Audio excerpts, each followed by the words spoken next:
Chapter 40. After assigning the task to the Punisher, Rog returned to his secret nest through the flying Thor. He didn't know if the weapon made by vibranium can successfully use Chidori Blade. Rog was very interested in Chidori Blade. Not to mention the lethality of Chidori Blade, just its appearance alone is worth learning. As for whether the Punisher can successfully obtain vibranium from Wakanda, he wasn't particularly worried about this. Although Wakanda has ultra-high vibranium technology, it doesn't mean that they can protect vibranium without any leakage. Even some mercenaries can snatch some vibranium from Wakanda, so the Punisher with the body of Edo shouldn't have a problem. The only thing he needs to care about is whether the Punisher can bring back the heart-shaped grass that only the King of Wakanda is qualified to consume. No one will complain that their physical fitness is too good, and Rog as a ninja naturally won't. And as his physical fitness improves, he can have more and more chakra. His total chakra has been fixed a long time ago.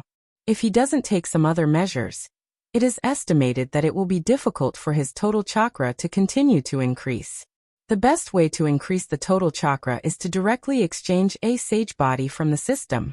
It's just that the exchange price of this sage body is a bit high, higher than the price of Hashirama's Mokuton. In the end, it's because there are too few ninja coins.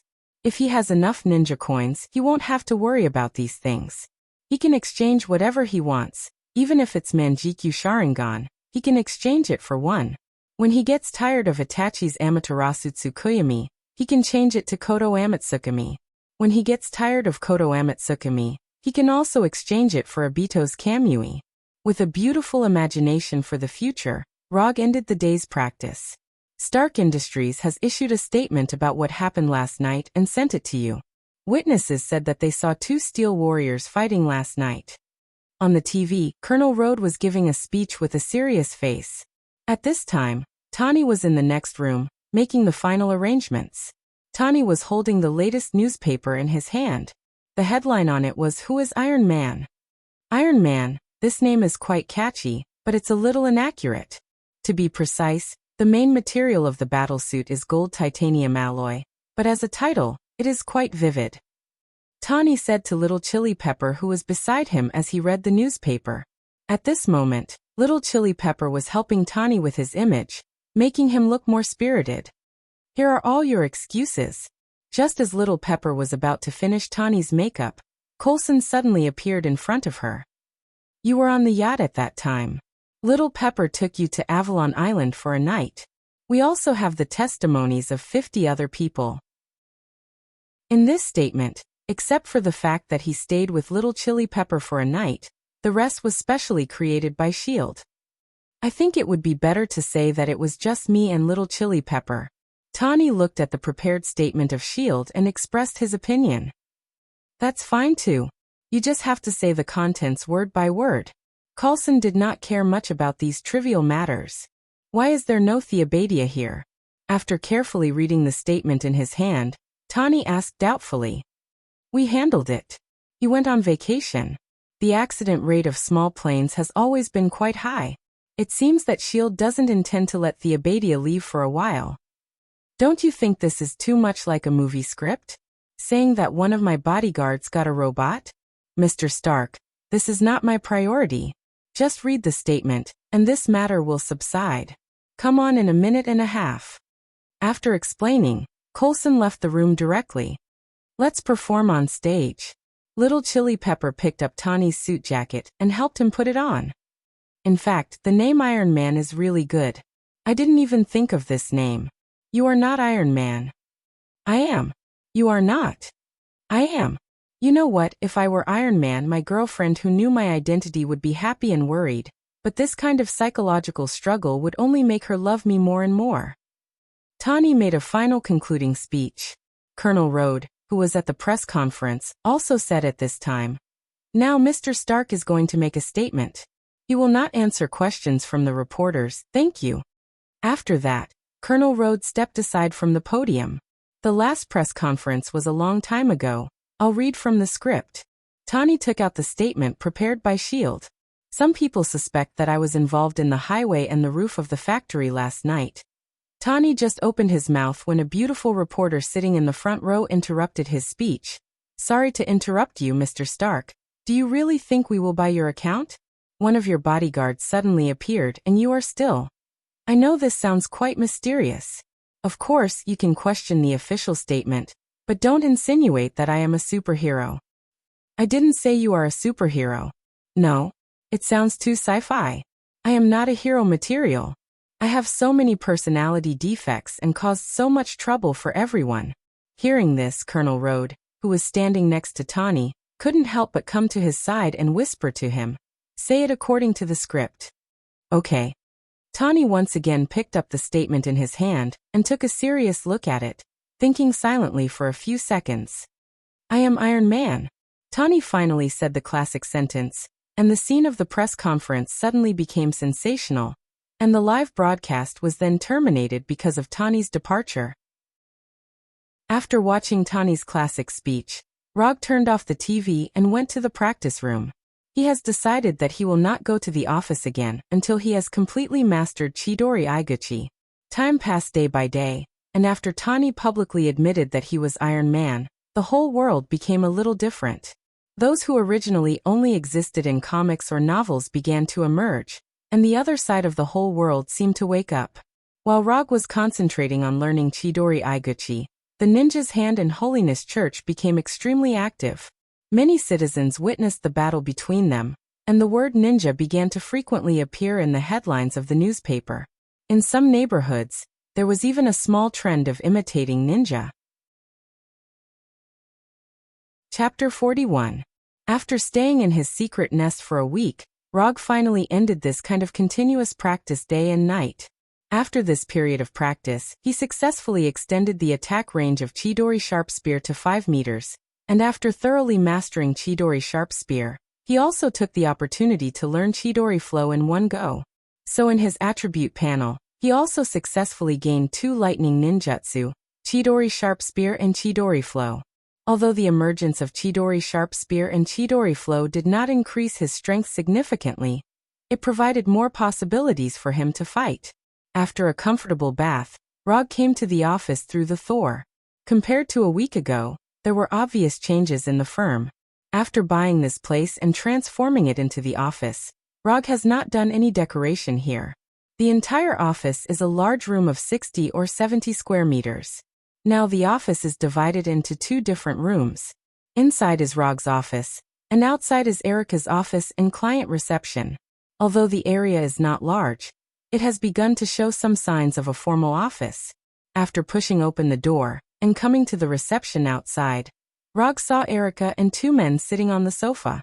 One of them was no stranger to him. It was Savant, who had just given him $5 million some time ago.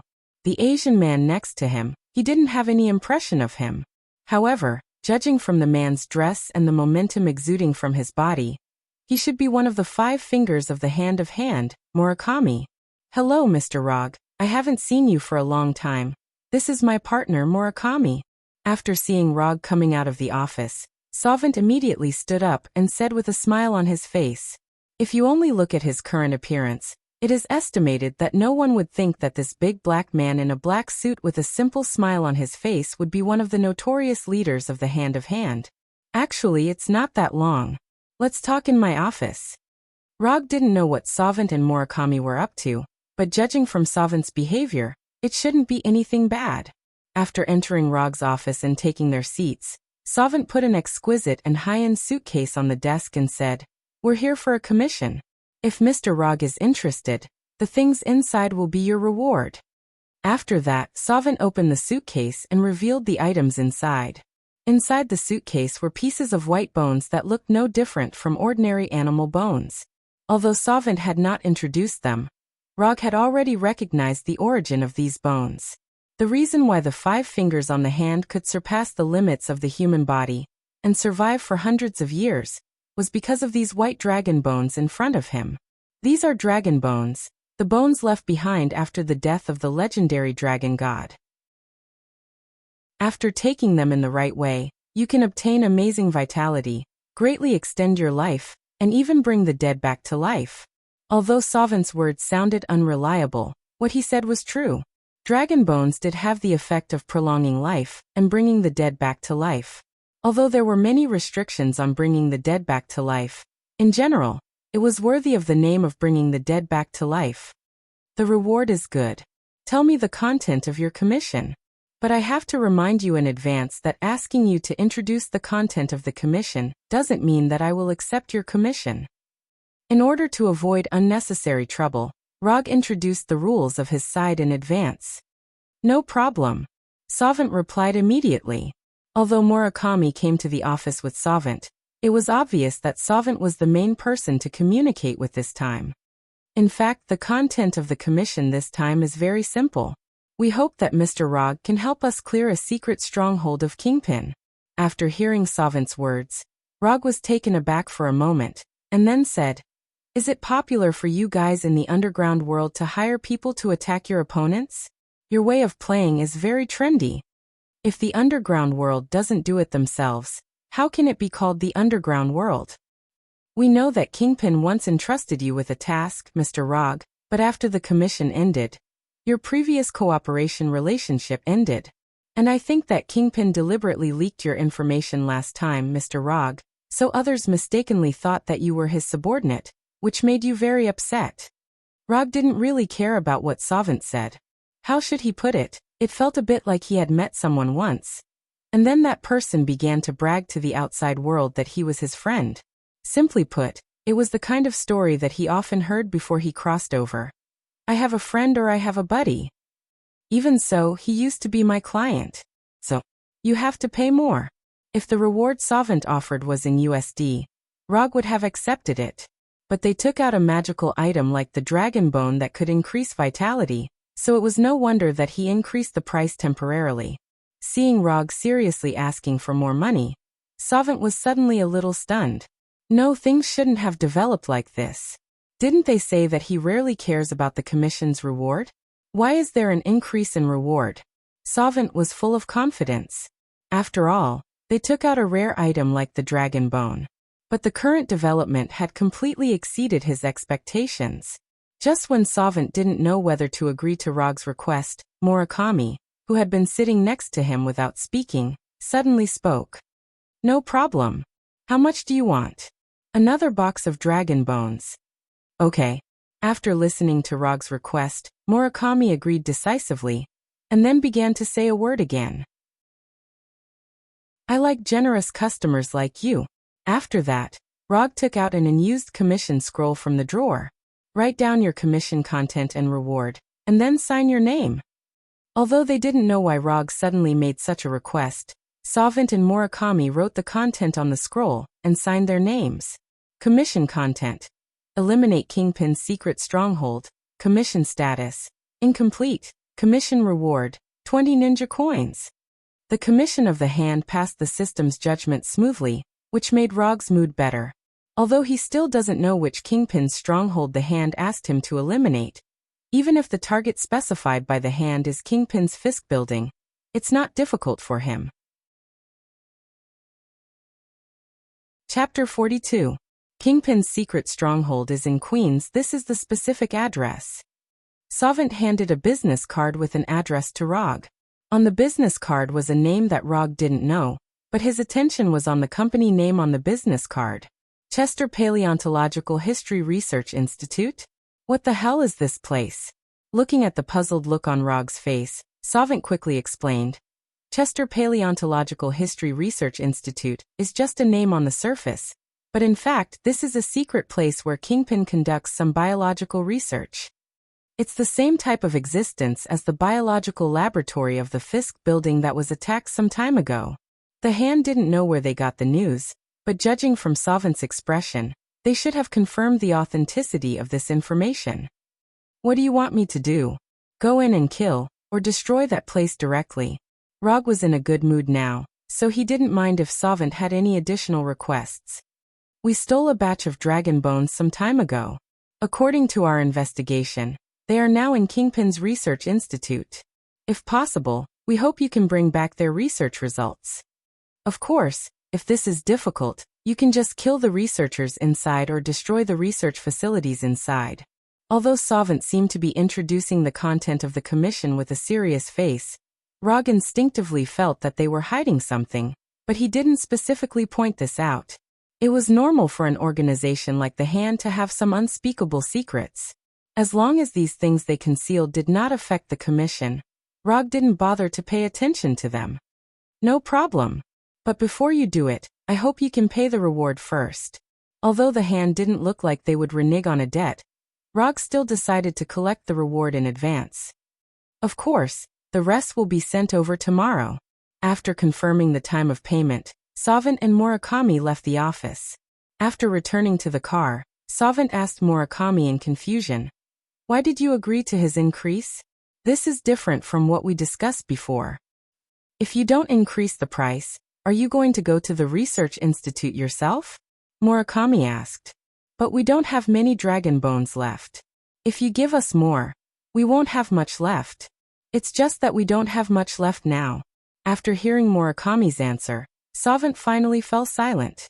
After Savant and Murakami left the office, Rog returned to his home with the dragon bones and exchanged them for a small item worth 1 ninja coin from the system. At the moment when the number of shinobi coins he had not consumed changed from 25 to 24, a set of square instruments with the width of a suitcase and written with various techniques appeared on the table in front of him out of thin air. Biological Tissue Energy Purification Separator Number 2. Inventor, Orochimaru. Rog wasn't sure if this thing really existed in Naruto's world, but since the inventor is the #1 mad scientist in Naruto's world, the possibility of this thing existing is very high. When the separator number 2 appeared, Rog put all the dragon bones into the separator, and then input his chakra. With the input of chakra, the separator filled with various strange techniques suddenly flashed with a burst of not dazzling but slightly strange green light. After continuously inputting chakra for more than 10 minutes, the terrifying green light emitted by the separator finally disappeared, and a test tube with the same color liquid emerged from the separator. This color doesn't look right? After picking up the test tube with the thickness of a finger and carefully looking at it for a few minutes, Rog still couldn't make up his mind to drink it directly. For a man, this color is usually a symbol of misfortune. After a few minutes of hesitation, he still raised the test tube and then drank the liquid inside. If there was really a problem with the system's things, then he would have died in New York a few years ago. With this thought in mind, he drank the green liquid in the tube. Although these things purified from the dragon bones exuded some strange green light, they were no different from ordinary mineral water. He even doubted whether he had drunk it or not. Just as he was wondering if Soanda had given him a batch of fake dragon bones, an indescribably exuberant life force surged out. This terrifyingly exuberant life force flowed uncontrollably through his body. However, every time this life force flowed, he could clearly feel his body grow a little stronger. This situation only lasted for a few minutes and disappeared. When everything returned to normal, he first opened his property panel, and then looked at the column of chakra amount. He saw the number 5 on the column of chakra amount was constantly changing, and it began to gradually increase until it increased to 8. Chakra amount, 8 calories. This was the system's final evaluation. Seeing that the amount of chakra that had not changed for more than a year had changed again, Rog finally breathed a sigh of relief. He had been worried that the limit of his chakra was 5 calories, but now he could finally rest assured.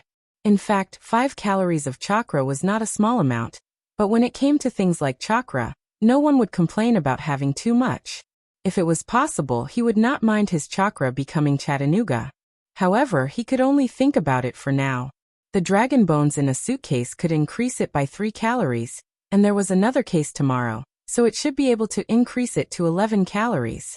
Since the Hand of Hand was willing to take out 2 suitcases of dragon bones to commission, it meant that they must have more dragon bones in their hands. If he took all the dragon bones in their hands, maybe he could. Rog suddenly felt that the ninja organization of the Hand of Hand was still very valuable. Although a few unfriendly thoughts about the Hand of Hand now appeared in his mind, all of these could only be carried out after he received the second case of dragon bones and completed the commission. The Hand of Hand delivered the dragon bones on time, and he drank the second tube of purified green liquid. He did not know if the system had fixed a bug, or if his body had developed a resistance to dragon bones. After drinking the second tube of purified dragon bone liquid, Rog's total chakra amount did not increase to 11 calories as planned, but stayed at 10 calories. This discovery disappointed him a lot. Chapter 43. Originally, he thought that he could rely on a large amount of dragon bones to quickly increase the amount of chakra. However, based on the current situation, he could only increase it a few more times. Although the effect would gradually decrease, no matter what, the dragon bones could still slightly increase the amount of chakra. Therefore, Rog decided to find time to visit the hand after completing this mission. When night fell, Rog left the room with the Flying Thunder God and went directly to the rooftop of a building in Queens. This was the closest Thor spell to the Chester Institute of Paleontology and History. After teleporting there, he was only a few blocks away from the Chester Institute of Paleontology and History. He planned to walk the rest of the distance. Queens was the largest district in New York, and also the second most populous district. Therefore, there were more people who used illegal means to make a living here. Of course, the situation here could not be compared to the Hell's Kitchen. On the way to the Institute, Rog did not walk on the brightly lit streets. Instead, he specifically chose to walk in the dark and dilapidated alleys. Not many people would come to these dark and dilapidated alleys even during the day, let alone at night. He was alone without any weapons, and did not look particularly strong. At this moment, Roger was like a fat sheep that had walked into the hunting area of the wolves on his own accord. Just as he expected, after he walked through these alleys for a few minutes, a group of gangsters who didn't look like good people appeared behind him. "Boss, this guy looks pretty rich. Why don't we do it here?" A gangster who was not far behind Rog suggested to his boss. "How many times have I told you? We are not robbers. We just want to borrow some money from him." The tanned man, who was more than 2 meters tall and had muscles all over his body, scolded the hooligan who made the suggestion. "Do you want to do it or not? There are still a few groups of people waiting in front." Just as the group of hooligans were about to take out their weapons to threaten Rog and borrow some money from him, Rog took the initiative to turn around and walk in front of them. "Brat, I don't care who you are.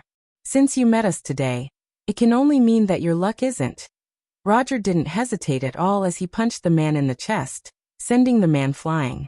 The total amount of chakra had increased, but the speed at which it circulated did not increase. The degree of control was also about the same as before. After this punch, Rog quickly came to a conclusion. The reason why he deliberately chose these small alleys was to test if the sudden increase in chakra would have any effect on the battle.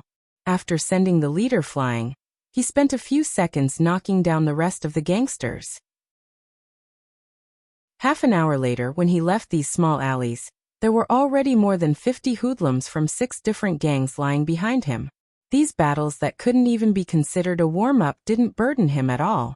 They only allowed him to adapt to the sudden increase in chakra. Looking at the plaque of the Chester Institute of Paleontology and History in front of him, Rog used chakra sensing to sense the situation in the institute. The energy state of this person's body was very strange. Most of the people in the institute were in a normal state. The only difference was that their life force was weak and strong. However, one of them was shrouded in a strange energy that he had never seen before. Interesting. Rog originally thought that this mission would be boring, but now it seemed that there was a reason why the hand didn't attack this place personally. If not, the hand wouldn't have entrusted him with the dragon bone. With chakra gathered under his feet, Rog jumped over the several meters high wall of the institute and easily entered the institute. When he came to the hall on the first floor of the institute, the security personnel of the institute finally noticed his arrival. Without any questions, after seeing his figure, these security personnel immediately pulled out their pistols and pulled the trigger without hesitation. Kill an unfamiliar guest as soon as possible? This level of vigilance had far exceeded the defense level of a normal institute. It seemed that Kingpin attached great importance to this institute. Rog used the teleportation technique to avoid the bullet attack, and it didn't take him much effort to deal with the security personnel in the hall. The moment the gunshots rang out, the entire research institute seemed to have been activated, and ear-piercing alarms rang out in every corner of the institute. At the same time, teams of heavily armed security personnel quickly rushed towards Rog's location. There are intruders outside. Aren't you going to deal with them? A man in only black and white, like the one in a photo, said to the man next to him. My mission is to prevent anyone from entering this laboratory. Other things are not within the scope of my mission. The man who answered was wearing a blue tights with a bullseye symbol on his helmet. If Rog were present, he would definitely recognize this man in blue tights at a glance. This man was none other than Kingpin's chief assassin, Bullseye. As for the man next to Bullseye, he was the leader of the Devil Gang, and also one of the biggest gangsters in New York, Mr. Negative. Although Mr. Negative was not as famous as Kingpin, he was still a heavyweight in New York's underworld. More importantly, Mr. Negative had a unique negative energy that could instantly catalyze the negative emotions of the target, causing the closest relatives, best friends, and most beloved lovers to kill each other. The strange energy that Rog had sensed before was the negative energy in Mr. Negative. At this time, Rog was still unaware of this. He was now on his way to the basement of the Institute. After the alarm sounded, all the elevators in the Institute were completely locked, and all the electronically operated doors were closed immediately. Rog did not foolishly wait for the security personnel to arrive. After figuring out the structure of the Institute, he quickly knocked down the security personnel in front of him and forced his way to the basement of the Institute. The Institute had a total of 3 floors, 1 above ground and 2 below ground. Rog's destination at this time was a laboratory on the 2nd floor, which was guarded by Bullseye and Mr. Negative. Chapter 44. The security personnel arranged by Kingpin in the Research Institute were not bad, but only for ordinary people. Relying on his elusive speed, dazzling and simple fighting techniques, Roger only used an ordinary kunai to completely break through all the defenses of the first basement floor of the Research Institute, and smoothly arrived at the second basement floor of the Research Institute. Compared with the first floor, the second floor had not changed much. The only difference was that the number of combatants on the second floor was far more than on the first floor. If this was not a research institute, Rog would even think that he had come to a secret terrorist base. As soon as he appeared on the second floor, various types of bullets flew toward him like lightning. Putting aside the automatic rifles and pistols, Roger even saw the security personnel take out RPG rocket launchers that were only used to destroy fortifications and armored vehicles when they were dodging the shots of the security personnel. Are these guys crazy? Aren't they afraid that the explosion will cause a chain reaction that will bury the entire second floor? Boom. Boom. 2 rockets hit the place where Rog had been standing, and a huge explosion resounded throughout the second floor. Rog did not intend to use ninjutsu on these ordinary security personnel, but these crazy guys made him change his mind. If he continued to let these guys attack, it was only a matter of time before the second floor was buried. Immobilization jutsu. Body flicker jutsu.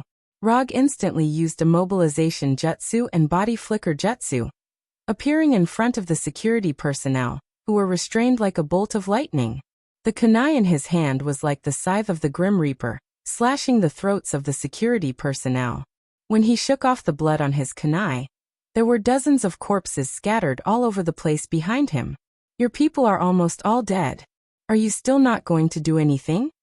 Mr. Film glanced at the surveillance screen next to him and asked casually, They are not my people. My task is to prevent anyone from entering this laboratory. Everything else has nothing to do with me. In front of Bullseye was a busy laboratory. This laboratory seemed to be in a completely different parallel universe.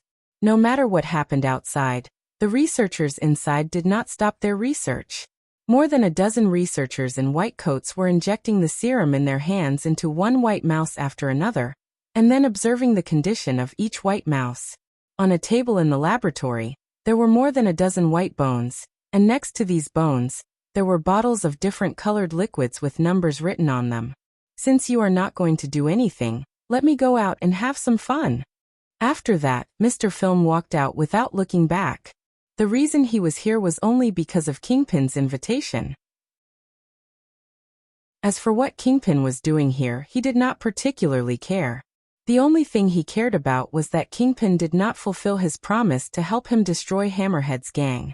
After clearing out the crazy security guards, Roger successfully arrived at the core area of the second floor of the basement, where he bumped into Mr. Film, who had just come out. When he saw Mr. Film, Rog was stunned. After a few seconds of serious thinking, he finally remembered Mr. Film. Although Mr. Film was also a supervillain, he was not a well-known villain. In Rog's memory, Mr. Film was basically no different from an ordinary gang leader, except for a small feud with Spider-Man. After seeing Rog's figure, Mr. Film did not say a word.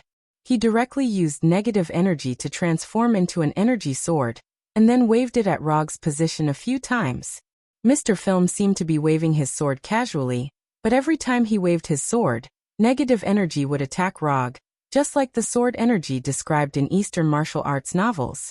For Rog, who could even dodge bullets, avoiding these negative energies was not difficult. Just as he easily avoided these negative energy attacks, a strong negative energy suddenly erupted from Mr. Film's body. With Mr. Negative as the center, the negative energy quickly spread out in all directions, forming a 360-degree attack. The destructive power of this negative energy was not amazing, but it was extremely fast. Rog used Blink several times in a row to get out of the attack range of this negative energy. After discovering that the person in front of him was Mr. Film, Rog had been paying attention to his every move. Turning negative energy into a weapon wasn't much. The real horror of Mr. Film was that his negative energy could instantly catalyze the negative emotions of the target, turning a lawful good person into a chaotic evil person in an instant. Although Rog did not think he was a good person, he did not want to be catalyzed by Mr. Film's negative energy into negative emotions. Iron Water Cannon Technique. Without any hesitation, Rog raised his right hand and used Iron Water Cannon Technique on Mr. Film. Although negative energy was Mr. Film's ultimate ability, his own strength was not to be underestimated. In the face of Rog's sudden use of Iron Water Cannon Technique, Mr. Film jumped forward without caring about his image, avoiding the liquid bullets shot by the Iron Water Cannon Technique, and at the same time swung his sword a few times at Rog. Before the negative energy hit Rog, Rog's figure disappeared in the tunnel. The negative energy hit the wall behind him hard, leaving a few very obvious cracks. Just when Mr. Film thought that Rog had chosen to retreat, Rog's figure suddenly appeared at the end of the tunnel, and then attacked him like lightning. With Blink, Rog crossed a distance of tens of meters in an instant, and came to a place only 2 or 3 meters away from Mr. Film. But before he could move forward, negative energy once again erupted from Mr. Film's body. Bang! Rog, who was swept by the negative energy, suddenly turned into a cloud of smoke, and then disappeared. Before Mr. Film could react, another Rog rushed out from the end of the tunnel, and then came to a place 2 or 3 meters in front of him. This time, Mr. Film did not continue to erupt with negative energy, but raised the negative energy sword in his hand. Bang! Rog, who was hit by the negative energy sword, once again turned into smoke and disappeared. Before he could withdraw the negative energy sword, a third Rog rushed out of the tunnel, and again came to a place 2 or 3 meters in front of him. Without any hesitation, Mr. Film once again erupted with negative energy, and this Rog also turned into smoke and disappeared. 2 consecutive eruptions of negative energy in a short period of time exhausted him. But at this moment, a fourth Rog rushed out of the tunnel. Chapter 45. After experiencing the first few Rog's attacks, Mr. Film has roughly figured out Rog's tactics. Is he planning to use this method to consume my negative energy? Isn't he underestimating me a little too much? Facing the fourth Rog, Mr. Film didn't release his negative energy. He just raised the negative energy sword in his hand, intending to use his swordsmanship to deal with this Rog. Just as Mr. Film was about to chop this Rog into smoke like before, he suddenly saw a pair of blood-red eyes. This is? Looking at the pair of blood-red eyes with 3 tomo, Mr. Film suddenly found that the Rog who was rushing towards him disappeared. Not only that, the negative energy sword in his hand, and all the negative energy on his body also disappeared. He turned back to a normal person in an instant.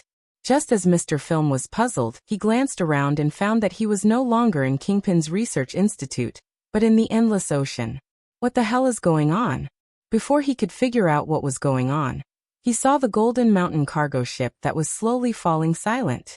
Corpses were floating on the surface of the sea.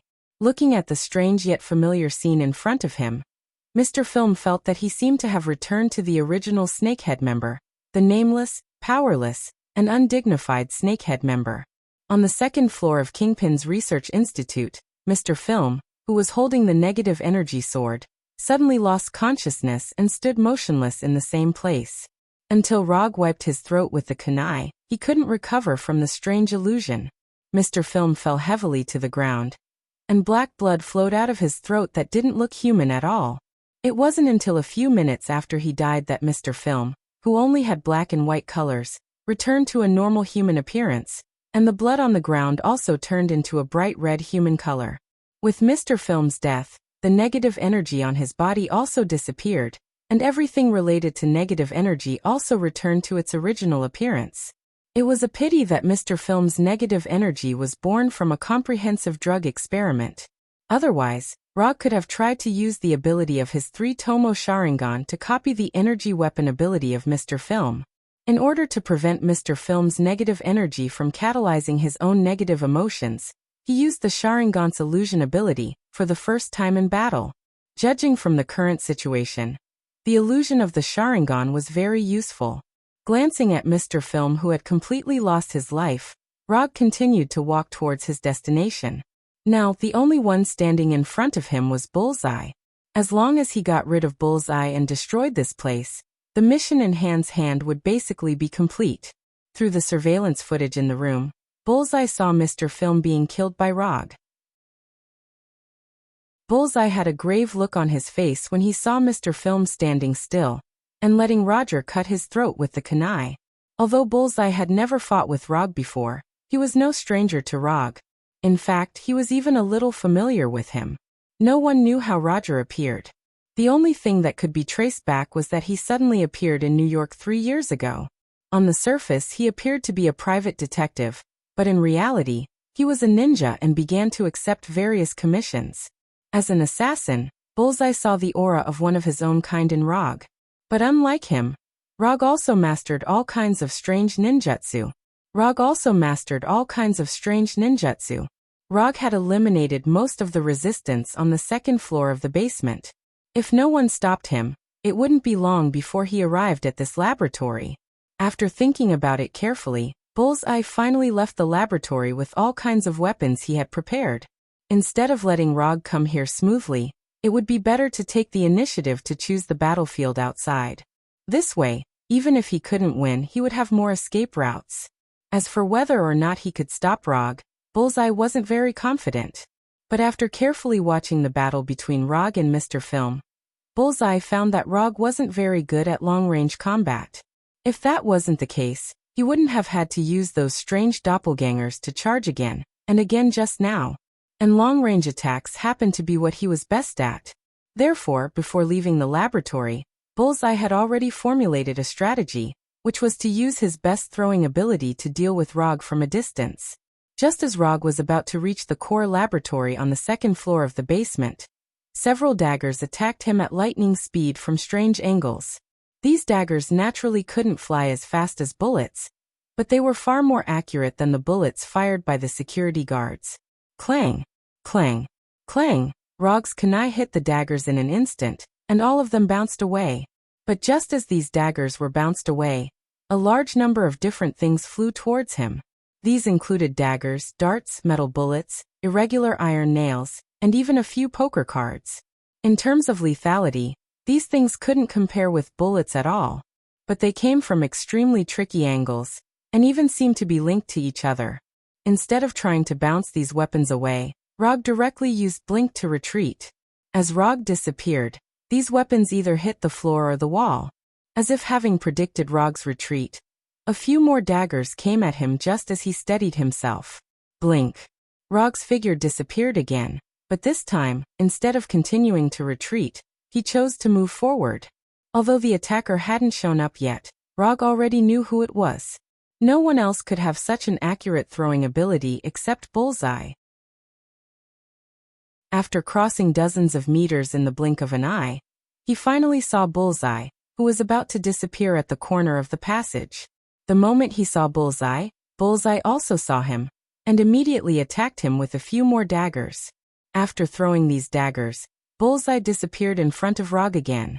After dodging Bullseye's dagger, Rog didn't chase after Bullseye immediately.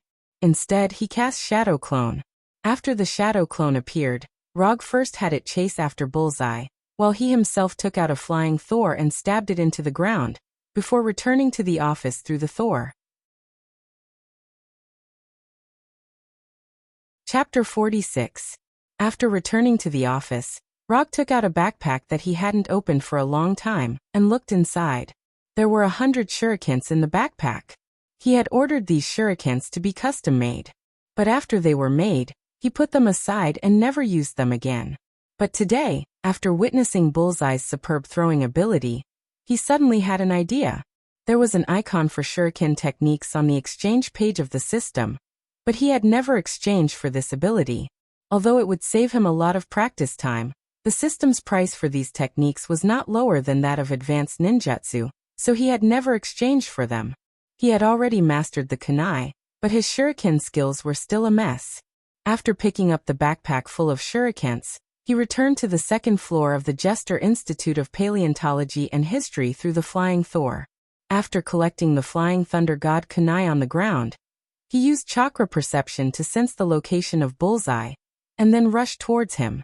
At this moment, Bullseye was being chased by his shadow clones, and was constantly throwing all kinds of weapons at him. It wasn't particularly difficult to dodge Bullseye's weapons as long as he was prepared. What was difficult was how to dodge these weapons without getting hurt, and at the same time, close the distance between them. Although Rog's shadow clones had the same fighting skills as him, they weren't him after all. After a series of attacks, Bullseye successfully destroyed 2 of Rog's shadow clones. Just as he was about to destroy the remaining 2 shadow clones, he saw Rog with his backpack. Looking at Rog's backpack, Bullseye had a bad feeling. Before he could think about it, Rog dispelled the remaining 2 shadow clones, and took out several shurikens from his backpack. Bullseye didn't know what Rog was up to, but after the shadow clone disappeared, he threw several daggers at Rog without hesitation. At this moment, Rog had opened his 3 Tomo Sharingan and observed Bullseye's every move. This included the way he threw, the way he used his strength, and the way he threw. While observing Bullseye with his Sharingan, Rog didn't forget to avoid the daggers. After dodging the daggers, he imitated Bullseye and threw out his shuriken.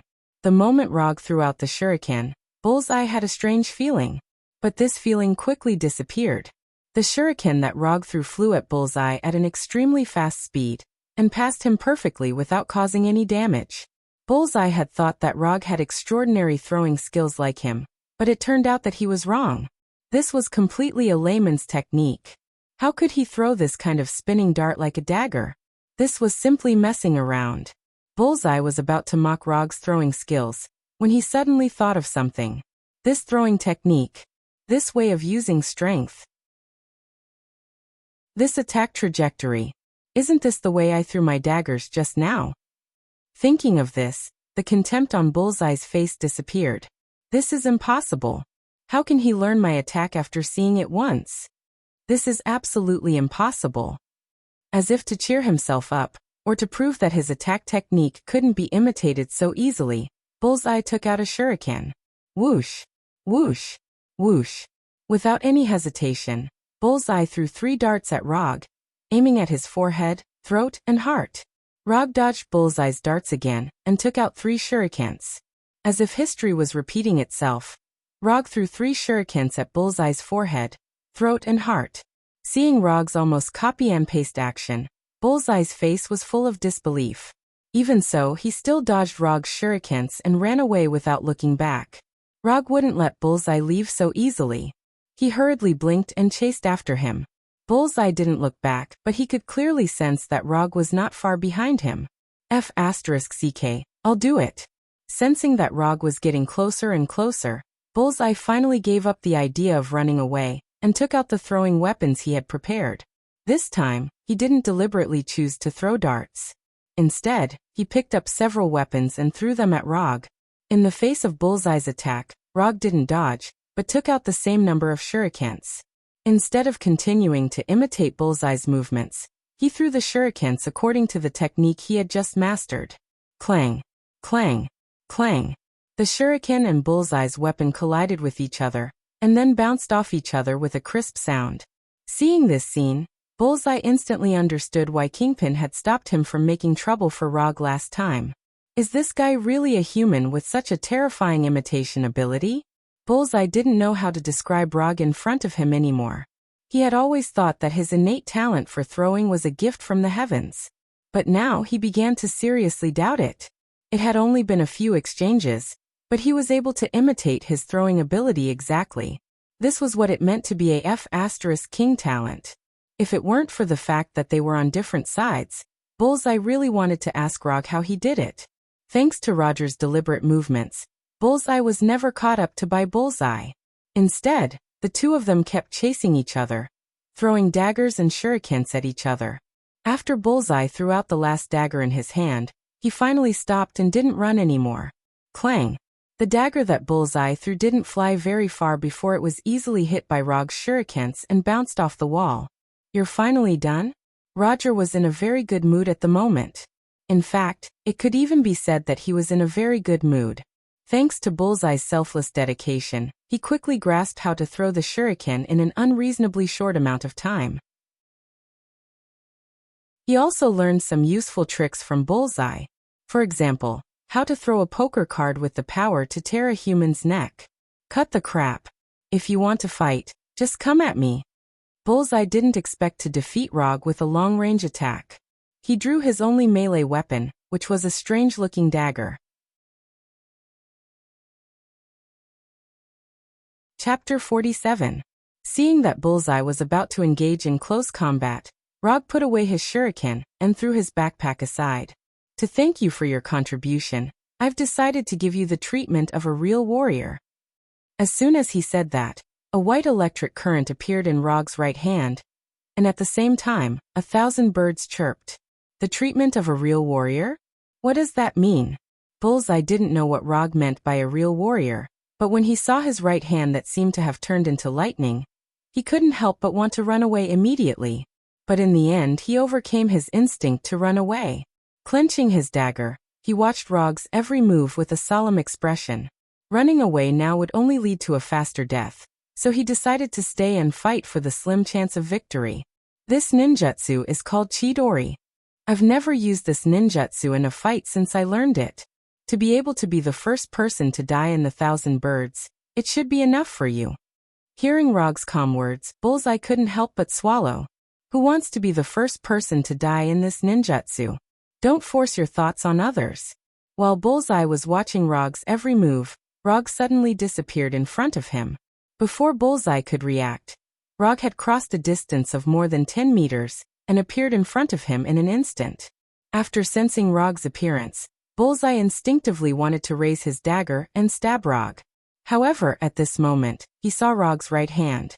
He saw the right hand that was inserted into his chest, and at the same time, it was shining with white electricity. When did he do that? Before Bullseye could come to a conclusion, a mouthful of blood gushed up his throat. Just as Bullseye was about to vomit blood, Rog disappeared again and reappeared 5 or 6 meters away. Puff! Bullseye spat out a mouthful of blood uncontrollably, then fell to his knees powerlessly. Although Bullseye did not observe his wounds carefully, as a top assassin, Bullseye knew very well that Rog's right hand, which was covered in white lightning, had pierced through his body. You are really a monster. After saying that, Bullseye fell to the ground as if he had lost all his strength. He had completely lost his life. Glancing at the lifeless Bullseye, Rog picked up the backpack that had just been thrown away, and then found a random laboratory to clean the blood on his right hand. The only thing he is not satisfied with is that after using Chidori to kill people, his right hand will inevitably be stained with the blood of the enemy. It was troublesome to wash his hands after killing someone. After silently cleaning up the blood on his right hand, Rog came to the core laboratory on the second floor of the basement. When his figure appeared in the laboratory, the busy researchers paused for a moment, then continued their work as if he did not appear at all. It seems that these researchers thought that he was Kingpin's man.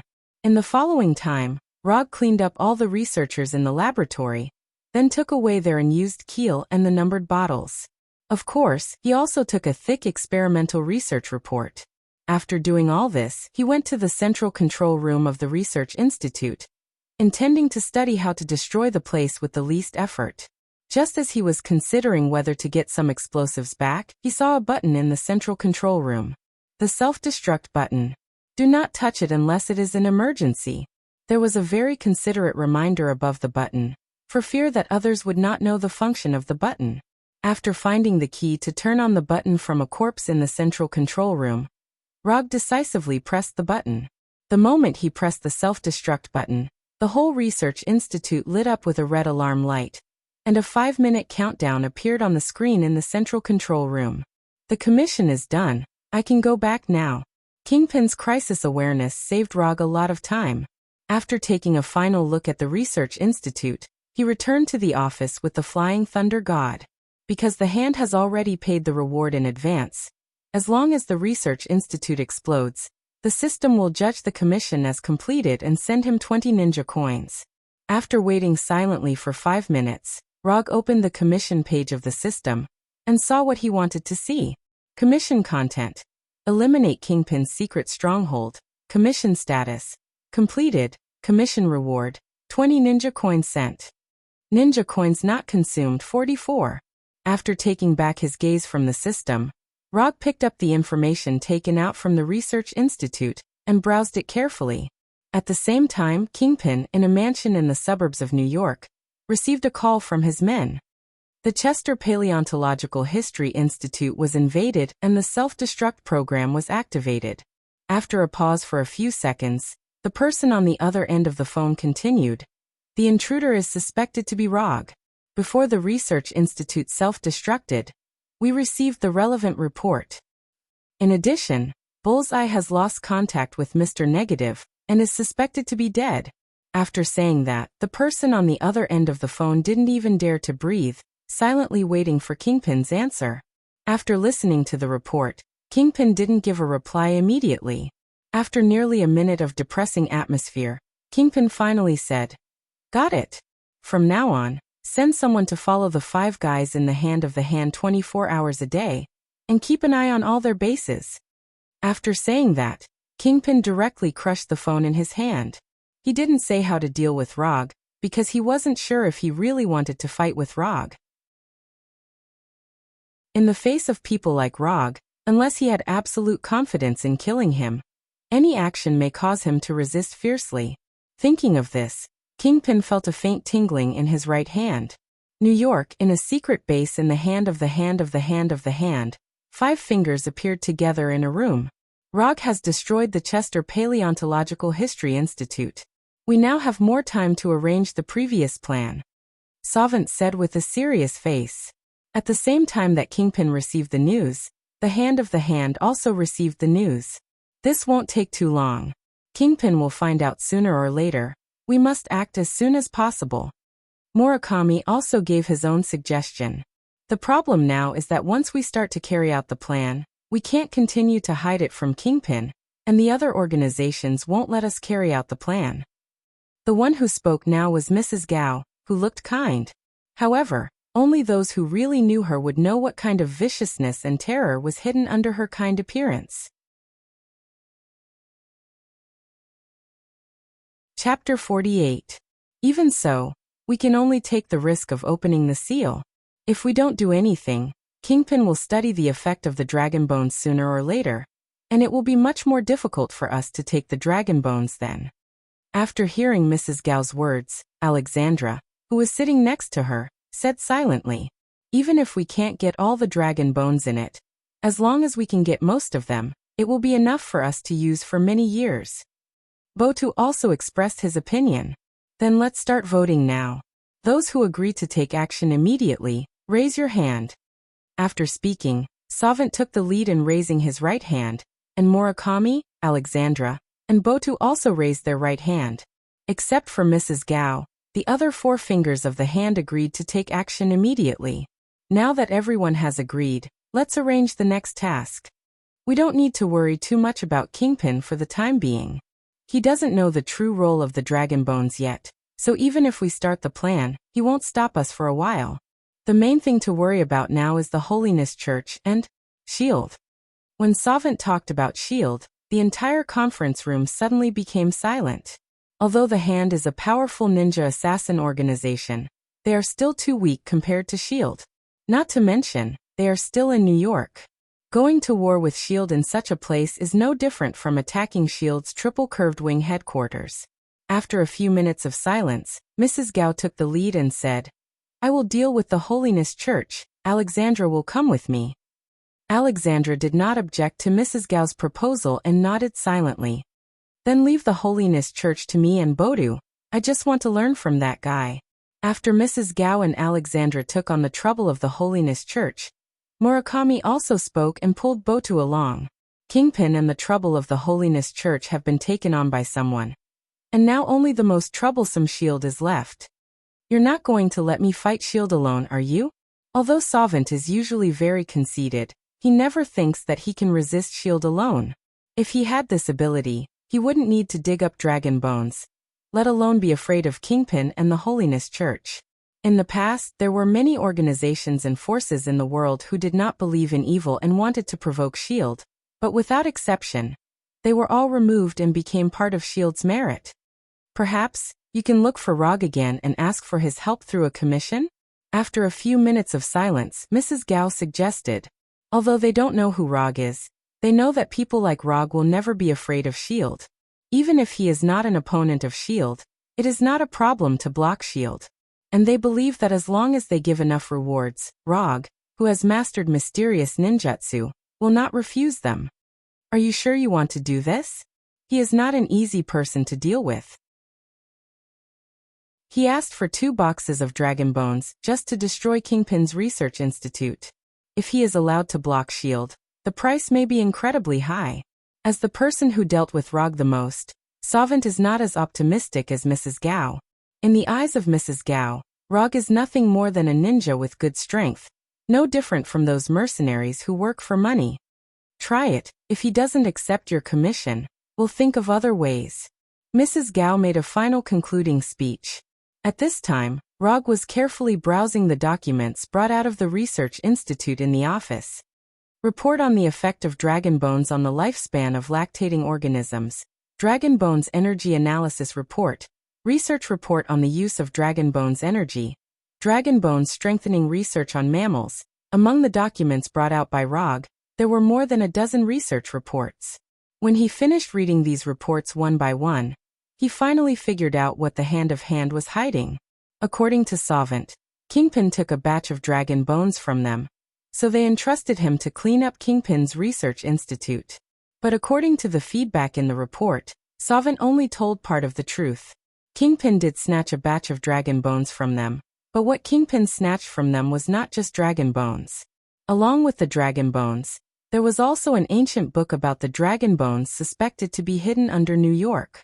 Kingpin may not know what the dragon bones do now, but this secret can only be maintained for a short period of time at most.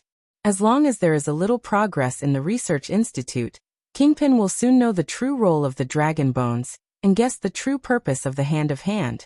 If the true effect of the dragon bones is known to Kingpin, even if the Hand of Hand has the means to open the seal of the dragon bones, they will not be able to take the dragon bones out of New York.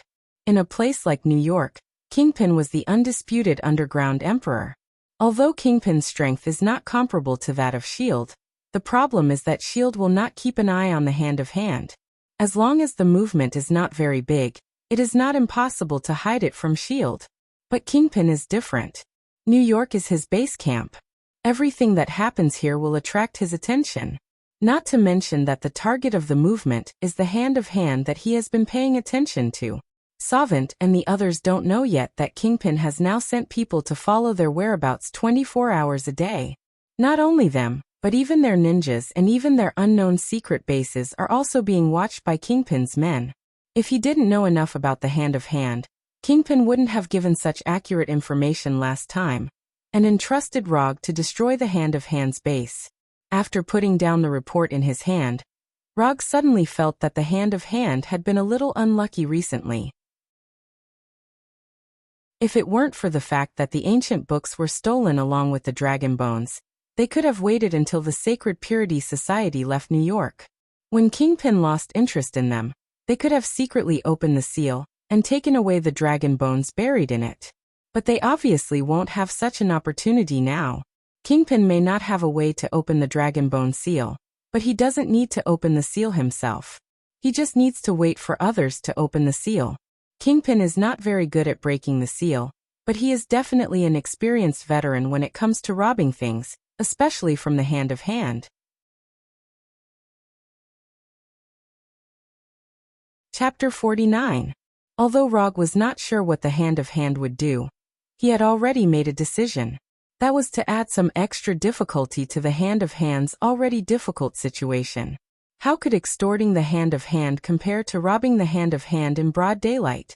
As for the hand of hand's favorability, he did not care about it at all. He vaguely remembered that the dragon bones hidden under New York seemed to be the corpse of an entire dragon god. If that was true, it meant that the number of dragon bones that had been dug out this time would reach an extremely terrifying level. Even now, every time he used the dragon bones, it would produce a corresponding resistance to the dragon bones, causing the dragon bones to increase the amount of chakra to become less and less. However, as long as the dragon bones' effect on increasing the amount of chakra did not disappear completely, he would not give up on the dragon bones. It did not matter if the amount of increase was low, even if it was only 1 calorie at a time. If efficiency was not enough, then he would make up for it with quantity. Early the next morning, while Rog was still asleep, Sovint came to the office with 3 boxes of dragon bones. It was not until past noon that Rog returned to the office and saw Sovint, who had been waiting in the office all morning. Although Sovint had not said anything, the purpose of his visit could be guessed just by looking at the 3 suitcases that were exactly the same as the last time. Come in and talk.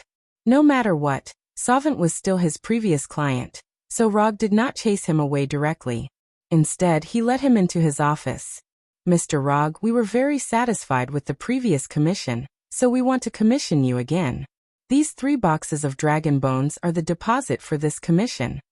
The hand of hand did not have many dragon bones left, so these 3 boxes of dragon bones were considered a great show of sincerity to them.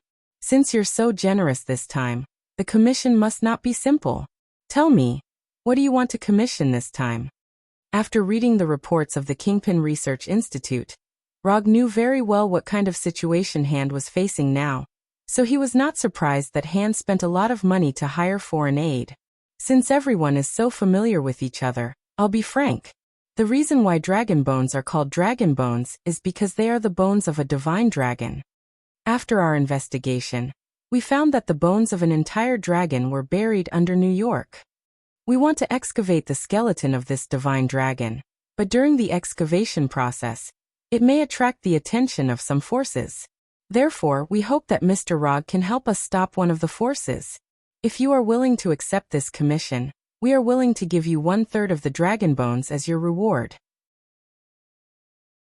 Taking 1/3 of the dragon's bones as a reward was not a decision made by the 5 fingers on the hand of the hand, but by Sovint himself. However, as long as Rog agreed to accept the mission, he was confident that he could convince the other 4. No matter how many dragon bones there were underground, they would have to be dug out successfully. 1/3 of the dragon's bones. You guys are really extraordinarily generous. But I'm sorry, I can't accept this kind of risky reward. This reward is really tempting, but Rog doesn't think that Hand has the ability to pay this reward, because he is very sure that Hand can't get the dragon's bones this time. Even if Hand successfully opens the seal, they can't take the dragon bones away smoothly. I know that this reward is indeed uncertain, but as long as you are willing to help, the success rate is still very high. Sovint tried to persuade Rog, but he never thought that Rog, who was sitting in front of him, was the one who wanted to rob the dragon bones. I'm sorry, I still can't accept your commission. Unless you can come up with the equivalent of 1/3 of the dragon bones now. Although Rog doesn't know how many dragon bones there are in Hand's hands, he is very sure that there are not many dragon bones in Hand's hands. If they still have so many dragon bones, they don't need to think about the dragon bones underground at this time. If that's the case, then I can only say that this is a pity. After speaking, Sovint stood up and planned to leave the office with the 3 boxes of dragon bones. Wait a minute. Sovint, who was about to pick up the 3 boxes of dragon bones, heard Rog's words and was suddenly happy, thinking that Rog changed his mind. But then, he heard something that he couldn't believe. You can leave, but you must leave these 3 boxes of dragon bones. After hearing Rog's words, Sovint was stunned. What the hell? What kind of development is this? Before he could figure out what was going on, Rog said again. Consulting fee 3 boxes of dragon bones. Although it was no different from daylight robbery, he still needed to have an excuse. Are you planning to daylight robbery? Sovint's expression became extremely serious. As an old monster who has lived for hundreds of years, how could he not understand the real meaning of Rog's words? Yes, I'm going to daylight robbery. Why, do you have a problem with that? Anyway, he was about to have a bad relationship with Hand, so Rog didn't mind bringing forward the time a little. Good, very good. Hand will remember this. Looking at the casual look on Rog's face, Sovint quickly made a decision and immediately gave up the 3 boxes of dragon bones, and then left without looking back. Rog was not surprised by Sovint's decisiveness. In this completely disadvantaged situation, even if Sovint didn't want to, there was nothing he could do. Verbal or physical resistance wouldn't change the outcome. In that case, it is better to give up immediately. Although this behavior seems to be cowardly, it is the most reasonable way at present with the least loss. If he doesn't do this, maybe there will be more than 3 boxes of dragon bones left. After Sovint left, Rog returned home with the 3 boxes of dragon bones, and then threw the 3 boxes of dragon bones, and the dragon bones brought back from the Research Institute last night, all into the biological tissue energy purification separator number 2 made by Orochimaru. After drinking all the purified green liquid, Kuroto's chakra volume increased once again. Chakra capacity, 12 calories. Nearly 4 suitcases of dragon bones only increased the capacity of chakra by 2 calories. The efficiency of dragon bones to increase chakra capacity was further reduced. However, Rog didn't take this to heart. If he guessed correctly, the dragon bones underground in New York can fill at least thousands of suitcases of the same model. After Rog snatched the 3 boxes of dragon bones, Sovint did not hesitate, and returned directly to the secret base where they had a meeting last night, and told the other 4 people the news. Chapter 50. After listening to Sovint's news, the other 4 people in Hand immediately realized that not only did they not achieve the purpose of letting Rog block shield, but they also added an additional enemy to themselves. Since Rog dared to snatch the 3 boxes of dragon bones so simply, it means that he is also eyeing the batch of dragon bones underground. For the Hand, which was already under a lot of pressure, this was undoubtedly one disaster after another. But they have no other choice now. Even with Rog and Kingpin blocking them, they can only take the risk of opening the dragon bone seal underground. If they don't do it now, they will completely lose their last advantage when the specific location of the dragon bones underground in New York is exposed. The situation they need to face at that time will only be worse than it is now. After the amount of chakra further increased, Rog did not go to the office again but waited patiently at home. Although he doesn't know when Hand will open the dragon bone seal underground, he is not in a hurry. Based on the information that Savanda had divulged, when the dragon bone seal was opened, there would be an obvious commotion. If not for this, Hand doesn't need to worry about being stopped by others at all. Time passed little by little, and after waiting patiently at home for a day, Rog didn't feel anything strange. The 3rd day, the 4th day, after waiting silently for 5 days, Rog still didn't notice anything strange. During these 5 days, although he never left home, he used chakra perception every hour to perceive the movements of the entire New York City. Even when he was sleeping, he would arrange for Shadow Clone to pay attention to the situation. These guys in Hand are really patient. In addition to Rog, Kingpin is also paying close attention to Hand's every move. But like Rog, he didn't find anything strange. Just when Rog thought that today would be a peaceful day, he was about to go to bed when he used chakra perception. Then he sensed an abnormal energy fluctuation. Is this the energy fluctuation of the dragon bone seal? He wasn't very sure because this was the first time he had sensed this type of energy fluctuation. However, he still decided to go over and take a look. If it was a mistake, then he would just treat it as a stroll before bed. Through the tactics that he had set up earlier, he used the flying Thor to arrive at the street near the source of the abnormal energy fluctuation. Then he kept jumping from roof to roof and quickly rushed to the specific location of the abnormal energy fluctuation. However, when he arrived at the exact location, he did not see anything unusual. In front of him was a street with few pedestrians. Other than the occasional passing car, there was nothing unusual in the vicinity. There were only a few shops that were open. He used Chakra's sensing ability again, but this time he focused his senses on the humans. Every living creature would have a clear sign of life energy on them. The only difference was that the strength and form of life energy would be different. It turned out that they had dug a tunnel from somewhere else. It was a very old-fashioned method, but it was very useful. Through sensing the human life energy around him, he discovered a group of people who were active underground. Although he hadn't seen them yet, he could basically confirm that the group of people underground were the people of the Hand of Hand. This was because he had sensed Swanda in that group of people. Just as he was using the movements of the members of the Hand of Hand to speculate the specific entrance, a faint vibration suddenly came from the ground. This vibration only lasted for a few seconds, and the intensity of the vibration was not big. But not long after, the intensity of the vibration began to increase significantly, and the duration began to become longer. This small earthquake-like vibration lasted for more than a minute before it began to slowly disappear. Before the vibration disappeared, Rog used the body flicker technique to rush to the underground entrance. The entrance to the underground passage was arranged in a warehouse. In order to avoid unnecessary suspicion, the Hand of Hand only sent a few ninjas in normal clothes to guard the door of the warehouse.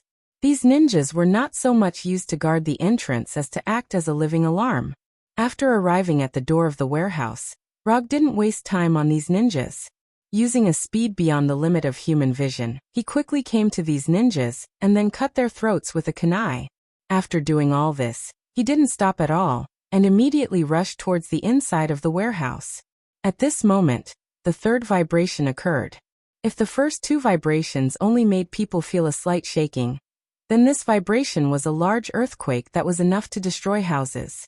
Although this violent vibration only lasted for a short second or two, the damage caused was much more than the previous two combined, and at the same time, it attracted the attention of many organizations. Especially those organizations that were originally concerned about abnormal events, such as S.H.I.E.L.D. The specific location of the epicenter has been determined. It is in Brooklyn, and the depth is only more than 60 meters. A researcher in a white coat told the specific location of the epicenter to a female agent in front of him with reddish-brown curly hair, a seductive appearance, a curvy figure, and a sexy charm. After the report, the researcher returned to work reluctantly, and when he turned around, he silently looked at the female agent. Although this seductive female agent looks weak, she is the best female agent in S.H.I.E.L.D., codenamed Black Widow. Natasha glanced at the specific address of the epicenter, and there was not much surprise on her face. A few minutes later, Black Widow left the base alone and drove a flashy motorcycle towards the epicenter. At the same time, Kingpin, who was extremely strong, also got on his private helicopter and flew towards the epicenter. Before Kingpin and Black Widow Natasha arrived at the warehouse with the hidden entrance, the old man with the Holiness Church ninjas rushed to the warehouse first. Among them, there was Daredevil Matt wearing a dark red battlesuit and holding a short stick. S.H.I.E.L.D., Kingpin, and Holiness Church all appeared at this time. Rog, who has entered the underground passage, is not too worried about the things on the ground. Now he is rushing to the location of the Dragon Bone Seal at full speed. Just as the old man and others arrived near the warehouse, a group of ninjas in black ninja clothes suddenly appeared and surrounded them. There were not many people from Holiness Church at this time. Even with Daredevil Matt, there were only 15 people. And there were hundreds of hand-hand ninjas surrounding them. In the middle of these hand-hand ninjas are Murakami and Botu. Chapter 51. Murakami and Botu brought people to ambush near the warehouse early in the morning, waiting for the arrival of Holiness Church and others. They witnessed the scene of Rog killing the hand-of-hand ninjas in the warehouse, but they didn't stop Rog. Their task was only to stop the people of Holiness Church. As for Rog, that was the task of others. While perceiving the entrance of the warehouse, Rog also perceived the existence of Murakami, but he didn't take them seriously. As long as they don't come out to stop him, Rog doesn't bother to pay attention to them. When the hand-of-hand ninjas appeared, the people of Holiness Church didn't say a word and directly took out their weapons and attacked the ninjas of Holiness Church, not caring about their numerical disadvantage. The number of ninjas of Holiness Church has always been less than that of hand-hand ninjas, but their individual strength is far stronger than that of hand-of-hand ninjas. Even an ordinary member of Holiness Church has the strength to fight against more than a dozen hand-of-hand ninjas at the same time. As for the staff elder, he can fight against dozens of hand ninjas at the same time. However, at this time, the staff elder did not attack the ordinary hand-of-hand ninjas. Now he is fighting Murakami with a black katana. Like the staff elder, Daredevil Matt did not attack the ordinary hand-of-hand ninjas. His opponent was Botu, one of the 5 fingers of hand. While Murakami and Botu stopped the Holiness Church, Mrs. Gao and Alexandra led people to ambush at an intersection a few blocks away. It's a long distance from the entrance of the warehouse, but it's the only way to get to the entrance of the warehouse. The reason for their ambush here is simple. They are waiting for the people on Kingpin's side. If Kingpin mobilizes people to the warehouse, then this is the most suitable place for an ambush. In order to give the Savant Underground enough time to open the seal and take away the dragon bones, Mrs. Gao, Murakami, and the others took away most of the power in the hand. As for those underground, they are all weak hand ninjas. And according to their plan, the hand ninjas underground don't need to be too strong, they only exist for 2 purposes. One was to act as a porter and take away the dragon bones, while the other was to stop Rog. Although it seemed inconceivable, that was indeed their plan. In order to achieve this goal, they even took out a trump card that they had never used before. At this moment, Rog didn't know this. He was now moving quickly in the underground passage. Although this underground passage to the Dragon Bone Seal had been excavated at the last minute, it wasn't crowded at all. Instead, it was unusually wide. According to common sense, this kind of underground tunnel only needed to be big enough for normal people to pass through. There was no need to spend extra effort to make the tunnel bigger. However, the underground passage that appeared in front of Rog completely exceeded this standard, and it even reached the point where ordinary trucks could pass through. This is very abnormal, and abnormal means an ambush. After moving in the underground passage for a while, Rog stopped and once again used chakra perception. It was not much different from what he perceived before. The group of hand ninjas underground was still busy, and there were no other people in the passage. The only difference was that the hand ninjas on the ground were fighting with the Holiness Church. Just as he was about to move forward, the seal of the dragon bone vibrated again. This time, the intensity of the vibration was not very big, and the time it lasted was very short, but after the vibration ended, Rog felt a strong and incredible energy. He is no stranger to this type of energy. After all, he has improved a lot of chakra by relying on this energy in the past few days. This is the energy of the dragon bone, and it is so huge that it is shocking. Even an ordinary person would be able to clearly sense the existence of this energy. With the dragon bone as the center, everyone within a few kilometers of it can feel the existence of this energy. Along with this energy, there is also a vast and ancient aura that originated from the ancient times. It is just a dead Shinran, and a Shinran that has been dead for God knows how many years, but its bones can emit such an amazing aura. If it is a living Shinran, then Rog felt that it is necessary for him to go to Kunlun in the future. At this time, the people of the Holiness Church who were fighting on the ground also felt the huge energy and amazing aura emitted by the dragon bone. For a while, the 2 sides involuntarily stopped attacking. Feeling this unusually huge energy of the dragon bone, the old man showed a look of great desire. He stood straight in place, and nervously took a few deep breaths, as if he could absorb the energy of the dragon bone into his body by doing so. While the old man was nervously taking deep breaths, His opponent Murakami did not waste the opportunity, and attacked him like lightning. The black samurai sword in his hand was like a viper catching its prey, directly attacking the old man's throat. Seeing that Murakami's black samurai sword was about to hit the old man's throat, the old man, who had been motionless, finally moved. No one knew how the old man did it. They only saw that Murakami was hit hard in the chest by the long stick in the old man's hand. Murakami was sent flying like a volleyball for nearly 10 meters. Those who stand in my way die. After sending Murakami flying, the old man with the staff muttered to himself. Although his voice was not loud, everyone present could feel the amazing killing intent he exuded.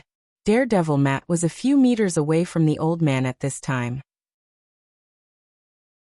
After hearing the old man's words, for the first time he felt that he didn't know his master at all.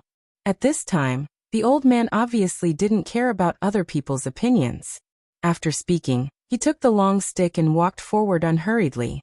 Hand ninjas were obviously not frightened by the old man's killing intent.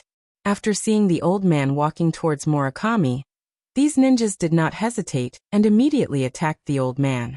Faced with the attack of these hand ninjas, the old man once again showed his super strength as a fighting master. An ordinary-looking long stick in the old man's hand was like a magic weapon, showing a terrifying lethality. It took only 2 or 3 seconds for the hand ninjas who attacked the old man to turn into corpses lying on the ground. The old man on the ground showed his power, while Rog in the underground passage looked at the hand ninjas with a puzzled look. These hand ninjas gathered at the exit of the passage for some reason.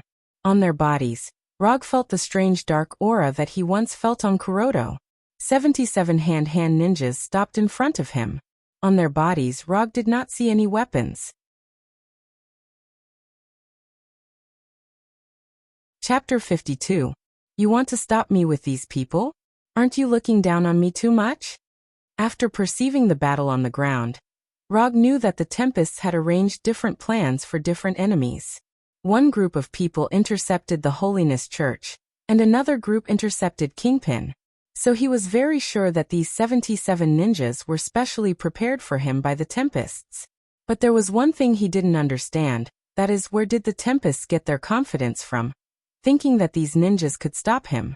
So far, the number of ninjas who have died in his hands has exceeded 200. And the comprehensive strength of those ninjas is stronger than the ninjas in front of him. Although he didn't know what the Tempests were thinking for the time being, he didn't intend to get entangled in this issue. Katon Grand Fire Annihilation. Without any hesitation, Rog decisively used ninjutsu. A powerful flame spewed out from his mouth, like an angry fire dragon, flew toward the ninja of the Hand and Peace Society. Just after flying out a short distance, the flame had expanded to the point where it enveloped the entire passage. Almost in the blink of an eye, these flames came in front of the Tempests and completely swallowed them. These Tempests didn't make any evasive movements, and there was no room to evade. The shockingly powerful flames enveloped them and quickly burned their bodies. The excruciating pain caused them to involuntarily let out blood-curdling screams, one after another, resounding throughout the entire passageway. Looking at these Tempests and ninjas standing in place like puppets, Rog noticed that something was wrong. The huge and powerful flame disappeared after 5 or 6 seconds, and along with the flame, the lives of these Tempests and ninjas disappeared. However, within a few seconds, these Tempests and ninjas, who had turned into corpses, stood up again one by one. These Tempests and ninjas, who should have been lying on the ground, stood up strangely like zombies in science fiction movies, and their eyes became dark. Black gas that could be seen with the naked eye kept gushing out of their severely burned bodies. These black gas are a bit familiar. Looking at the black gas, Rog couldn't help but recall the black fog he had seen on Black Sky's body. However, the black gas coming out of these hand ninjas is much thinner than Kuroka's black fog, and it doesn't look as strange as the black fog. Rog took out a shuriken and threw it towards one of the hand ninjas. He wanted to see if this black gas had the same devouring ability as the black fog. After imitating Bullseye's throwing technique, his shuriken skills had improved from terrible to superb. If he wanted to, he could even use his shuriken to hit the wings of flies flying more than 10 meters away. The shuriken he threw out drew a beautiful arc. then passed through the black gas and accurately hit the right eye of the ninja. The shuriken successfully hit the target, but it did not result in the expected result. Logically speaking, being hit in the eye should be enough to severely injure the enemy. However, the hand ninja who was hit in the right eye by the shuriken seemed to be fine. Not only was there no change, but he even ignored the shuriken in his eye and let the shuriken stay in his eye. It seems that this is not a resurrection, but just giving the dead a certain degree of mobility. Rog quickly made a judgment and formulated the corresponding tactics. He didn't know how the hand did it, but based on the current situation, the hand was well prepared. The 77 ninjas were sacrificed in exchange for time without his intervention. The hand didn't expect the 77 ninjas to be able to defeat Rog. What they wanted was to stall Rog. After Kuroka's death, the hand knew very well that it was impossible for them to stop Rog with conventional combat power. In that case, they might as well use some unconventional methods. The reason why Kuroku was so powerful was that he was a vessel for the beast possession, so he could exert strength far beyond ordinary people. The beast possession could greatly enhance the vessel's strength, but there weren't many people who were suitable to be the beast possession. An unsuitable vessel would die within a short period of time after being possessed by a beast. Although the hand didn't have a way to find a large number of suitable vessels, they developed a way to temporarily borrow the beast possession's strength based on the fact that the beast possession would strengthen the vessel's strength. Since unsuitable vessels would die in a short time after being possessed by the beast possession, it was better to directly provide some corpses that had just died for the beast possession. This way, they didn't have to worry about the lifespan of the vessel. Anyway, they were already dead, so there was no need to worry about the lifespan. Through the resentment of the dead before they died, coupled with suitable black magic, they could create a batch of temporary vessels for the dead that could be possessed by the beast possession. Although the temporary vessels created by this method were far inferior to Kuroku's, they had an absolute advantage in terms of numbers. Moreover, since they were already the vessels of the dead, they wouldn't have the weakness they had when they were alive. As long as the beast possession's strength didn't disappear, as long as the beast possession's corpse didn't completely collapse, these temporary vessels could continue to fight. If it weren't for the fact that they didn't have enough black magic materials, now standing in front of Rog, there would be more than 77 hand ninjas. These hand ninjas that had been possessed by the beast possession swayed for a few seconds. Then their eyes fell on Rog's body at the same time, and they let out a burst of beast-like roars. Then these hand ninjas rushed toward Rog, like a pack of wolves hunting their prey. Rog. Now what was controlling these bodies wasn't the original hand ninjas, but the fighting instinct in their bodies that originated from the beast possession. Some of them ran upright like humans, while some ran on all fours like wild beasts. But no matter what method they used, the speed they showed was far beyond when they were alive. At this time, Rog finally understood why the hand dug these tunnels so wide. When digging the tunnels, the hand had already planned to use this trump card. The only difference was which enemy it was used against. When these hand ninjas ran to the last few meters, a 5-meter-long spear made of electric current appeared in his right hand. Chidori sharp spear. The hand ninjas that rushed to the front were pierced by the Chidori sharp spear like candied haws, and then their bodies were completely cut off.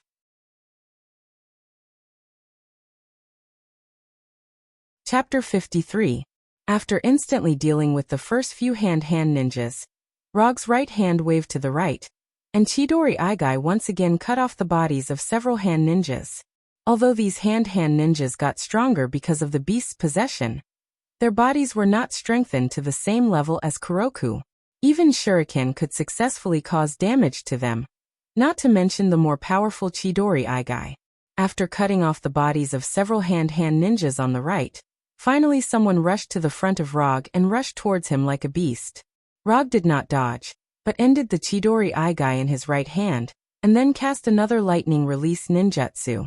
Chidori Flow. A visible light blue electric current appeared in an instant, and then hit the hand ninjas who rushed towards him.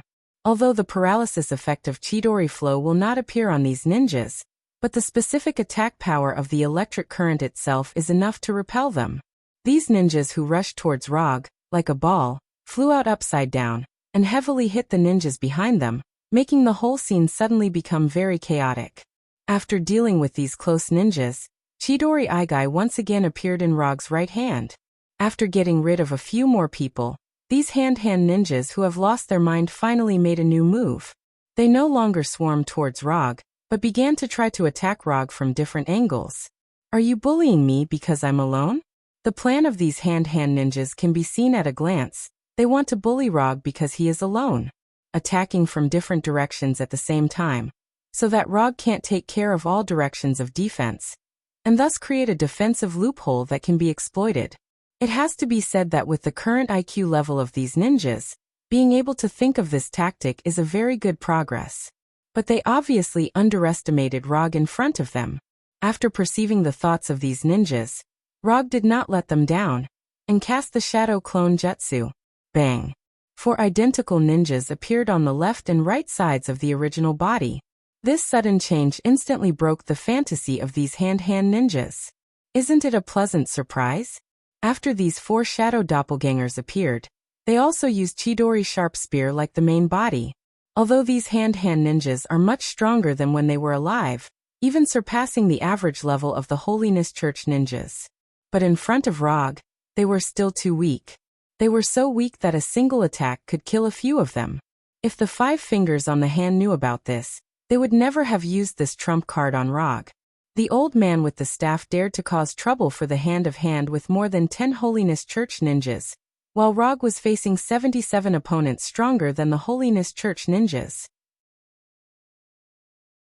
In Hand-Hand's opinion, this was already an extremely high level of treatment. But reality proved that this was far from enough. Under the simultaneous attack of 5 Rog, these hand-hand ninjas didn't last long. They were cleaned up and scattered in various places of the passage. Although these hand-hand ninjas who were cut off still had the ability to move, they couldn't stand up at all without a complete body. They could only helplessly flop on the ground like fish out of water. Rog ignored these hand-hand ninjas who could still move, and walked directly past them towards the final location of the seal. At the same time as Rog ended the battle on the ground also came to an end. Not only did the old man with the staff defeat Murakami and Bodo, one of the 5 fingers of the hand, he also took the lives of dozens of hand ninjas. Under the leadership of the old man with the staff, the other Holiness Church ninjas also broke out with amazing combat power, repelling or killing all the hand-hand ninjas in front of them. Murakami and Boto retreated with the few remaining hand-hand ninjas, while the old man with the staff and others entered the underground passage and rushed towards the location of the Dragon Bone seal.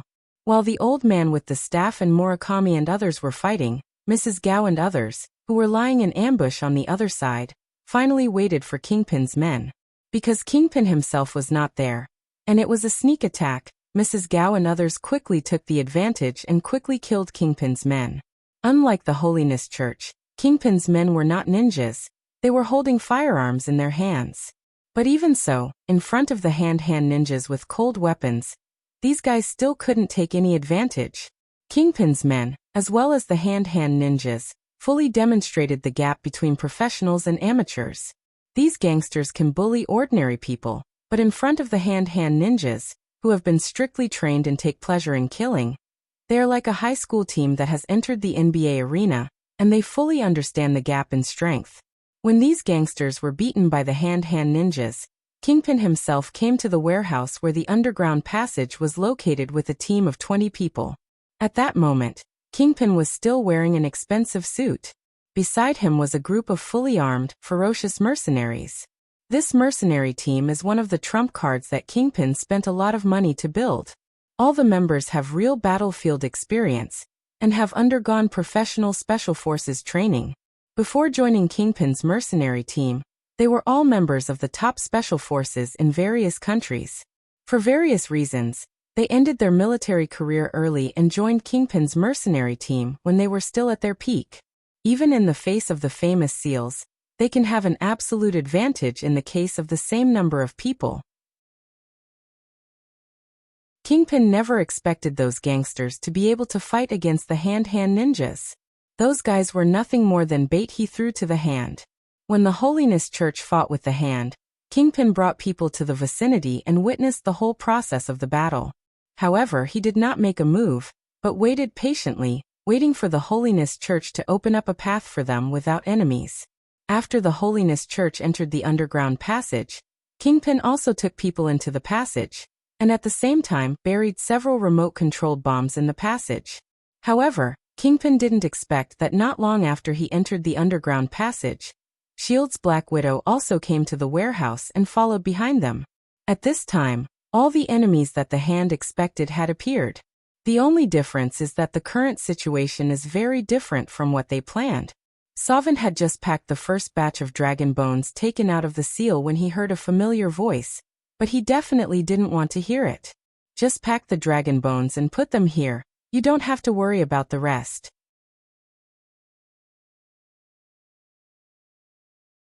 Chapter 54. If there is any voice in the world that Sovin doesn't want to hear now, then the first one is definitely Rog's voice. Sovin doesn't know if he did something wrong in his previous life, but he found that his luck has been getting worse and worse since he met Rog. The first time he knew about the existence of Rog, more than 100 of his men died. The first time he saw Rog, his strongest man, Kuroku, died, and Erika was sent out. Although the first commission was successful, the price was temporarily increased, and he paid an extra box of dragon bones. Then he came to commission again, and he was robbed of 3 boxes of dragon bones. In order to prevent him from interfering with this plan, he even used his secret card, but he still appeared. Trying his best to calm himself down, Suo Wang turned to Log and tried his best to control his tone as he quietly said, "We were the ones who discovered this place, and we were the ones who opened the seal. If you want to take a portion of the dragon bones, I can agree. But you can't ask for it all at once. Even if you are strong, you can't be so unreasonable." If it weren't for the fact that he can't beat Rog, Sovin wouldn't even want to say a word, let alone talk in such a tone. "First of all, let me correct you. I don't need your permission to take away the dragon bones. Secondly, I'm being unreasonable, so what? Finally, I'll give you a warm reminder. Without the dragon bones, you will die later, but if you dare to stop me, you will die now." Rog ignored Sovin's anger and said casually, "Regardless of whether Sovin is willing or not, and regardless of what the Holiness Church and Kingpin can do, he will not hand over a single piece of dragon bones here." At this time, the hand ninjas who were digging and transporting the dragon bones also noticed the existence of Rog and looked over. As long as Sovin gives the order, they will attack immediately. After listening to Rog's 3 sentences, Sovin's anger reached its peak. Even so, he forcefully restrained himself from making a move. Rog's last sentence is right. Without these dragon bones, at most, he won't be able to continue to extend his life in the future. But if he really fights, he doesn't need to think about the future, he will die here today. Although he has lived for hundreds of years, he still cherishes his life very much. If it weren't for this, they wouldn't have risked betraying Kunlun. Is there really no discussion at all? What do you think? If he wasn't the only one present, but all 5 of the hand's fingers were here, Sword might have tried to resist. But in this case, he doesn't even have the capital to resist. Okay. I admit defeat. After saying that, Suawanda turned around and left. At the same time, he signaled the ninjas to put down the dragon bones in their hands. You can go, but they have to stay. After packing the dragon bones, they can leave. The dragon bones haven't been completely mined yet, and Rog doesn't want to dig it himself. You stay and continue to dig until you finish digging, Sounder said while suppressing his anger. Then he left alone. As for where he went and where he left from, Rog wasn't interested at all. The ninjas who were left behind watched Sovin leave, and then continued their task. It has to be said that the Hand of Hand has done a good job in training his subordinates. This is what it means to be a subordinate. They do what they say, and they don't say a word of nonsense. If their subordinates have the obedience of the Hand of Hand ninjas, those capitalists will wake up laughing in their sleep. With the efforts of the Hand of Hand ninjas, more and more dragon bones were excavated, and soon they piled up into a small hill. Looking at these dragon bones, Rog seems to see the picture of his chakra increasing. However, this beautiful imagination of his was quickly interrupted by someone. All the dragon bones here belong to the Holiness Church. Although the old man can't see, he can clearly feel the energy emitted by the dragon bones, the energy that makes him want to fight. After seeing the arrival of the Holiness Church, the hand-of-hand ninjas suddenly pulled out their weapons and were ready to fight at any time. "Don't stop, keep digging," Rog said in a dissatisfied tone. After hesitating for a few seconds, these hand-of-hand ninjas finally put away their weapons and continued to dig. After hearing Rog's words, the old man's face suddenly became very ugly. Although he had only interacted with Roger once, he had deeply engraved Roger's voice into his mind. He remembered this guy who had once beaten him up like a sparring partner. Just as the old man was about to speak, Kingpin's voice came from a distance. "What a big tone, without my consent. Your Holiness Church can't take away a single dragon bone." Although Kingpin only brought 20 people with him, if they really fight, these Holiness Church ninjas are really not his opponents. Not long after Kingpin's arrival, a seductive figure appeared at the exit of the passage. Black Widow Natasha. After seeing her figure, Rog frowned slightly. Why is this woman here? Is there no one else in the S.H.I.E.L.D. New York branch? Rog is no stranger to Natasha, they have met before. S.H.I.E.L.D. once sent special teams to capture him 3 times in a row. After failing 3 times, S.H.I.E.L.D. did not give up for the first time, but launched a relatively soft plan. The executor of the plan that time was Black Widow Natasha. If he hadn't known about the existence of Black Widow Natasha early, he would have almost failed that time.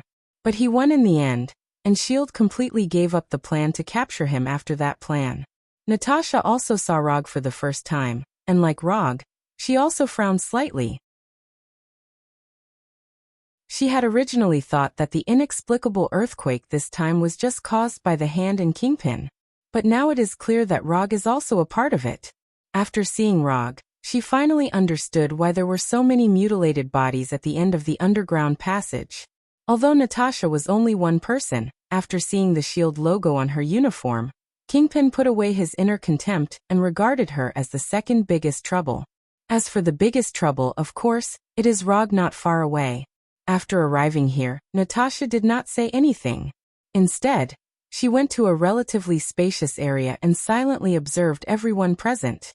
It didn't take long for Savant, who had left, to return here, and Murakami and Bodo came back with him.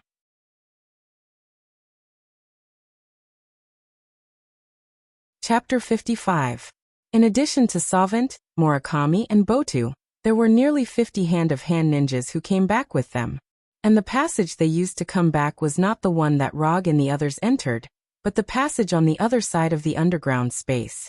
After returning to the underground space where the dragon bones were sealed, Savant didn't fear Rog as before, but looked at him with a provocative look.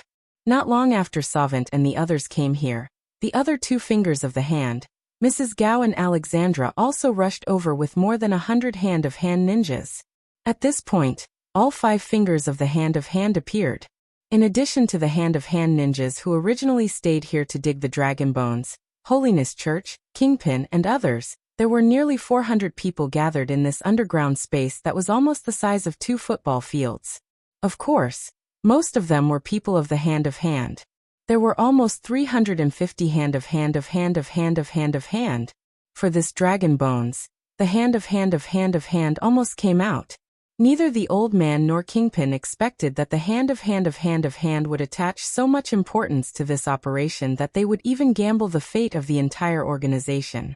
With an absolute advantage in numbers, even if the 5 fingers of the hand-of-hand of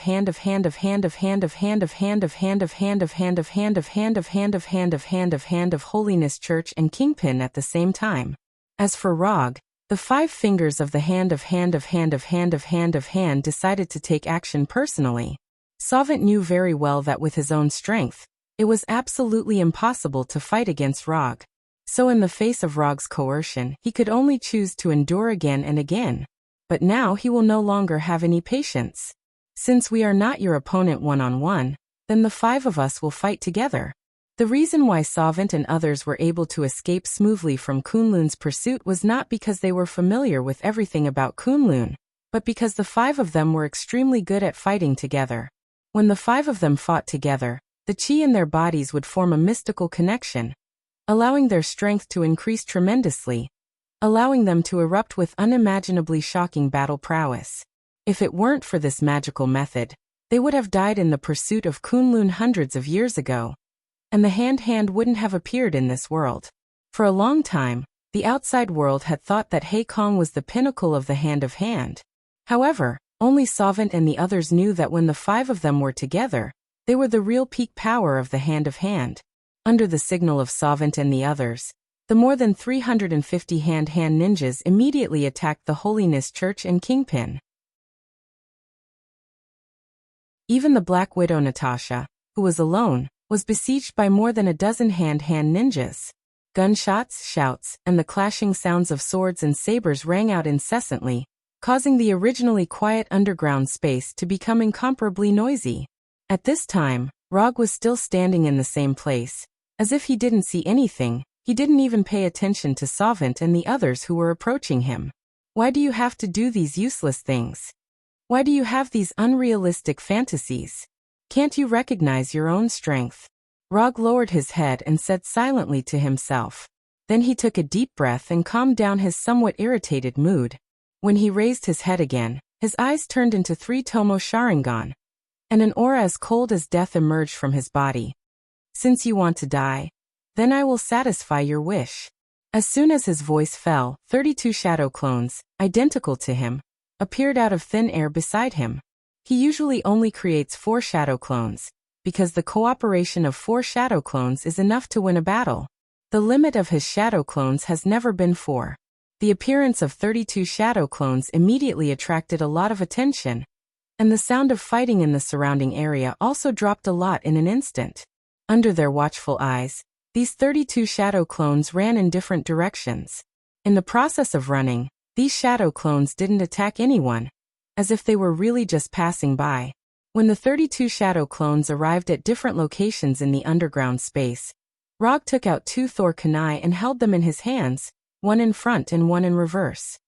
Kill all of you in 10 seconds. Rog's voice wasn't loud, but everyone present clearly heard his words. Kill nearly 400 people in 10 seconds. Although this sentence came from his mouth, but most of the people present didn't think he could do it. The people who appeared here now weren't street thugs or hooligans.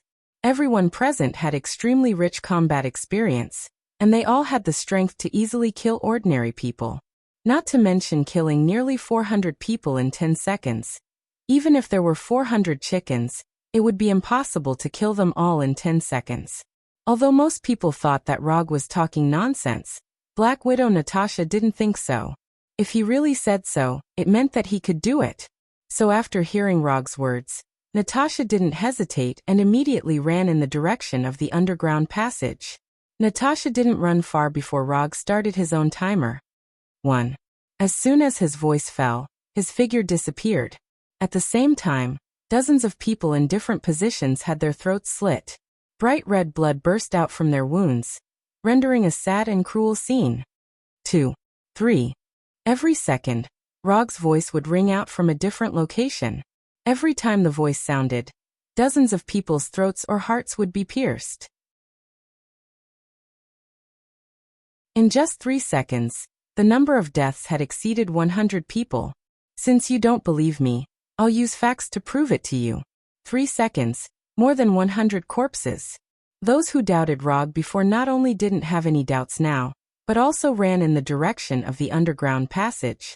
If they don't run now, they really won't have a chance to run. That madman will really kill everyone here in 10 seconds. The enemies who were still fighting fiercely at this time became brothers in distress. When these people ran to the underground passage, Rog didn't stop his killing. 4, 5, 6, 7. Another 4 seconds passed, and more than 100 people died in the hands of Rog. Until now, they didn't know how Rog did it.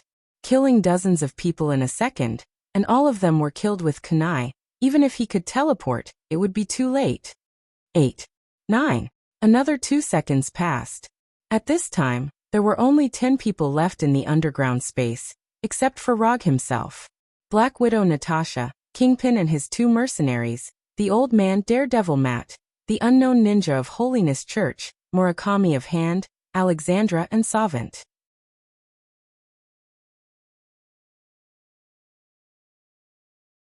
Chapter 56. Nearly 400 people. After 9 seconds, only 10 people were left. This kind of efficient and terrifying killing efficiency shocked the rest of the people. It was only now that they finally understood why Logue had made such a solemn vow. In 10 seconds, kill all of you. This is not an unrealistic fantasy. This is just a notice. Natasha, who was the first to retreat, has already entered the underground passage at this time. And Kingpin, the old man, and the others are only a short distance away from the underground passage. But none of them knows whether they can enter the passage alive at the last moment.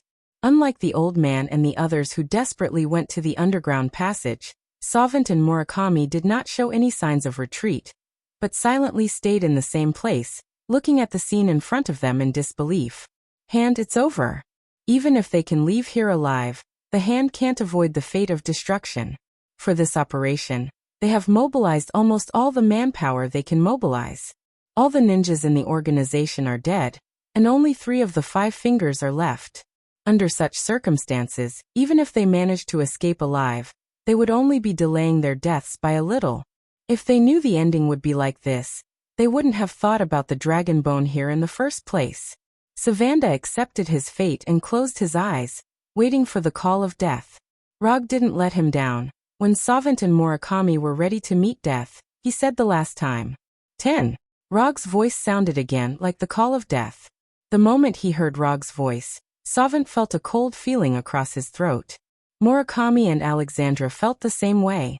Even the old man and the others who were only a little distance away from the underground passage suffered a similar experience. However, what greeted them was not the feeling of a kunai across their neck, but the pain of a piercing heart. In the end, only 3 people entered the underground passage alive. As Natasha was the first to react, she was the first to enter the passage. Daredevil Matt was a step slower, but with his strong perception and good speed, he also stepped into the underground passage at the last moment. The last one to enter the underground tunnel was Jean Ben. The chance to enter the passage alive originally belonged to one of Kingpin's mercenaries. But at the last moment, Kingpin used this lucky mercenary as his shield, and used the mercenary's life in exchange for a chance to leave alive. After Natasha and the other 2 entered the underground tunnel, Rog stopped his slaughter and put away the Thor kunai that was covered in blood. In order to finish off nearly 400 enemies in 10 seconds, he used a tactic that he had long prepared but had never used in battle. Flying Thor killing array. 32 shadow clones meant 32 Thor coordinates. When the original body uses the flying Thor coordinates on the shadow clone to teleport and kill, the shadow clone also uses the same method to teleport and attack. Every second, it is equivalent to 33 Rog attacking at the same time. The mutual transfer between the original body and the 32 shadow clones also provides more possibilities for subsequent transfer and teleportation, and finally creates this terrifying killing efficiency. Now in the huge underground space, only Rog and his shadow clone were still standing. All the enemies were dead, but he did not remove the shadow clone, but gave them a new order. Pack and transport the dragon bones. Although the ninja in his hand has excavated and packed a part of the dragon bones, there are still many dragon bones that have not been excavated. He does not intend to let go of any of the dragon bones here. When Rog's shadow clones began to excavate in an orderly manner, and sent the packed dragon bones home one by one, Daredevil Matt in the underground passage stayed in the passage with a complicated expression on his face. Matt knew that Rog had nothing to do with a good person in the traditional sense, but what he didn't expect was that Rog's attitude towards life was more indifferent than he thought. Nearly 400 people were killed just like that. And after killing them, there was no emotional fluctuation at all. It was as if the people who had just died in his hands were not living humans, but ants. Matt felt a little sorry for the death of others, but it was only a pity. But the death of the old man made him unable to calm down for a long time. Although he didn't agree with some of the old man's practices, in any case, the old man was his master, the one who taught him how to fight. His master was killed just like that. As an apprentice, it would be abnormal if he didn't have any reaction at all. Matt, who was in a complicated mood, finally left the underground passage. As for whether he will take revenge on Rog in the future, only he knows. Unlike Matt, who was in a complicated mood, Kingpin was in a very good mood at this time, although he also lost an extremely strong mercenary team. Although Kingpin didn't even get a piece of dragon bone, Rog's killing helped him solve a rather troublesome enemy. The 5 fingers of the hand are dead, and so are most of the ninjas. Even if there are a few scattered ninjas outside, they can't make any waves. This also means that he can easily occupy everything left by the hand. A strong mercenary team died, and he got all the assets and territory left by the hand. No matter how you look at it, he has made a profit. At the same time, Kingpin silently made a decision that he would never provoke Rog in the future unless necessary. Natasha was the last to leave. She had planned to go over and say a few words to Rog, but she finally gave up this plan and began to return to the New York branch of S.H.I.E.L.D. After explaining to the Shadow Clone, Rog returned home, and then asked the Shadow Clone to put the dragon bones he had brought back into the Biological Tissue Energy Purification Separator No. 2. After a night of constant efforts, Rog harvested a whole barrel of purified green liquid. Separator No. 2, which had been working under a high load for the whole night, exploded in protest in front of Lucien after the last keel was purified. Looking at the large barrel of green liquid in front of him, Rog sighed first, then took out a cup and filled it with it. It took more than 3 days for him to finally drink all the green liquid purified by the dragon bone. And at the same time, he silently made a decision. In the future, I will never drink green things. I hate green.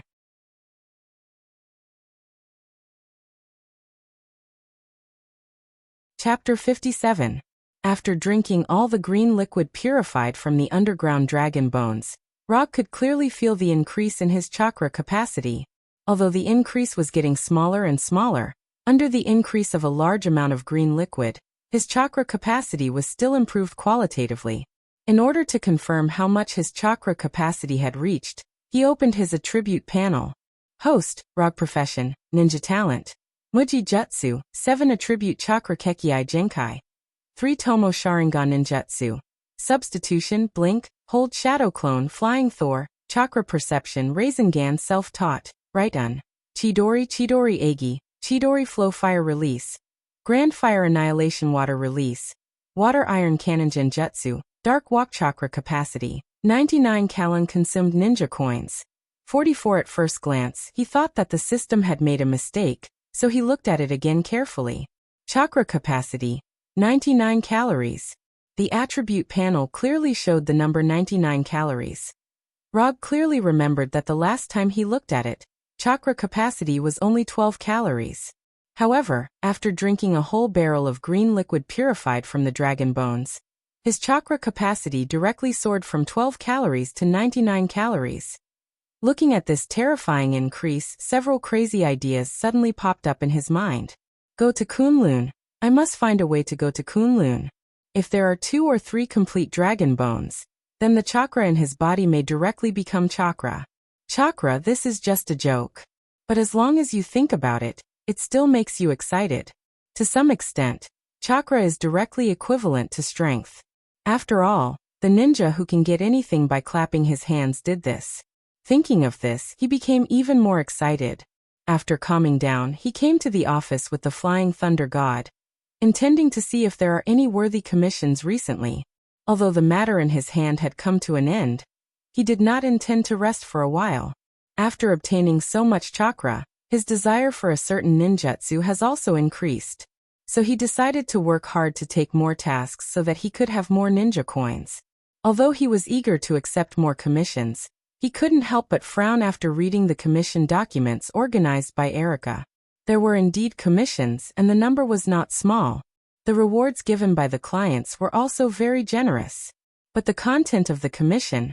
Weren't there any normal people who had come to commission him recently?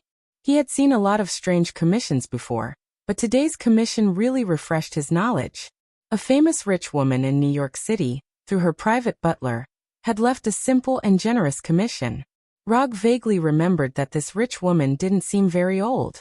Last year, when this rich woman's husband passed away, there was an interesting headline in the newspaper, saying that this was the 3rd time this rich woman, who was less than 40 years old, had attended her husband's funeral. Is there a problem with the reputation that has been spreading recently? Why would such a request appear? This was simply an insult to a young and strong man like him. Perhaps many men don't mind this kind of insult, but he minded it very much, because he was a person who liked to take the initiative to control the rhythm.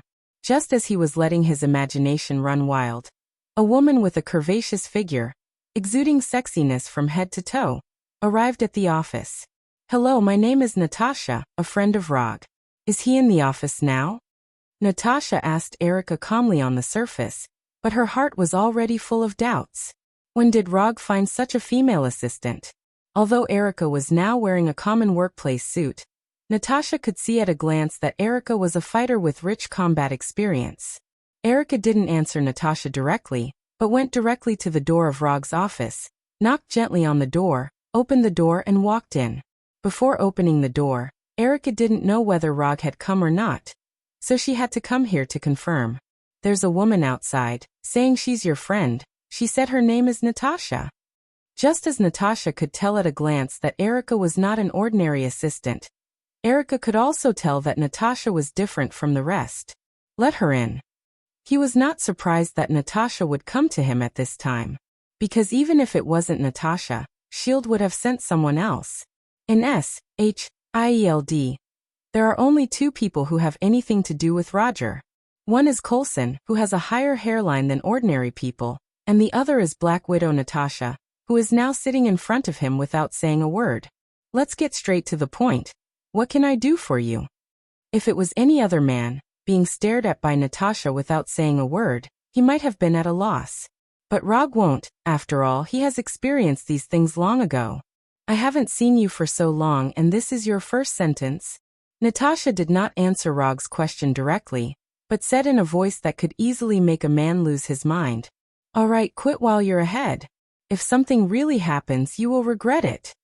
Looking at Rog's unchanged face, Natasha finally changed back to her normal appearance and said calmly, "The Bureau asked me to ask you if I can buy some dragon bones from you. Our researchers are very interested in these dragon bones. If you want, we can buy some at a high price." After listening to Natasha's words, Rog glanced at her and said silently, "It seems that the last legacy of Hand has been received by you. I thought it would be Kingpin who would finally eat the legacy of Hand. We only took a small part of it, and most of the rest is with Kingpin. The assets and territories in Hand have no meaning in the eyes of S.H.I.E.L.D. The only thing worth S.H.I.E.L.D.'s concern is the little dragon bones left in Hand. This is really in line with your style. You can go back and tell your one-eyed director that I will not hand over the dragon bones, whether in a transaction or in any other way. If he wants it, he can dig it himself. Maybe there are other dragon bones buried somewhere in the ground. Although he doesn't even have a dragon bone in his hand now, he still has to pretend. I will pass on your opinion. That's all for the dragon bones. We have a commission that you should be interested in." After that, Natasha took out a USB flash drive from her pocket and handed it directly to Rog. "Take a look at the content inside. I promise you will be interested."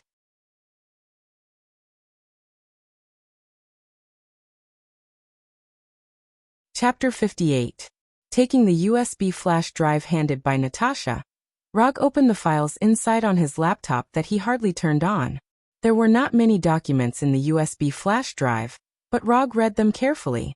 After carefully reading the contents recorded inside, he closed the laptop screen and asked Natasha with a serious face, "Tell me what you want to commission. I am really interested in this thing." The content of the commission is very simple. Find the person inside and bring him back. Whether it is a living or a dead body, it can be done. The last time Coulson came to make a commission, you rejected it without even looking at it.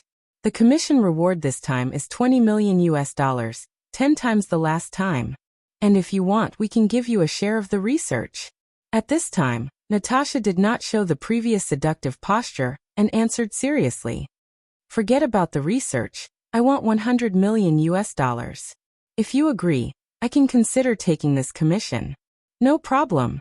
For Rog's request to increase the reward, Natasha didn't even think about it and directly agreed. Anyway, for S.H.I.E.L.D., whether the reward is $20 million or $100 million, there is no essential difference. Rich people are so capricious. Write the commission content and reward on it, and then I will give you a final reply. Rog took out an unused commission scroll from the drawer and placed it in front of Natasha. Natasha skillfully opened the scroll, wrote the commission content and reward, and signed her name at the same time. At the moment when Natasha finished writing her name, Rog opened the system's commission page and took a look. Commission content. Give banner to S.H.I.E.L.D. life or death. Commission status. Incomplete. Commission reward, 100 ninja coins. After seeing the commission reward given by the system, Rog sighed silently in his heart. This commission reward is really high. It directly refreshed the past record and raised the upper limit of the reward to 3 digits. I will take the commission. But I want all the information you know now. No problem, we will send it over later. After completing the task, Natasha didn't stay in the office for too long and left immediately. The main reason was that Rog didn't want to talk too much with her. Natasha was just like her code name. If he wasn't careful, he would fall into her trap. After Natasha left, Rog turned on the computer screen and carefully browsed through the information in the USB flash drive. More than a year ago, the talented Dr. Bruce Banner accepted the military's invitation to study a new technology for the military with his girlfriend, Dr. Ross. Dr. Banner thought that he was conducting a study on radiation resistance, but in fact, it was a biotechnological strength enhancement experiment. Simply put, it was an experiment to create a super soldier. But Dr. Banner didn't know this, and he was confident in his research, so he conducted human experiments on himself. As a result, a green monster was born. Comparing the birth process of Hulk in his memory with the information recorded in S.H.I.E.L.D.'s data, Rog did not find any significant differences. The information given by S.H.I.E.L.D. this time was actually complete, and it seemed that there was still a little sincerity. In Rog's memory, Dr. Banner was finally exposed in Brazil, but he didn't know the specific time of the exposure. Judging from the current information, S.H.I.E.L.D. doesn't know the specific location of Dr. Banner. Otherwise, they wouldn't have needed to come to him for a commission. Of course, it is not ruled out that S.H.I.E.L.D. has found Dr. Banner, but they can't bring him back. But in either case, he doesn't mind handing over Dr. Banner to S.H.I.E.L.D. A whole 100 ninja coins. This is a bigger temptation for him than $1 billion. The commission reward given by the system is indeed very exciting, but it also means that in the system's judgment, this is an extremely difficult task. Not long after Natasha left, a FedEx guy sent a document over. After putting down the document, the courier left the office at the speed of a 100-meter sprint, as if this was a battlefield where there was a risk of death at any time. If Rog was present, he might be able to recognize that the courier who sent the document this time was the one who sent the bomb last time. After taking the document from Erica, Rog browsed it carefully. As he guessed, S.H.I.E.L.D. not only doesn't know the specific whereabouts of Dr. Banner, but even the information in their hands is still secondhand. At the end of the document, S.H.I.E.L.D. warmly wrote a line of remarks. All the intelligence information about Dr. Banner comes from General Ross, a lieutenant general of the U.S. Air Force. The relationship between S.H.I.E.L.D. and the U.S. military has never been good. S.H.I.E.L.D. doesn't like the brute force of the U.S. military, and the U.S. military also hates S.H.I.E.L.D.'s nonsense. If General Ross knew that his confidential documents had appeared in S.H.I.E.L.D.'s database, he wouldn't have been able to help but visit Nick Fury in person. Several months ago, General Ross lost track of Dr. Banner, and now he is looking for Dr. Banner all over the world. Just as Rog was considering whether to go to Brazil now, his mobile phone received a transfer message, and the transfer amount was exactly $100 million. This efficiency is good, I like it. Just glancing at the information on the phone screen, Rog turned his attention back to the document in his hand. He is now considering a question, that is, if he were to take a punch from Hulk head-on now, would he die on the spot? After careful and repeated calculations, he came to a not very good conclusion. If he is hit by the angry Hulk, the probability of him dying on the spot is as high as 50%. The probability of dying on the spot is 50%. The probability of dying in pain after a period of time is 40%. and only 10% is likely to be seriously injured or slightly injured.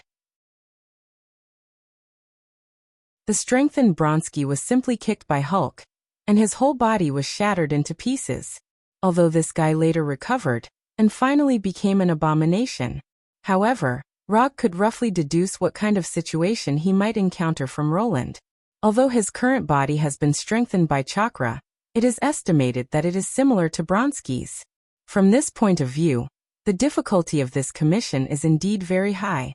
But if you think about it from another point of view, the difficulty of the commission may not be so high. You will only get hurt if you are hit, and you will not get hurt if you are not hit. Fighting without injury, this seems difficult. But for Rog, who has the flying Thor, this is not impossible.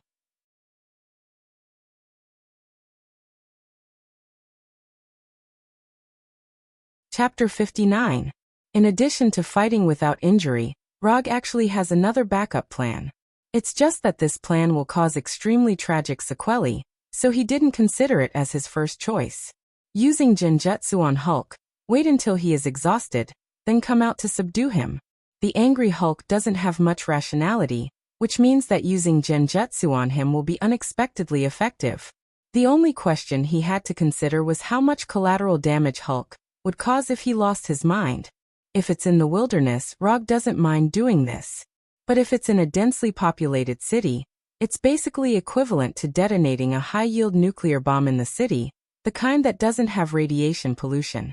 Unless he uses the anti-Hulk armor to fight Hulk head-on, exhausting his stamina and preventing him from expanding the damage. Or like a crazy titan, he can use a set of overbearing military boxing to hit Hulk directly. After thinking about it, Rog decided to use his best method to deal with Hulk. Hulk's strength, endurance, and defense are all top-notch, but his speed is not very fast, and he can't fly. Although Rog can't fly himself, if he wants to fly to fight, it's not impossible. He won't forget that he still has a top-notch figure worth hundreds of millions in Tani's mansion. I wonder what it's like to wear Mark III and use ninjutsu? Will I become a technological ninja? Just as Logue's thoughts were running wild, the door of the firm was pushed open.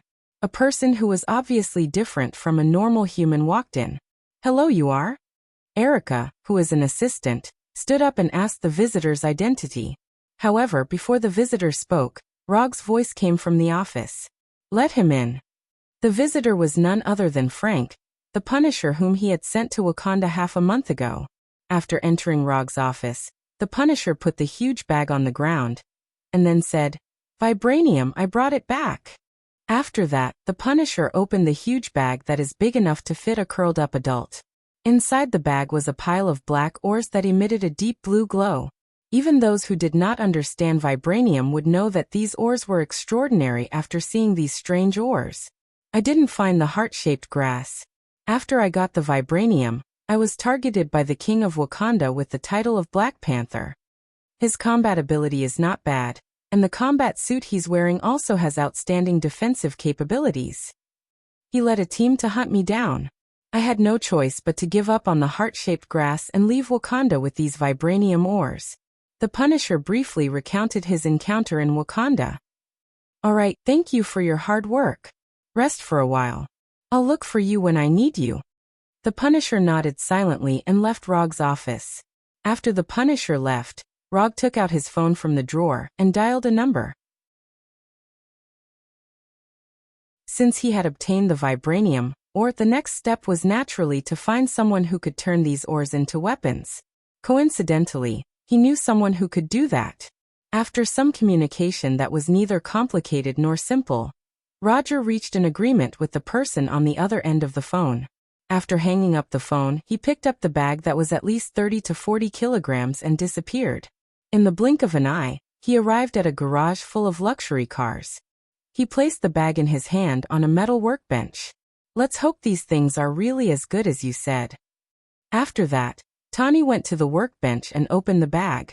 Looking at the black ores that were emitting a deep blue glow, Tani's face showed a curious expression that he had not seen for a long time. These things are called vibranium. After being melted at high temperature and reforged, they will become indestructible. Of course, this is only the simplest way to use them. The molecular structure of vibranium is very special, which gives it unparalleled defensive capabilities. Its molecules are in a relatively static state, so it almost does not conduct heat and kinetic energy. However, it can absorb heat, energy, and kinetic energy. After being fused with other metals, the hardness and strength of vibranium will be further improved. However, I don't know what kind of metal it is and how to fuse it. Although this thing does not conduct heat and kinetic energy, as far as I know, through a certain technology, the energy stored inside can be released all at once. In this aspect, you are an expert, so I believe you have a way to find out how to release the energy inside. After listening to Rog's explanation, Tani frowned slightly, then said, "The things you said reminded me of a shield that my father accidentally created.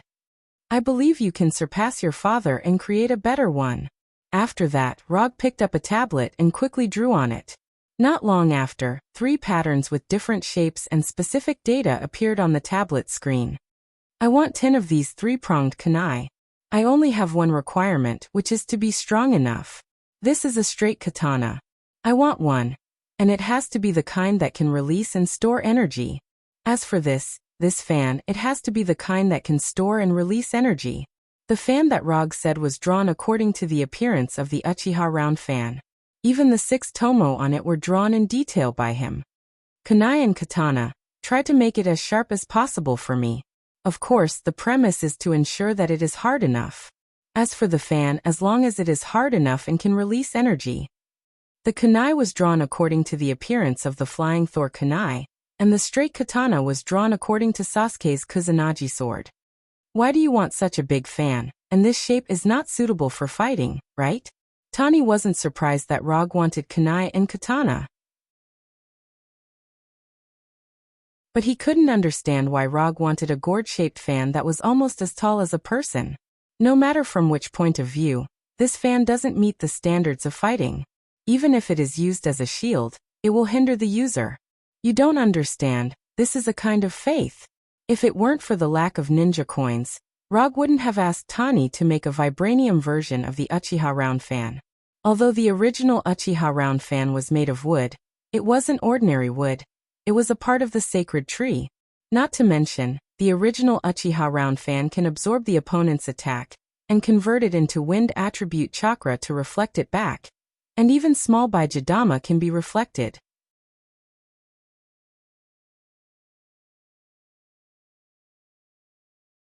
Chapter 60. After explaining his needs, Rog returned directly to the office with the Flying Thunder God. With Tani's ability, it is only a matter of time before he figures out how to use vibranium. After all, he is a top genius who can even create a space-time locator in a short time. The use of vibranium may be a problem for others, but it will never be a problem for Tani. The only thing Rog needs to care about now is how long it will take for Tani to make the weapons he needs. If Tani can give these weapons to him before Hulk appears, then he doesn't mind fighting with Hulk at close range. Although the vibranium version of the Uchiha round fan can't be the same as the original version, it is made of vibranium anyway, and it won't be a problem to resist Hulk's fist. After returning to the office, Rog turned on the computer and browsed through the information of Banner's girlfriend, Dr. Ross, in detail. No one knows where Banner is now. Even a professional organization like S.H.I.E.L.D. doesn't know. According to common sense, it is impossible for a physicist to hide himself so quietly. But Banner, a physicist, not only did he do it, but he did it very well.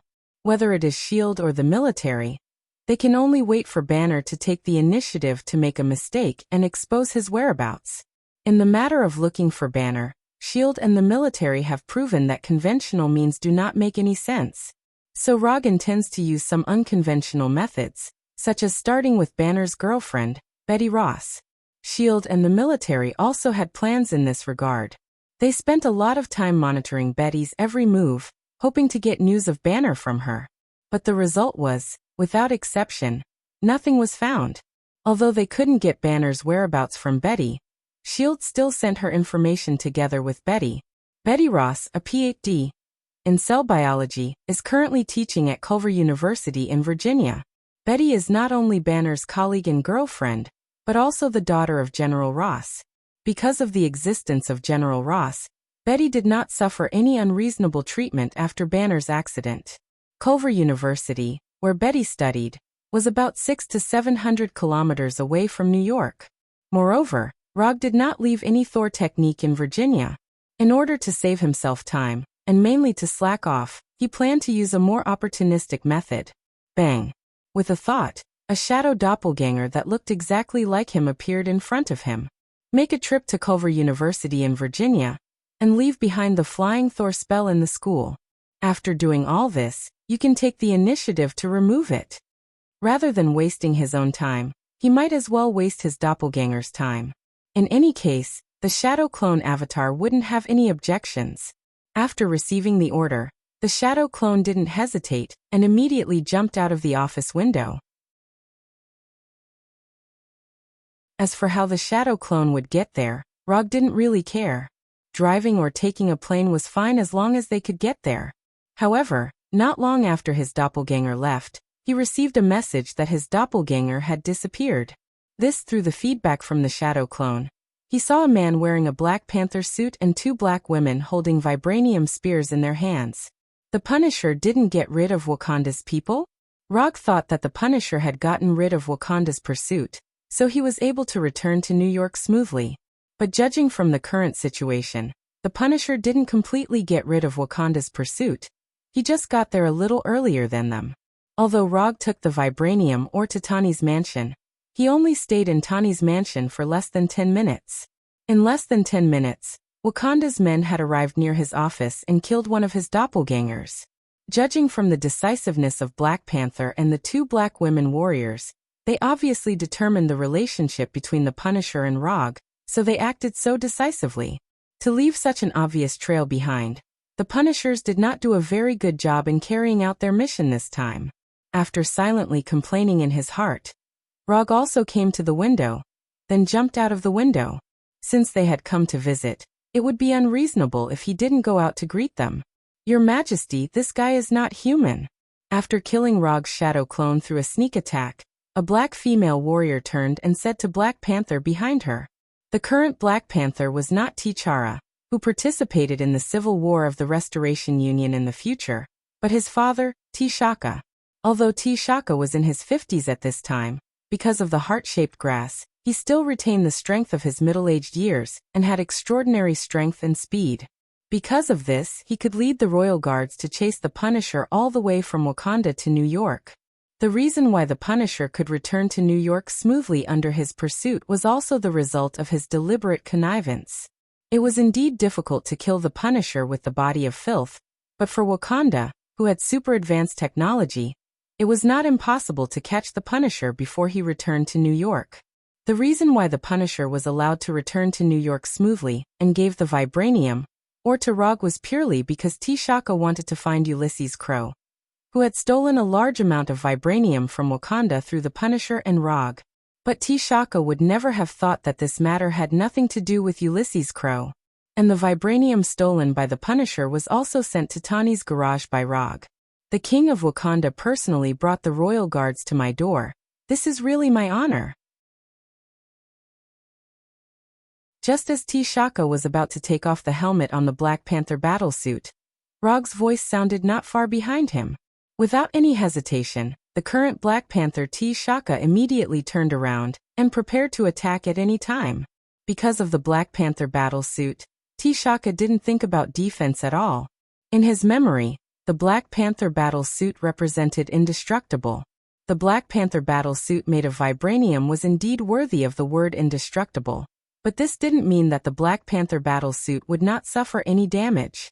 The moment he turned around, T'Chaka saw a pair of blood-red eyes. A pair of eyes he had never seen before, but instinctively perceived danger. Then, under the watchful eyes of the two black female warriors, Rog came in front of the motionless T'Chaka and hit him with a light blue Rasengan.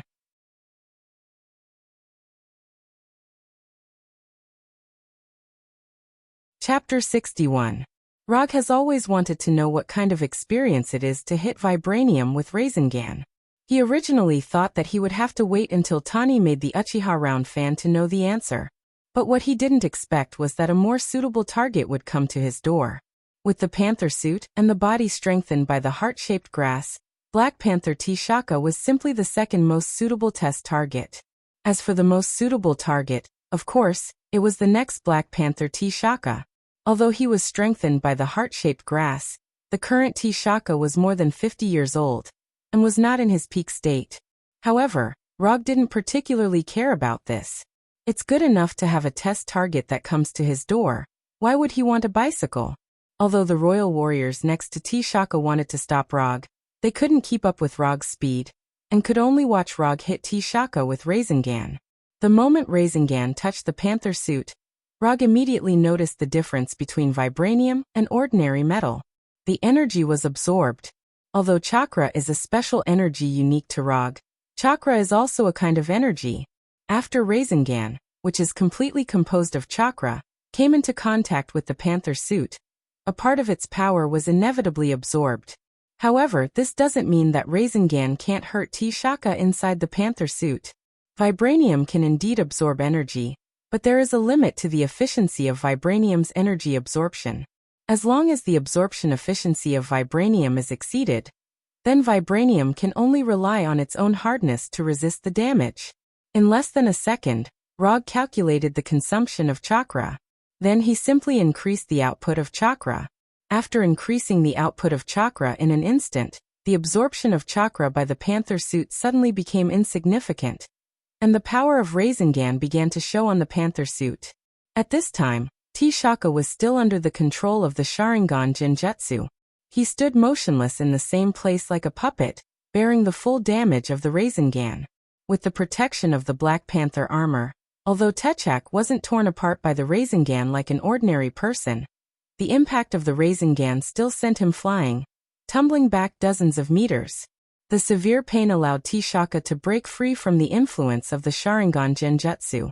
To be precise, it was Rog who stopped the Genjutsu on him. At this time he had no time to do anything. His whole body crashed heavily into the outer wall of a house, blasting a big hole in the outer wall of the house. Although T'Chaka was blown away, Rog knew very well that the Rasengan this time would not cause too much damage to T'Chaka. Rasengan is just a pure chakra ball. It doesn't turn the wind attribute chakra into thin needles like Futon Erasen Shuriken, and directly attack human cells. With the protection of the Black Panther armor, the twisting and tearing force of the Rasengan was reduced by more than half. As for the remaining small part, T'Chaka could rely on his own body to resist it. As Rog expected, within a few seconds T'Chaka came out of the hole in the wall. Except for some dust on his Black Panther armor, T'Chaka didn't look any different from before.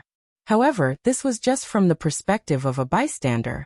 T'Chaka himself knew very well that if it wasn't for the Black Panther armor, made of vibranium protecting him, the Rasengan just now would have been enough to seriously injure him. Even if the armor mitigated most of the damage, the remaining small part of the power almost made him unable to get up. T'Chaka felt like he had just been hit by a speeding train. Moreover, the train was the kind that was rotating at high speed. This guy can break the defense of the armor. Although there was no gap on the Black Panther armor, this thought still emerged in T'Chaka's mind. T'Chaka stayed in place with extreme vigilance, not daring to approach Rog rashly, for fear that he would be hit by the Rasengan again. Even now, T'Chaka still felt a little dizzy, and there were bursts of stabbing pain in his body from time to time. T'Chaka didn't launch an attack, but his two female royal warriors didn't have so many scruples. After seeing T'Chaka come out of the hole in the wall, the two royal warriors raised the vibranium spears in their hands and fiercely stabbed at Rog. Just as the vibranium spears in their hands were about to pierce Rog's body, they felt a cold touch on their necks at the same time. What followed was intense pain and endless darkness. At this time, Rog was still standing in place. After noticing the attack of the two royal warriors, he directly took out two shurikens and casually threw them at them. After Bullseye's selfless teaching, his shuriken throwing technique had now reached an unimaginable level. As long as he wanted, he could make the shurikens accurately shoot at the enemy from any position and angle. After easily getting rid of the two royal warriors, Rog didn't even have the interest to look at their corpses. He directly used blink and disappeared. The moment Rog's figure disappeared, T'Chaka was on full alert. guarding against Rog's attack. But his vigilance had no meaning. When he saw Rog again, Rog was already in front of him, and there was an extra Rasengan in his right hand that was several times bigger than the previous one. Boom. Without having time to do any defense, T-Shaka was once again sent flying by the Rasengan. This time, he not only crashed through a wall, but also went through the whole house and flew out from the other side. He was sent flying again, this time by a Rasengan that was several times bigger. Even with the protection of the Black Panther armor, T-Shaka was still seriously injured, and involuntarily spat a mouthful of blood into the helmet of the armor. Vibranium was indeed very strong, but it didn't mean that it couldn't be destroyed. Since a certain crazy titan in the future could cut Captain America's shield with a double-edged sword, then today Rog could also directly break T-Shaka's Black Panther armor with a Rasengan. Although Rog wasn't the crazy titan, T-Shaka's Black Panther armor wasn't the shield in Captain America's hand. In terms of defensive power, Captain America's shield was much stronger than T-Shaka's Black Panther armor. After being hit by 2 Rasengan in a row, T-Shaka had no intention of staying. Before he could send a signal, a strange-looking fighter took the initiative to fly over and fired a few shots at Rog.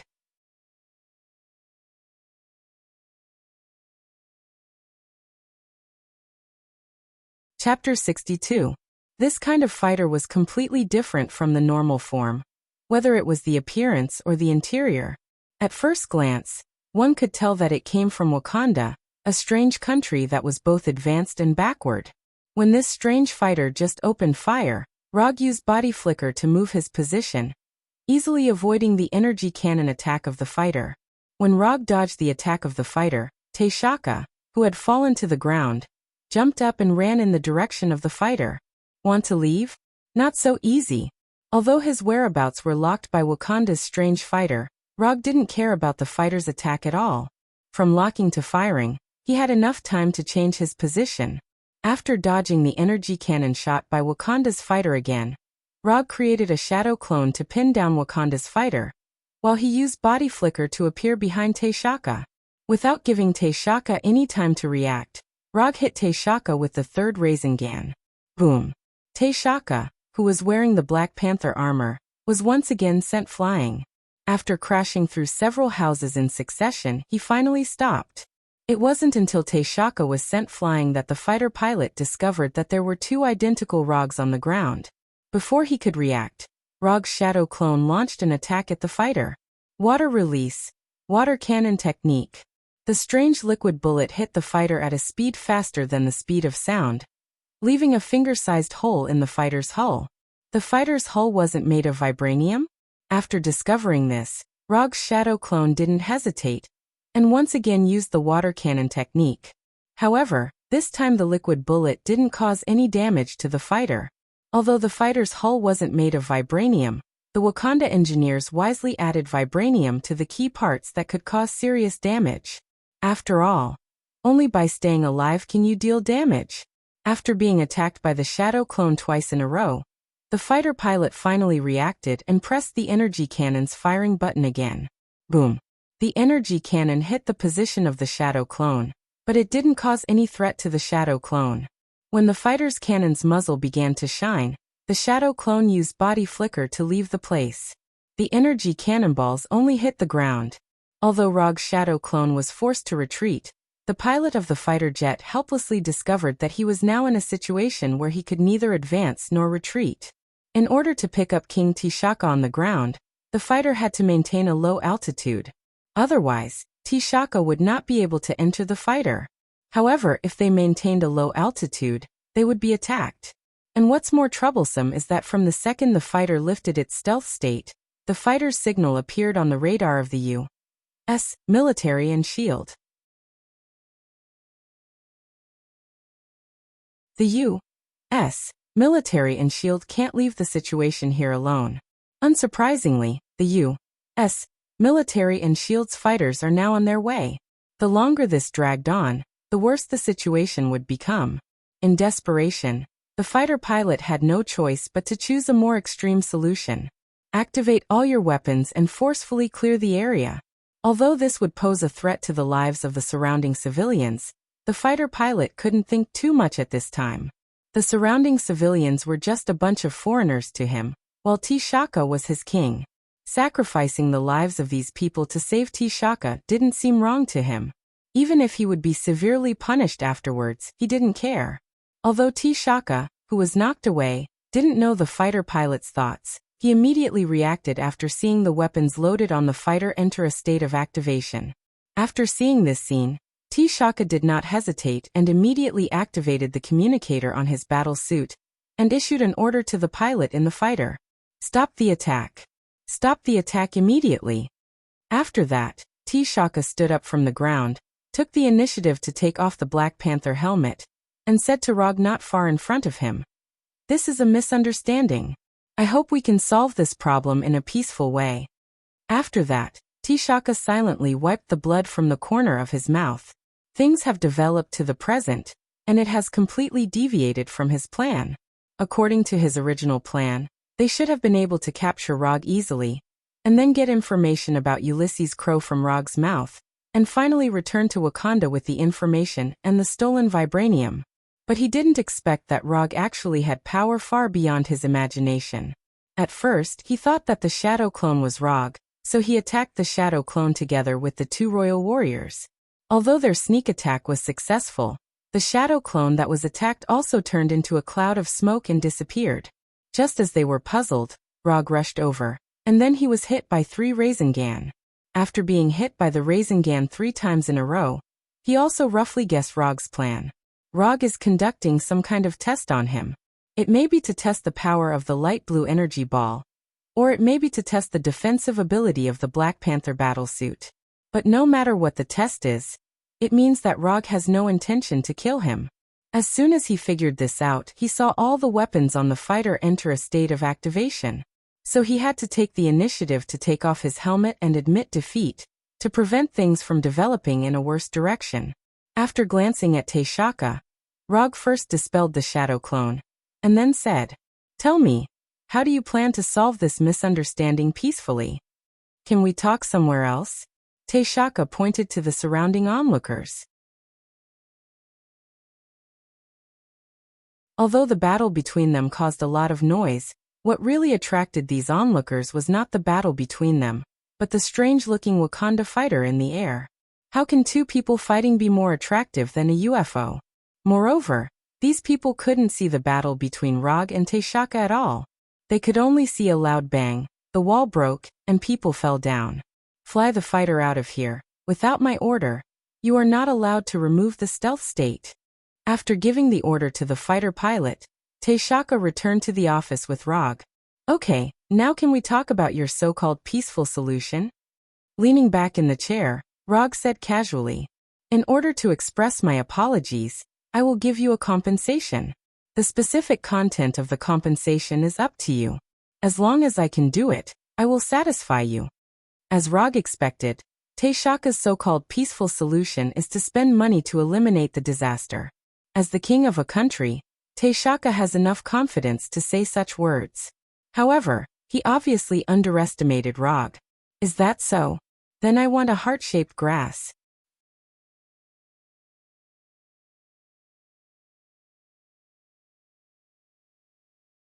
Chapter 63. T'Chaka was prepared for Rog to demand an exorbitant price, but after hearing Rog's words, he realized that he had underestimated Rog. Heart-shaped grass was a mystical plant that only the king of Wakanda or his successor had the right to consume. For Wakanda, the heart-shaped grass not only ensured the existence of the king's power, but also symbolized the king's legitimacy. "I will never give you the heart-shaped grass. Change it to something else." T'Chaka tried his best to control his emotions. He kept telling himself in his heart that he must not get angry, he must not get angry. Looks like the king of Wakanda isn't trustworthy. He just made a promise and now he's going back on his word. Wakanda isn't good enough. They haven't kept up with the education of integrity. Before he made the request, Rog was very clear that T'Chaka would never give him the heart-shaped grass. The reason he purposely made such a request was to suppress T'Chaka's arrogance. "So what if you are the king of Wakanda? So what if you have the extremely rare vibranium? In front of me, You'd better put down your so-called arrogance. To be humiliated in front of his face by someone who was much younger than him. This was undoubtedly something that was harder to accept than defeat for Taishaka. Even so, Taishaka still tried his best to control his emotions, preventing himself from doing something he shouldn't do in a moment of impulse. Before you make a promise, it's best to confirm if you can keep it. Otherwise, the more handsome you are when you make a promise, the more humiliating it will be when you can't keep it. Rog ignored Taishaka's darkening expression. From his point of view, Taishaka's expression had always been like this. I didn't think it through enough. I wonder if you can change your request now? Since he had already been humiliated to such an extent, Taishaka didn't care about losing his dignity anymore. He used a soft tone to ask quietly. This is the attitude to resolve a misunderstanding peacefully. Since you are so sincere, I won't make things difficult for you. Give me 10 tons of vibranium, and the research you guys have done on how to use vibranium, and I'll pretend this never happened. Hearing Rog's request, Taishaka finally breathed a sigh of relief. Compared with the extremely limited amount of heart-shaped grass, the mountainous amount of vibranium was obviously much cheaper. As for the information about vibranium, although it was precious, it was just a piece of information compared to the heart-shaped grass. No problem. I will send someone to deliver the vibranium within a week. After reaching a consensus, Taishaka left the firm and disappeared from the top floor of the firm like a real Black Panther. The Punishers spent more than half a month to snatch a few dozen kilograms of vibranium from Wakanda. In the end, Rog spent less than 10 minutes to obtain 10 tons of vibranium from Wakanda's King Taishaka. Sometimes, life was full of surprises. After Taishaka left, Rog once again summoned his shadow doppelganger and assigned it the same task. After doing all this, he returned home with the Flying Thunder God, turned on the PS4, and played the blacksmithing game where hesitation will lead to defeat. 4 or 5 hours later he glanced at the annoying red word danger on the screen and sighed helplessly. He was about to successfully clear the level and defeat the final boss with the name of Blademaster. However, at that moment he received the feedback that his shadow doppelganger was removed. In that moment of distraction he saw the word danger that he had seen countless times. Putting down the game controller in his hand, Rog returned to the firm with the Flying Thunder God, ready to go to Culver University with kunai and shuriken. Just as he was about to leave, his cell phone on the table suddenly rang. The caller ID showed that it was a call from Tani. It can't be that fast, right? It had only been 5 hours since he gave the vibranium to Tani. You need to come over right now. After that, Tani hung up the phone. In the short 2 or 3 seconds of the call, Rog heard some strange sounds from the background of the call. Without any hesitation, he immediately used the Flying Thunder God and teleported to Tani's garage. As soon as his figure appeared in the garage, a bolt of lightning as thick as an arm struck him. Boom! The light blue lightning instantly passed through his position and hit the wall behind him, leaving a very obvious big hole in the wall. Before he could figure out what happened, the second and third lightning came in front of him. The speed of these 2 lightning bolts was not slow, but the flying Thor was faster. Rog's figure disappeared again, and the 2 lightning bolts missed again, leaving 2 obvious holes in the garage wall. After returning to the garage through the flying Thor, he was much more careful. He avoided the lightning bolts everywhere and came to Tani's side. What the hell did you do? The thing that is crazily releasing lightning is not something else. It is the vibranium Uchiha round fan that Rog asked Tani to make. I fused the vibranium you brought with an antique spear I bought at an auction in Norway, and added some other metals, and then it became what it is now. When he heard the word Norway, Rog instinctively noticed that something was wrong. In the normal world, Norway is an ordinary Nordic country, but if some other unnatural factors are considered, Norway is a country with rich heritage. Speaking of it, it's not a very special thing, it's just that the Asgard people prefer Norway. The Nordic mythology originated from Norway, and to some extent, it can be basically equivalent to the biography of the Asgard people. Are you kidding me? Even if Tani added some strange things to it, it is absolutely impossible to cause this situation. The Vibranium Uchiha round fan is now crazily releasing lightning. This is definitely not a normal phenomenon after several materials have been fused together.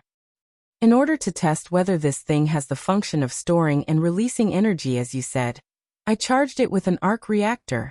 After saying that, Tani pointed to a workbench not far away. On the workbench, there are more than 20 small arc reactors that are no longer emitting light. At this time, although Tani is hiding in the Mark III, Rog is very sure that this guy is definitely hiding something. But this is not the main point. The main point now is how to deal with the Vibranium Uchiha round fan.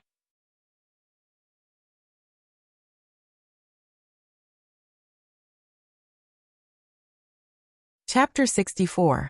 According to Tani, the reason why the vibrating golden round fan could discharge electricity was because he used the arc reactor to charge the round fan. Although this was a bit too much, in any case, the energy in the round fan was limited. This also meant that even if they did nothing, the energy in the round fan would completely disappear due to the passage of time. However, how long would this take? Rog and Tani couldn't be sure. The only thing they could be sure of now was that if the round fan continued to discharge electricity, it wouldn't be long before Tani's mansion would become a pile of ruins. After thinking quickly for a few seconds, Rog quickly made a decision. Throw the round fan into the sea. Rog immediately summoned 4 shadow clones and assigned them different tasks. One of the shadow clones immediately went to the sea outside, and the other 3 thought of a way to approach and take the round fan. As long as one of the 3 shadow clones could touch the round fan, then the shadow clones could directly take the round fan through the flying Thor. The idea was beautiful, but the reality was cruel. The 3 shadow clones responsible for taking the round fan had just taken a few steps when they were struck by lightning and turned into smoke. After the 3 shadow doppelgangers disappeared, Rog used Shadow Doppelganger again and summoned 8 more shadow doppelgangers. The result this time was slightly better than before. The shadow clone with the best result was less than 3 meters away from the round fan. After repeated attempts, a shadow clone that used Blink and Thousand Bird Flow finally arrived in front of the round fan and put its right hand on the round fan. Just as the shadow clone's right hand touched the circular fan, the intense electric current released by the circular fan penetrated his body, turning him into a cloud of smoke. The moment before it turned into smoke, the shadow clone used its last thought to leave the flying Thor on the round fan. After leaving the flying Thor on the round fan, the next step was much simpler. The electric fan was successfully taken away by the shadow clone, and Tani's garage finally returned to normal. Just as Tony heaved a sigh of relief, a violent explosion like that of a nuclear bomb rang out in the sea several kilometers away. Boom. Although the location of the explosion was in the sea several kilometers away, Tani and Rog in the garage could still clearly feel the earthquake-like vibration. A few seconds later, the tremors disappeared, and everything returned to normal. If there's a next time, I hope you can start with the smallest amount of testing. There was no problem in testing the energy absorption level of the circular fan. However, directly using 25 arc reactors to conduct the test was very problematic. This was not something Tani would do. More than 10 minutes later, a drenched shadow clone brought the fan back to the garage. In order to find the round fan that had fallen into the sea as soon as possible, and most likely had its location changed due to the explosion, Rog sent out 20 shadow doppelgangers. The drenched doppelganger turned into a puff of smoke and disappeared after he handed over the circular fan that was still releasing weak electric currents to Rog. Only then did Tani ask Rog, "Your ability is very special. After I lost to you last time, I carefully reviewed everything at that time, including all the data collected at that time. But all the information collected shows that you are no different from the puppets that turn into smoke and disappear. How did you do this?" Rog was not surprised that Tani would ask this kind of question. After all, from the beginning, he used the shadow clone again and again in front of Tani. You can think of this as my superpower. As for how I did it, it will be very complicated to explain. After saying this, Rog stopped and did not continue. After seeing that Rog did not intend to continue, Tani did not continue to ask and change the topic. Although this thing is not what I planned, according to the performance just now, this thing should meet your requirements. After saying that, Tani took out a suitcase and opened it in front of Rog. Inside the suitcase, there were 10 flying Thor kunai made of vibranium, and a straight katana more than 1 meter long. Plus these, I have done what you asked me to do. Rog did not look at the 10 flying Thor kunai, but picked up the straight katana. From the appearance alone, this katana is exactly the same as Uchiha Sasuke's Kusanagi sword. Under Tani's gaze, Rog's right hand holding the katana appeared with a light blue chakra visible to the naked eye. A few seconds later, a satisfied smile appeared on his face. Although he doesn't know how Tani did it, the katana in his hand completely meets his requirements, and it can even be said that it gave him a big surprise. After Tani fused with the antique spear he bought from Norway, it has excellent energy absorption and release performance. His chakra can flow through every inch of the katana without any influence, and it can also greatly enhance the sharpness of the katana. This katana is simply tailor-made for chakra. I am very satisfied with this. When do you want me to fulfill my promise? After hearing Rog's words, Tani said directly without thinking. Now the location is still outside. He is still wearing Mark III, and after he finished speaking, he took the lead and flew out, waiting for Rog's arrival. In order to let Tani build a weapon, Rog agreed to his request. Fight again. This is the condition Tani gave. Rog was happy to accept Tani's request. When Tani, wearing Mark III, left the garage, Rog's figure also disappeared from the garage. A minute later he returned to the garage with a wet Tani. Keep up the good work. I believe you will be able to develop a better battle suit next time. After comforting Tani, Rog returned to the office with the round fan that was still releasing a weak current, and the suitcase containing the katana and Thor kunai. After the last failure, Tani readjusted the armor of the battlesuit, making the battlesuit more resistant to penetration. But what he didn't expect was that Rog's tactics this time were completely different from the last time. It was still a strange appearance. Tani only saw Rog hit a light blue ball on the chest of the battlesuit, and then nothing happened. The battlesuit lost power and fell into the sea. If Rog hadn't fished him out later, he would have been sleeping at the bottom of the sea. After returning to the office, Rog put the suitcase and the round fan on the table, and a question came to his mind. What should he name this round fan and samurai sword?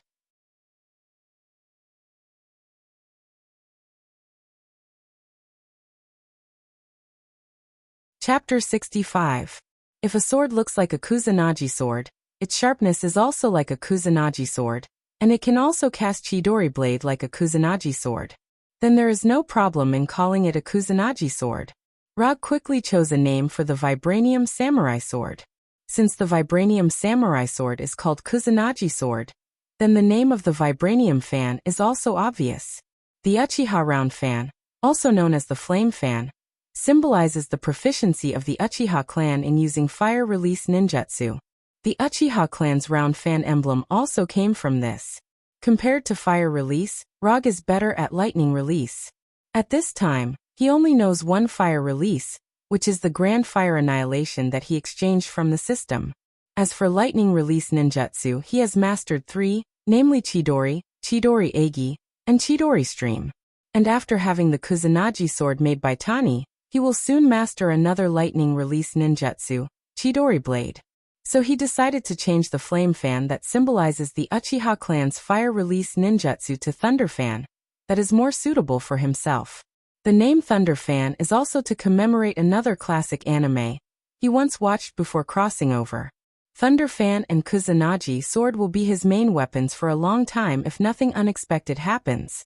As for the flying Thor kunai, it will be used for teleportation positioning and cleaning up the trash as before. Rog planned to go to Culver University in Virginia today to meet Dr. Banner's girlfriend, Dr. Betty Ross. But Tani's super high efficiency disrupted his plan, so he decided to let his only subordinate go to Culver University instead of him. After creating a shadow clone, Rog returned home with the Kusanagi sword and Thunder Fan, intending to practice the Chidori blade that he has been thinking about for a long time. With the experience of self-learning Chidori Egi and Chidori Stream, self-learning Chidori blade is not a difficult thing for him. After Rog returned home, the shadow clone directly came to him through the flying Thor jutsu on the Punisher, and at the same time told the Punisher about the plan. The Punisher had no objection to Rog's arrangement. Although just a few hours ago, Rog let him have a good rest. But with his Edo body he doesn't feel tired at all, so the word has no meaning to him. A few minutes later, the Shadow Clone left New York with the readied Punisher, and teleported to Culver University in Virginia. After completing the Shadow Clone, the Shadow Clone actively disappears into smoke and disappeared in front of the Punisher. 3 days passed in a flash.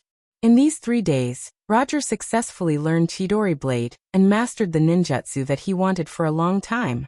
At the same time, he spent 20 ninja coins to exchange for summoning jutsu from the system. Summoning jutsu is summoning without technique.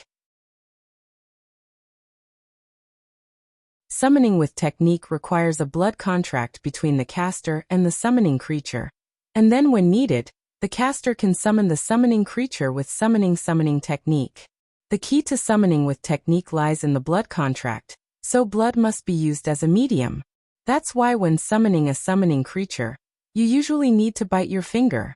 Of course, if you don't bite your finger, you can also use blood from other places. This is purely a personal choice.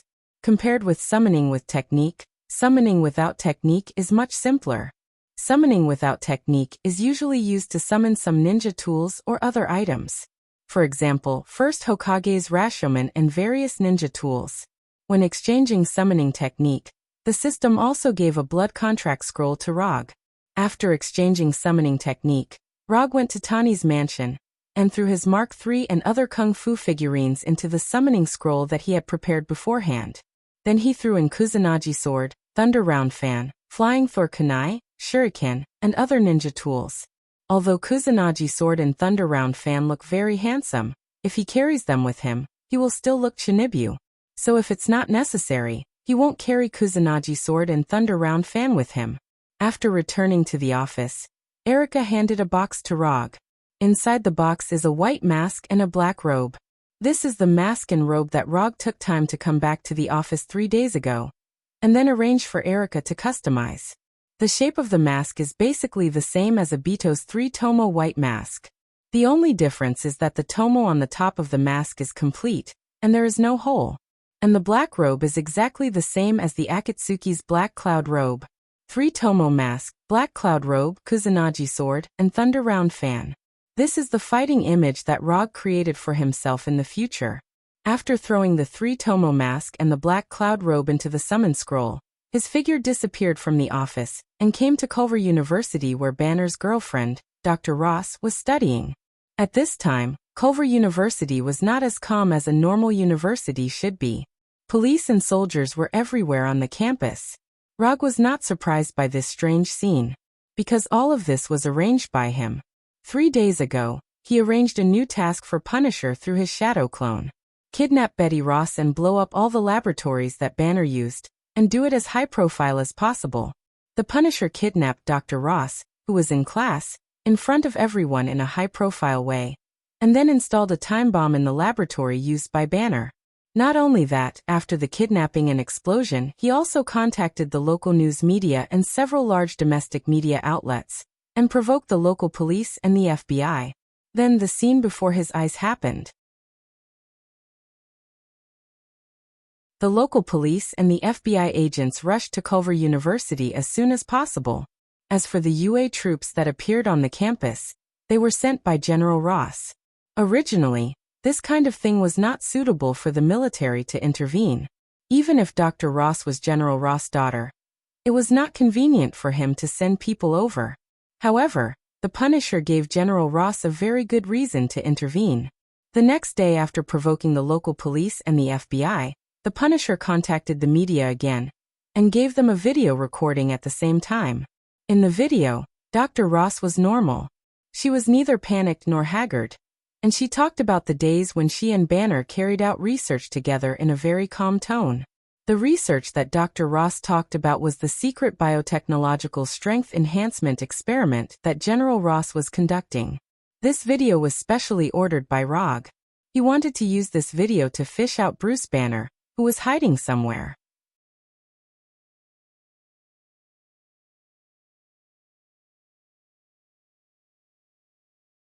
Chapter 66. Even S.H.I.E.L.D. and the military couldn't find Banner, a physics doctor with a concealment talent, so Rog naturally wouldn't waste his time looking for Banner. Since he can't find you, then he'll let you show up. After the accident, Banner didn't contact Dr. Ross once.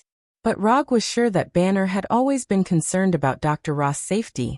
The reason why he didn't show up was to protect Dr. Ross. So Rog planned this kidnapping and let the Punishers make a big deal out of it. Only in this way can Banner, who is hiding somewhere, know the news and make him show up.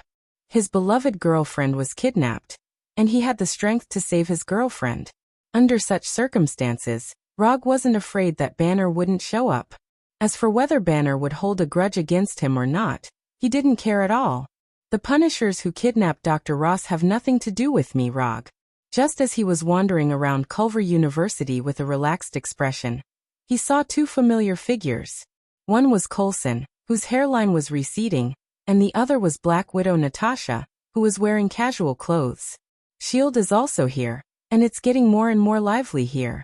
The police, the FBI, and the military have all appeared, and it's not surprising that S.H.I.E.L.D. is here. When Rog saw Coulson and Natasha, they also saw Rog, and then took the initiative to come over. You're the one who arranged everything here, right? As soon as she arrived, Natasha took the initiative to speak. Others may not know the reason, but Natasha can see at a glance that this is Rog's doing. It was obvious that Dr. Ross's kidnapping was to lure out the hidden Bruce Banner. Although you are a senior agent of S.H.I.E.L.D., you can't accuse people of nothing. When the kidnapping happened, I was still in New York, and many people at the scene saw the appearance of the kidnapper. The kidnapper didn't look like me at all. Natasha didn't believe a word of Rog's explanation. Although Rog's move seems a bit excessive, S.H.I.E.L.D. itself is not a righteous organization. In order to achieve their goals, S.H.I.E.L.D. has done a lot of shameful things. No matter what, I hope Dr. Ross can come back safely. Natasha hinted to Rog not to go too far. Even if Natasha didn't say anything, Rog wouldn't hurt Dr. Ross. His goal from beginning to end was to draw out Banner, and then hand Banner over to S.H.I.E.L.D. As for what will happen to Banner after handing it over to S.H.I.E.L.D., it is no longer in his consideration. However, he believed that Hulk, this energetic little guy, would definitely protect Banner's life. After chatting for a while, Rog left Culver University, and the Flying Thunder God arrived beside the Punisher. After kidnapping Dr. Roth, the Punisher did not immediately take her out of the city. Instead, he took her back to a neighborhood near her house. Before the kidnapping began, the Punisher was fully prepared. For example, the weapons and transportation needed during the operation, the hiding place needed after the operation, and so on. He was fully prepared. His current location is less than a kilometer away from Dr. Ross' house, and he has investigated that the owner of this house happened to go on a trip with his family some time ago, so no one will appear here for a while. After bringing Dr. Ross here, he did not place any restrictions on Dr. Ross except for restricting her from leaving here and contacting the outside world. He even ordered pizzas from Dr. Roth's favorite pizzeria several times. In terms of his identity as a kidnapper, he is definitely one of the top 10 kidnappers of the year. When Rog arrived, the Punisher stood up, left the living room, and returned to the room. Dr. Ross was watching the latest news reports, and the sudden appearance of Rog scared her. But she quickly calmed down and looked at Rog calmly. "Are you the one who instructed Frank to kidnap me?" In the past 3 days, Dr. Ross has been getting along well with the Punisher, so she knows what the Punisher is called, and even knows why the Punisher looks different from ordinary people. However, the Punisher knows very well what can be said and what can't. About Rog's identity and the true purpose of this mission. "Yes, I'm the one who asked Frank to kidnap you." After that, Rog sat down opposite Dr. Ross and picked up a piece of pizza at the same time. After eating a few bites, he continued, "Although it's cliché, I think it's still necessary to say something. I don't mean any harm to you. I just want your boyfriend, Banner, to appear, so you don't have to worry about your life. As long as Banner appears, you can go back." It has to be said that the pizza in this shop is really good. No wonder Betty Ross and Bruce Banner like it. Banner? When the accident happened, Dr. Ross was injured and unconscious.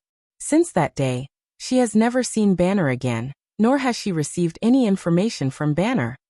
He should still be alive now. I just don't know where he is. At this time, Banner had just finished a day's work. He returned to his place of residence and prepared an ordinary dinner for himself. Then he picked up a thick Portuguese-English dictionary, intending to eat his dinner while learning Portuguese, the official language of Brazil. Just as he turned on the TV and was about to learn Portuguese from the TV program, he accidentally saw a piece of news while changing channels.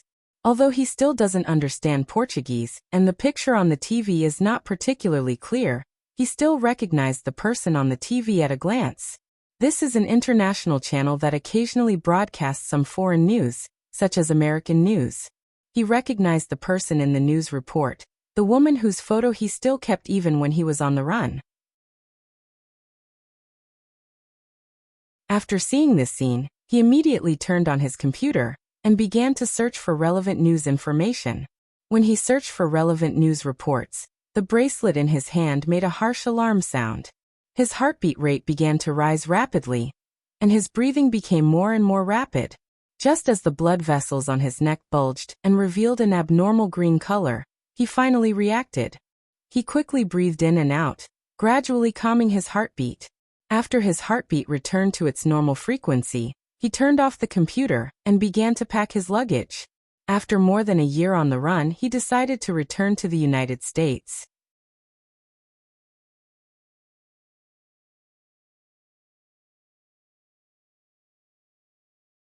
Chapter 67.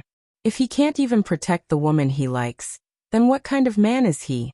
Although Banner is a cultured person, he is definitely not a cultured person. He had been on the run before because he wanted to study a way to turn himself back into a normal person, not because he was afraid of General Ross. After briefly sorting out his belongings, Banner pushed open the door and left without looking back. After talking to Dr. Ross, Rog returned to his home in New York with the Flying Thunder God, turned on the PS4 again, and continued his blacksmith game. Before leaving, he left a shadow clone for Punisher and asked the shadow clone to assist Punisher and prevent them from being found by the FBA or S.H.I.E.L.D. For days passed in the blink of an eye. When Roger finally cleared the level of the blacksmithing game, he received a notification that his shadow clone skill had been removed. After receiving the feedback, he didn't hesitate to put on a black robe, put on a 3-tomo mask, and took the Kusanagi sword and the Thunder Round fan.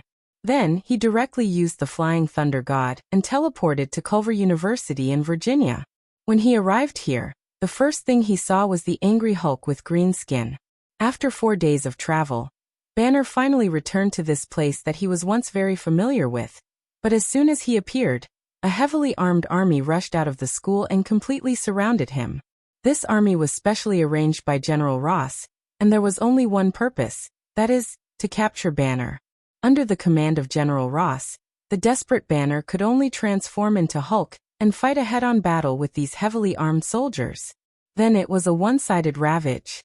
Although General Ross had made sufficient preparations and had even formed a special forces team with rich experience, he was still not prepared. But under the huge gap in strength, all his preparations seemed meaningless. If it weren't for S.H.I.E.L.D., who was hidden in the dark, suddenly intervening in the battle, Hulk would have been nowhere to be found. Even so, Hulk still showed unparalleled tyrannical power, defeating S.H.I.E.L.D.'s special forces.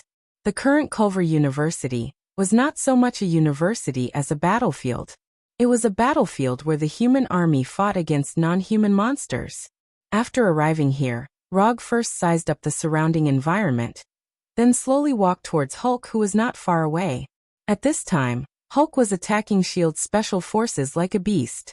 When he saw Rog wearing a black magic cloud robe and holding a thunder fan coming towards him, he decisively changed his target. General Ross was the first to discover Rog, because his position just happened to be near the flying Thor. Looking at the strangely dressed Rog who suddenly appeared like a ghost, General Ross's first reaction was that this person was Hulk's helper. However, this thought was quickly overturned by himself because he saw an eagerness to fight from Rog. General Ross, who has been in the army for decades, knows what this fighting spirit means. So he silently put away the weapon in his hand, and then watched Rog walk towards Hulk. The distance of dozens of meters was almost in the blink of an eye for Hulk, who was running at full speed. When Hulk rushed to Rog like an ancient beast and punched him with all his strength, Rog raised the thunder fan in his hand and blocked it in front of him. Hulk's fist slammed into the thunder fan in Rog's hand. Just when everyone thought that Roger would be sent flying by Hulk's punch, they saw a scene that they didn't expect at all. Rog, who was holding the thunder fan, was not sent flying. The thunder fan in his hand was not broken, and there was not even a loud impact. Hulk's punch seemed to have hit cotton, and it didn't have any effect at all. Only Rog himself knew that Hulk's punch still had some effect. The thunderous round fan didn't let him down. It blocked Hulk's punch without any injury, but the huge force still made him take a few steps back. If he hadn't mobilized chakra in time to enhance his strength, Hulk's punch would have been enough to push him 5 or 6 meters away. Looking at the somewhat unreasonable scene in front of them, General Ross and S.H.I.E.L.D.'s agents were shocked. They may not know how powerful Hulk is, but they are sure that Hulk's power is definitely not something that humans can resist. Hulk is someone who can even throw a military Hummer like a toy ball. Even if he doesn't use his full strength, his punch is enough to destroy anything in front of him. Although it was unbelievable, they had to admit that this strange guy with a white mask and a black robe did block Hulk's punch. If my men also have this kind of power, then thinking of this, S.H.I.E.L.D.'s captain and General Ross involuntarily looked at each other and regarded Rog as someone on the other side. After confirming that the thunder fan could block Hulk's punch, Rog under the mask showed a satisfied smile. After finding that his fist did not cause any damage to Rog, Hulk threw a few more punches at Rog, trying to knock down the guy in strange clothes in front of him. Although Hulk's attack speed is very fast, Rog's reaction speed is even faster. Every punch that Hulk threw out was blocked by the thunderous fan. While resisting Hulk's attack, Rog also took the time to throw a few fixed body technique on Hulk. Just as Hulk's attack did not exert the power it should have, the fixed body technique that Rog threw out was no exception, and all of them failed. To be precise, it is not that it has failed. It is that Hulk's physical fitness is too abnormal, causing the effect of the fixed body technique to be infinitely close to zero. In this case, it is completely impossible to use quantity to make up for quality. After realizing that the fixed body technique had no effect at all, Rog did not hesitate and threw a dark walk technique on Hulk, trying to deprive Hulk of his vision. Like the fixed body technique, the dark walk technique did not have any effect at all. When the physical fitness is strengthened to a certain extent, it is enough to offset most of the negative effects. After blocking Hulk's punches, Rog used the body flicker technique to open the distance, then put away the thunder fan and pulled out the Kusanagi sword. Since the auxiliary ninjutsu didn't work, he directly used the offensive ninjutsu. With a thought, a light blue lightning visible to the naked eye appeared on the Kusanagi sword, right under Chidori blade.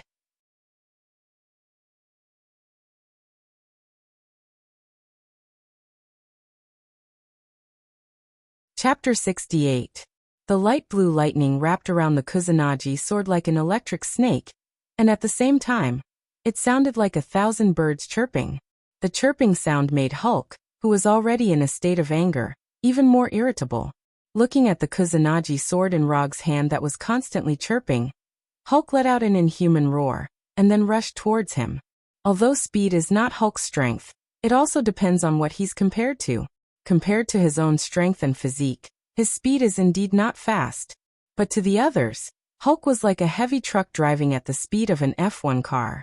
In just a blink of an eye, Hulk arrived in front of Rog, and his huge right fist smashed towards Rog. In terms of strength and physique, Rog is far inferior to Hulk. But in terms of speed, Rog has never been afraid of anyone. Just as Hulk's right fist was about to hit him, his eyes suddenly changed from black to a bloody red. 3 Tomo Sharingan. After opening the Sharingan, he moved. Almost like teleportation, Rog's figure disappeared in an instant in front of Hulk. At the same time, Hulk's right arm felt a very obvious numbness. This feeling of numbness that could completely paralyze an ordinary person only lasted for a few milliseconds on Hulk's body before it completely disappeared, as if it had never appeared. Then, after the numbness disappeared, Hulk still felt a trace of pain from his right arm. At this time, although Hulk didn't have much rationality, his biological instinct still made him turn his head and look at his right arm. On his right arm, which is thicker than an adult man's waist, there is a wound of more than 10 centimeters. Although this wound is more than 10 centimeters long, it's not deep, and it didn't have a significant impact on Hulk's right arm. The person who left this wound is not someone else, but Rog, who just disappeared in front of him. Although the Kusanagi sword in Rog's hand is not the original Kusanagi sword from the system, its sharpness is not much worse than the real Kusanagi sword. When he taught himself Chidori blade, he tested the sharpness of Kusanagi sword in order to compare it with Kusanagi sword, Chidori blade. Even without the Chidori blade, the Kusanagi sword in his hand can easily cut a metal rod with a diameter of 3 centimeters without any damage. With the addition of Chidori edge, the sharpness of the Kusanagi sword has undergone a qualitative change. Needless to say, even the flying Thor kunai made entirely of vibranium couldn't resist the Kusanagi sword with Chidori edge. With just 2 strikes, the flying Thor kunai made of vibranium would be completely cut into 2. However, even with such astonishing sharpness, the Kusanagi sword, Chidori edge still seemed somewhat powerless against Hulk. That sword strike just now, Rog did not hold back at all. However, the result was not as good as he had imagined. Whether it was the length or the depth of the wound, this sword did not bring any obvious harm to Hulk. More than 10 centimeters long and 2 or 3 centimeters deep, this kind of wound may be a serious injury for ordinary people. But for the 3 or 4 meters tall, strong and messy Hulk, this kind of injury was only a little more serious than a broken skin. Rog was very dissatisfied with his own attack, and General Ross and others who were observing them with binoculars in the distance couldn't help but swallow their saliva. They used enough weapons and equipment to fight a siege of a city, but they couldn't leave any obvious scars on Hulk's body. But now they saw an obvious wound on Hulk's body. Although they didn't see how Rog launched the attack, they were 100% sure that the wound on Hulk's right arm was caused by the katana in Rog's hand that was wrapped in electric current and constantly making chirping sounds. What's wrong with this world? The damage of firearms is actually not as good as cold weapons. Is this still the world that pays attention to scientific rules? Can this world still be good? Just as General Ross and others looked at Rog and Hulk in the distance in disbelief, Bronsky, who was next to General Ross, showed an extremely strong desire in his eyes. This kind of power, this kind of form, this is simply the most perfect creature in the world. If it wasn't for the serious danger of getting close to Hulk, Bronsky really wanted to touch Hulk's body with his own hands and feel the power contained in that perfect body. While General Ross and others were shocked, Rog launched an attack on Hulk. Although Kusanagi sword, Chidori blade can't cause significant damage to Hulk, it is not weak to the point that it can't hurt Hulk at all. Even if it can only cut a wound of more than 10 centimeters, as long as he continues to cut, it will eventually reach the point where Hulk's muscles and bones are hurt. After discovering that he was injured, Hulk, who was already angry, became even angrier, and his fists smashed towards Rog without any pattern. Hulk's attack seems to be very powerful, but this kind of attack is full of loopholes. Rog can dodge it even with his eyes closed. However, at this time he did not directly get out of Hulk's attack range, but his legs slightly pushed, and he jumped directly in front of Hulk. Hulk didn't know why Rog did this, but when he saw Rog jump in front of him, a cruel smile appeared on his big green face. I'm going to skin this guy alive. This is Hulk's own idea. If it was Banner, even if his right arm was injured by Rog, he wouldn't have such a cruel idea. To some extent, Banner and Hulk are like 2 sides of the same coin. Hulk is impulsive and irritable, while Banner is calm. Hulk is good at solving problems with force, while Banner is good at solving problems with wisdom. Just as Hulk was about to use the cruelest method to kill this guy in front of him, who had made him feel an inexplicable sense of disgust ever since he appeared, he saw a pair of blood-red eyes with 3 Tomo. Sharingan Genjutsu. Rog originally didn't intend to use Sharingan Genjutsu, but Hulk's ability to take a beating far exceeded his expectations, so he had to use Sharingan Genjutsu as a backup plan. Just now he had already used Genjutsu, Dark Walk Jutsu on Hulk, but Hulk ignored the influence of Dark Walk Jutsu with his incredible body. Although Dark Walk Jutsu doesn't work on Hulk, this doesn't mean that Hulk can completely ignore the influence of Genjutsu. Moreover, what Rog used this time is not an ordinary Genjutsu, but a Genjutsu that originated from Sharingan. Anger is the source of Hulk's strength, but anger can also become a heavy burden that overwhelms Hulk.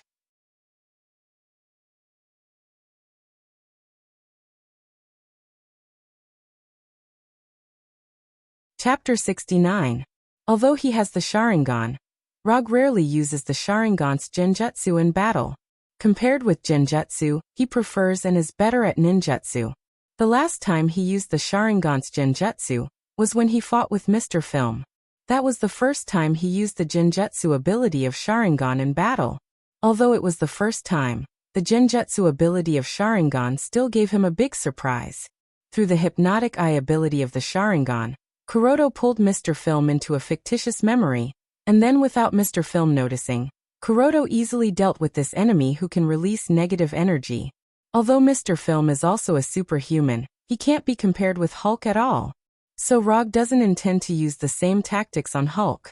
Facing a typical berserker like Hulk, and a berserker who is more powerful the more angry he is, he decided to do the opposite, making Hulk, who was already furious, even angrier. After seeing Rog's blood-red eyes, the manic Hulk suddenly calmed down, as if he saw something magical enough to calm him down completely. However, this calmness only lasted for a second or two before it shattered. Hulk became agitated once again, and a strange blood-like red color appeared in his pair of green eyes. How can you make a person feel real despair? The method is very simple. Give him hope first, and when he thinks he is about to achieve his hope, break his hope with your own hands, and let him fall directly from the edge of achieving hope to the bottom of despair. In this way, what he feels is the ultimate despair of falling directly from heaven to hell. The same method can also make a person feel extreme anger. What Rog is doing now is such a thing. While hypnotizing Hulk, he tried to see if he could make Hulk calm down directly, so that Banner could regain control of his body. But unfortunately, Hulk is extremely resistant to returning to calmness. So Rog had to follow the original plan, making Hulk, who was already angry, even angrier. Hulk became angrier, and Hulk became stronger. Taking advantage of the fact that Hulk had yet to launch an attack, Rog took the opportunity to leave a Flying Thunder God technique on him. When he was done, Hulk erupted like a volcano. Hulk let out a roar that didn't sound human at all. Then, like an angry gorilla, he waved his arms angrily. At this time, Hulk had completely lost his mind. Now he was only left with pure attack instinct and boundless anger that filled his mind. Even General Ross and the others, who were more than 100 meters away, reacted immediately after seeing Hulk's appearance. Hulk had gone completely crazy. Without the slightest hesitation, after seeing that Hulk had completely lost his mind, General Ross decisively gave the order to retreat. Anyway, the S.H.I.E.L.D. agent with the strange mask was still there. Even if they retreated, it wouldn't have any impact. Like General Ross, the captain of the S.H.I.E.L.D. Special Forces issued the order to retreat immediately after seeing Hulk's complete madness. Why are you retreating? When General Ross and the captain of the S.H.I.E.L.D. Special Forces saw that the other side was retreating quickly, they had the same doubts in their minds. Until now, they still thought that Rog was the other side's man.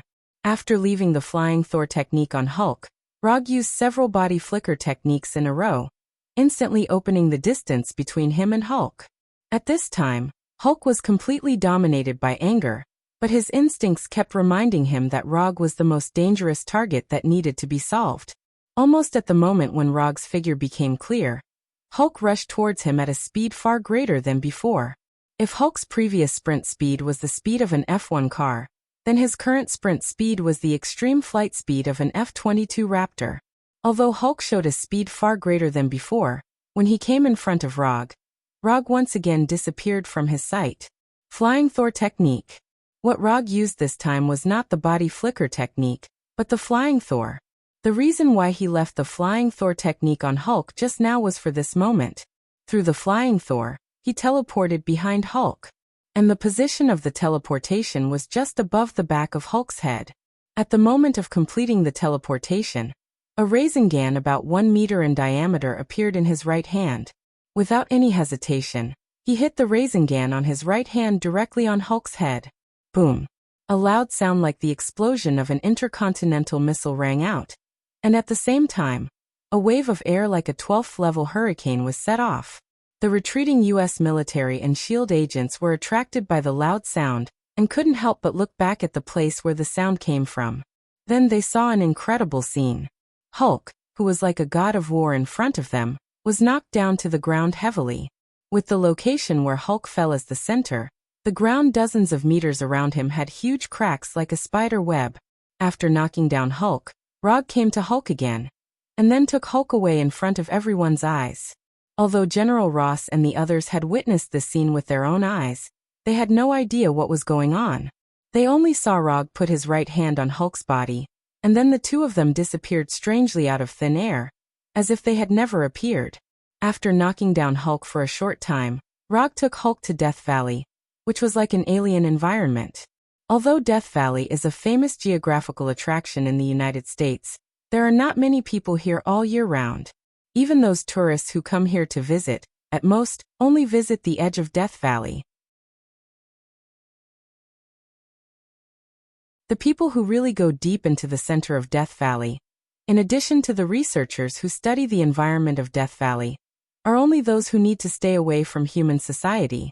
This is the second time Rog has come here. The last time he came here was more than 2 years ago. At that time, he accepted a $10,000 commission and spent nearly a week traveling through several states before he finally found the target he was looking for. The target was a middle-aged man who looked very simple and honest, but this man was a serial killer who had killed more than a dozen young women. The person who commissioned him was the parents of one of the victims. Roger didn't know where the couple had heard the news, but they had specially come to his office. Then they had entrusted him with $10,000 as the commission fee. The commission passed the judgment, so he accepted the commission. After killing the perverted murderer, who had been committing crimes for nearly 10 years, he brought the pervert's head back to the couple as agreed.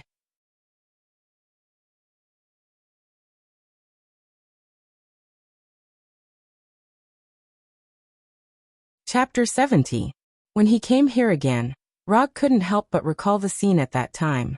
At that time he was still a young boy. After lying on the ground for a few seconds, Hulk, who was knocked down by the Rasengan, shook his head and stood up in a daze.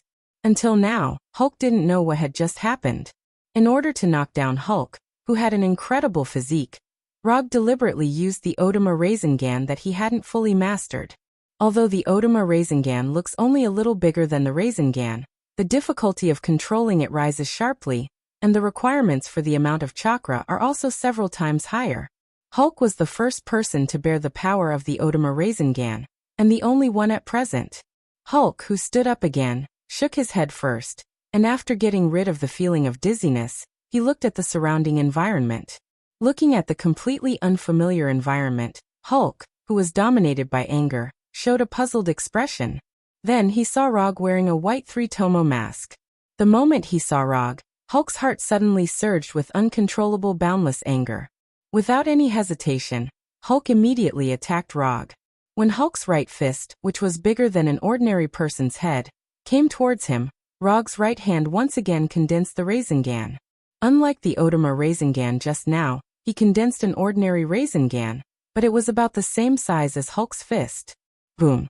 When Hulk's right fist collided with the Rasengan in Rog's hand, a violent storm of chakra suddenly broke out.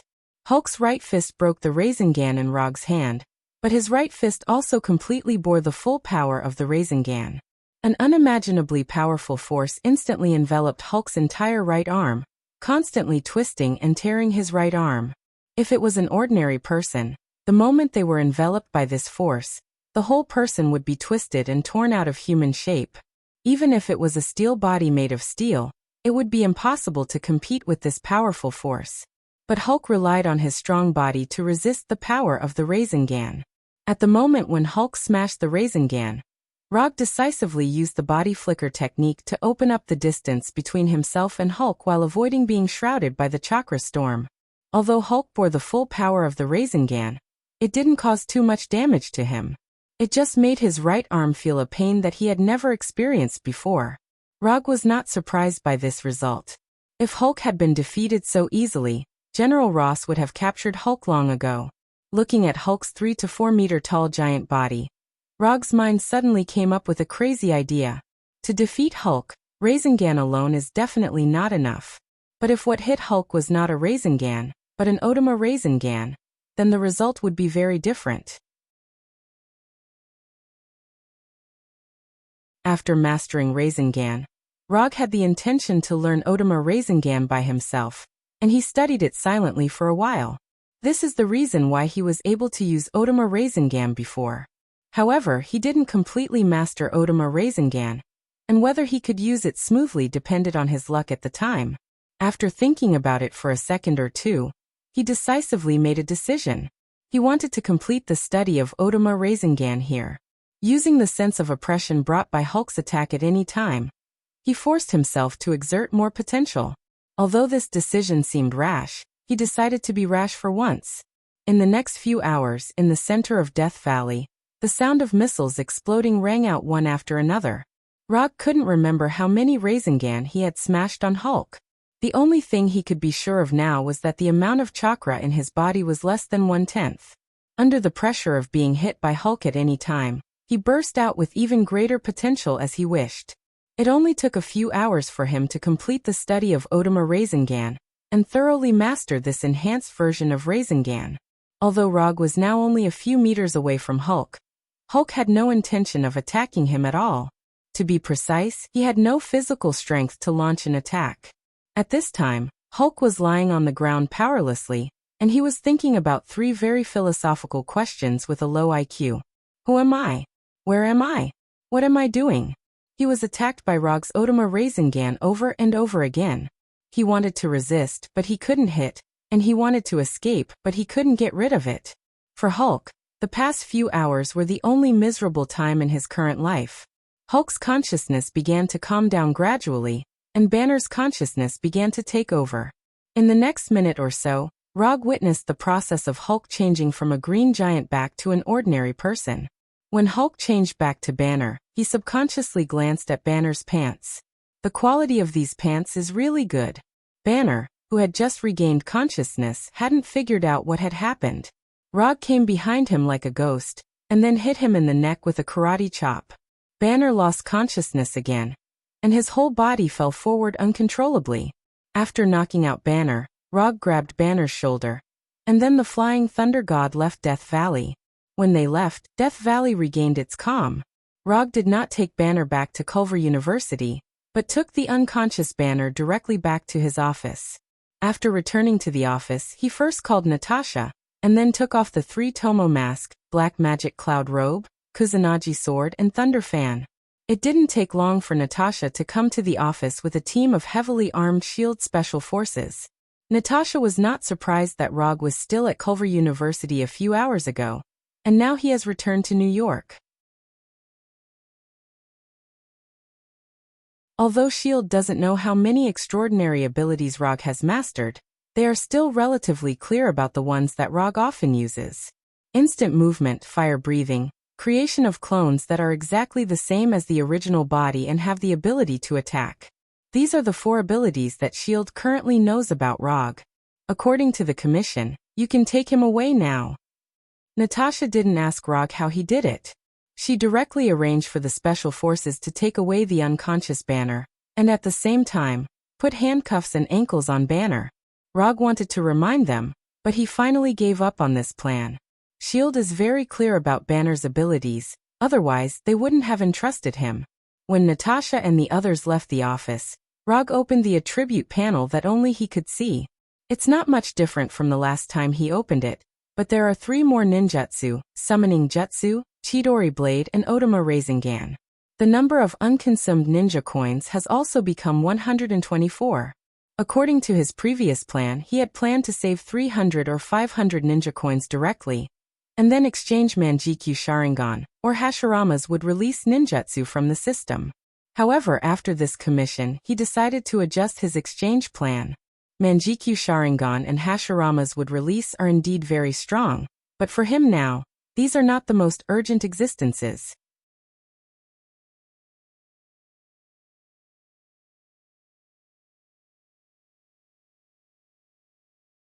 Chapter 71. While fighting with Hulk, Rog couldn't help but sigh at how strong Hulk's body was. And at the same time, he felt that his body was too weak. Compared to ordinary people, although he has a strong body, he can be considered to have an inhuman body. But compared to those monsters with super physiques, he was as weak as a baby. If it wasn't for his speed, he wouldn't be able to fight with Hulk, who was a tank and a fighter. Even if he can't have a super physique like Hulk or Thor, he still needs to improve his physique to keep up with his speed and chakra. In the systems exchange page, there were many ways to improve his physique. But there weren't many that fit his fighting style, and he could afford it. Sage Body. It inherited the vitality and energy of Hagoromo of the Six Paths. If he had enough ninja coins, Rog wouldn't mind directly exchanging for the purest Sage Body. But right now, he only has 124 ninja coins, so he can only exchange for the shrunken version of the Sage Body. The Senju Clan's Sage Body. The Senju Clan's Sage Body only costs 100 ninja coins. On the Senju Clan's Sage Body, there was another Sage Body that wasn't as shrunken, and that was Hashirama's Sage Body. Hashirama's Sage Body costs 500 ninja coins, which is the same price as his would release. However, even Hashirama's Sage Body isn't a complete Sage Body. On his Sage Body, there are two upgraded versions of the Azura Sage Body and the Six Paths Sage Body. The Senju Clan's Sage Body, Hashirama's Sage Body, Azura's Sage Body, and Six Paths Sage Body. This is the complete upgrade route of the Senju Clan's Sage Body. Next to the upgrade route of the Senju Clan's Sage Body, there is also the upgrade route of the Uzumaki Clan's Sage Body. The only difference is that the first two parts of the Uzumaki Clan's Sage Body were changed to the Uzumaki Clan's Sage Body and Uzumaki Naruto's Sage Body.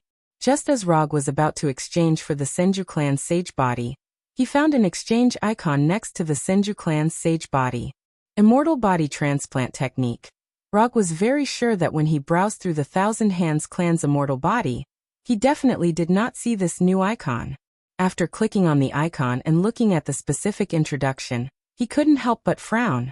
This is a hidden item that will not appear in the host's current state under normal circumstances. Until the host is interested in the corresponding exchange target and has enough ninja coins, these hidden exchange items will appear. The Immortal Body Transplantation Technique was based on the principle of the cell transplantation technology, invented by Orochimaru. It was a brand new transplantation method that had been upgraded and optimized. After the transplant is successful, you will obtain the target's complete physique and partial Kekkei Genkai ninjutsu. If the transplant fails, he will permanently lose half of his chakra capacity. And now, Rog's Immortal Body Transplant Technique is related to Senju Hashirama Immortal Body Transplant Technique. The exchange price of this transplant technique is 100 ninja coins, the same price as the exchange price of the Senju Clan's Sage Body. But unlike the 100% success rate of the Senju Clan, Hashirama's method only had a 20% success rate. In other words, if the transplant is successful, it is equivalent to using 100 ninja coins to exchange for 500 ninja coins worth of Hashirama Immortal Body. If the transplant fails, he will waste 100 ninja coins for nothing. For this problem, Rog made a decision without thinking. Without any hesitation, he directly spent 100 ninja coins to exchange for Hashirama's Immortal Body Transplant Technique. 100 ninja coins is a huge sum of money for him right now. But he still decisively made a choice and chose to gamble on the 20% success rate. If the transplant fails, he will treat it as if Hulk was beaten for nothing.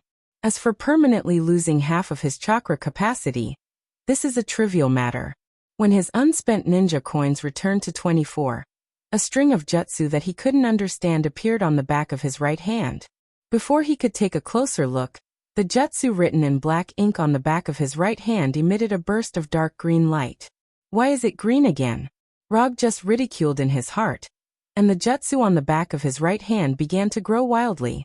In just a blink of an eye, these jutsu with dark green light spread all over his body. At the same time, he found that the chakra in his body was wildly flowing uncontrollably. Are all the jutsu transplants so wild now? Just as such a thought appeared in his mind, he lost control of his body, and his whole person came to a strange green planet, as if his soul was out of his body. To be precise, he came to the outer space of a strange green planet. At this time, what appeared in front of him was a green planet completely covered by trees. He didn't know how big this green planet was, nor did he know what this green planet meant.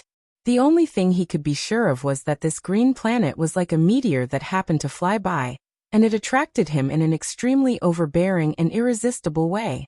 The scene changed, and he instantly came to a lush forest that was unreasonable. The trees in the forest suddenly came to life, and the large and small branches stretched towards him like the tentacles of a deep-sea octopus. In just a blink of an eye, he was firmly bound by these branches, and then he completely lost consciousness. Rog felt that he had a very, very long dream. When he opened his eyes again, he found that he was still sitting on the chair in the office. There was no dark green jutsu on the back of his right hand, and there was nothing strange around him, as if everything just now was really just a dream. He immediately opened the system's attribute page, and then he was stunned.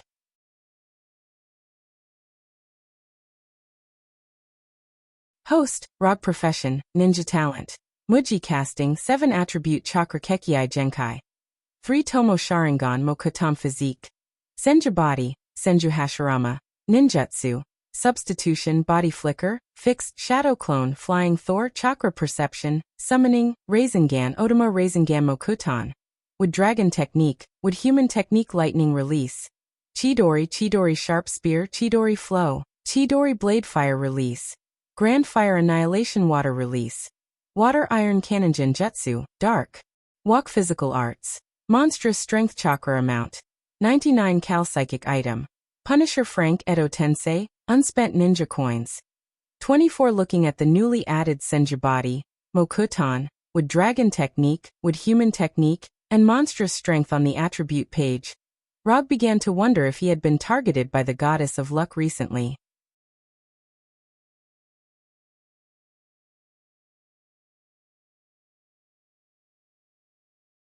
Chapter 72. Rog was very satisfied with the results of the immortal body transplant this time. Even if the system made adjustments to the Kekkei Genkai would release, and those ninjutsu, it won't have much impact on his good mood at this time. As long as the sage body is in his hand, everything else is easy. After calming down a little, he began to carefully browse the system's introduction to those ninjutsu, and would release Kekkei Genkai. Kekkei Genkai would release. The wood release ninjutsu developed by the first Hokage Senju Hashirama. It is a mixture of 2 chakra properties. The ultimate source of power comes from the chakra tree. Wood release can use chakra as the source of life to accelerate or control the growth of plants, thereby attacking, defending, and controlling. The introduction of wood release is similar to Rog's impression, and there are no particularly obvious changes. As for wood human jutsu and wood dragon jutsu, they are similar to what he remembered. The only difference is that wood dragon jutsu absorbs the opponent's chakra ability to absorb the opponent's physical strength and energy. Rog is already used to this adjustment of wood dragon jutsu. After all, before wood dragon jutsu, there are 2 examples of chakra perception and Sharingan. After reading the introduction of wood human jutsu and wood dragon jutsu, he turned his attention to Taijutsu Monster Strength. Taijutsu Monster Strength, through precise control of chakra, concentrates chakra on a certain part of the body or the whole body, and then explodes in an instant, causing strong physical damage. Whether from the introduction or the final result, Taijutsu Monster Strength is very similar to the way he used chakra to strengthen a certain part of the body or the strength of the whole body. Rog even suspected that he may have mastered Taijutsu Monster Strength long ago, but the system has not added this taijutsu to the property panel.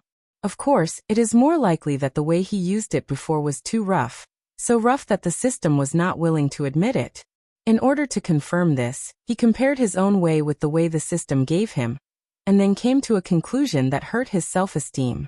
The system has been unwilling to admit that the way he used chakra before was indeed, because the way he used it was too rough. Compared with the way the system recognized, the way he used chakra before can only be regarded as just touching the threshold. The reason why he can smoothly use this rough way to temporarily improve his strength is purely because his chakra amount is not bad. To give a simple example, if he uses his own method to enhance, it will consume 1 calorie of chakra, but if he uses the method recognized by the system, then he only needs to consume 0.1 calorie of chakra to achieve the same level of enhancement. Therefore, having more chakra is still very beneficial. If he can't use of chakra, then he can make up. Although it is shameful, but sometimes it is very useful. After reading the introduction of Strange Strength, Rog opened the introduction of Immortal Body. Body Singhasharama. The special physique that inherited the vitality and body energy of the Six Paths Sage and transplanted to Singhasharama is a physique that can be continuously strengthened through hard practice. The system's explanation for the body of the sage was only 1 sentence, and it did not contain much information. However, even if the system did not give any explanation, Rog is not unfamiliar with the body of the sage. Unlike the eyes of the sage such as the Sharingan and the Rinnegan, the body of the sage is not the kind of existence that can be obtained immediately after possessing it. The body of the sage gives the possessor the potential to become stronger continuously, but not immediate strength. So when he saw that his chakra amount was still at 99 calories, he was not surprised. Even Azura, the second generation of immortals who were born with the body of an immortal, had to go through a long period of hard cultivation before he could obtain the same strength as his brother, Indra. In the early stage, the body of the sage is far inferior to the eyes of the sage. But in the later stage, the body of the sage can not only exert the power of the eyes of the sage, but it can even surpass the eyes of the sage. Although the body of the sage transplanted from Hasharama did not immediately increase Rog's chakra amount, nor did it make his body full of vitality like Hasharama, he is still full of confidence in the body of the sage. Isn't it just hard practice? It's not a big deal. What he is afraid of is not that he needs to practice hard to obtain power, but that he is limited by his talent. The feeling of being trapped by talent, no matter how much effort you put in, you still can't make any progress, is the most despairing. The existence of the body of the sage can help him break through the limits of his talent, allowing him to smoothly break through to the level that originally did not belong to him. What he wants is a future with greater possibilities, not a few ninjutsu and chakra in front of him. After closing the property panel, he left the office with the Flying Thunder God, ready to personally experience his newly acquired Mokuton ninjutsu and taijutsu. In the following week, Rog spent most of his time in the forest outside the suburbs of New York, except for commuting to his home and the office every day. He went to the office to see if there was a suitable commission to accept. He went to the forest outside the suburbs of New York to familiarize himself with the newly acquired Wood Dragon Jutsu and Woodman Jutsu. Although the 2 Mokuton ninjutsu, Wood Dragon and Woodman Jutsu, were obtained by transplanting Hashirama's body, the effect he displayed was completely different from that of Hashirama himself. The appearance of the Wood Dragon and Woodman is no different, but the size is much smaller, and the power has a fundamental difference. The first generation Wood release was used to conquer the world, and the Yamato Wood release was used to make the world green. Rog felt that his Mokuton ninjutsu seemed to have signs of making the world green. The progress of Mokuton ninjutsu was not very optimistic, but after a continuous week of hard practice, his chakra amount finally changed again. Chakra amount: 102 calories. Under the circumstances of hard practice every day, his chakra amount increased by 3 calories in a week. 3 calories a week, 12 calories a month, 156 calories a year. This kind of improvement is exciting to think about. Just as he was fantasizing about the beautiful scene of the future, Dr. Ross, who he had met once, suddenly came to the office. "I want to make a commission. This is the commission reward." After entering Rog's office, Dr. Ross directly put a suitcase on the desk and said with a serious face, "Let's talk about the commission first." Looking at Dr. Ross, Rog answered casually. He was not surprised that Dr. Ross could find him here. When they met last time, although he did not report his identity, he did not disguise himself, so it was normal that Dr. Ross could find him here.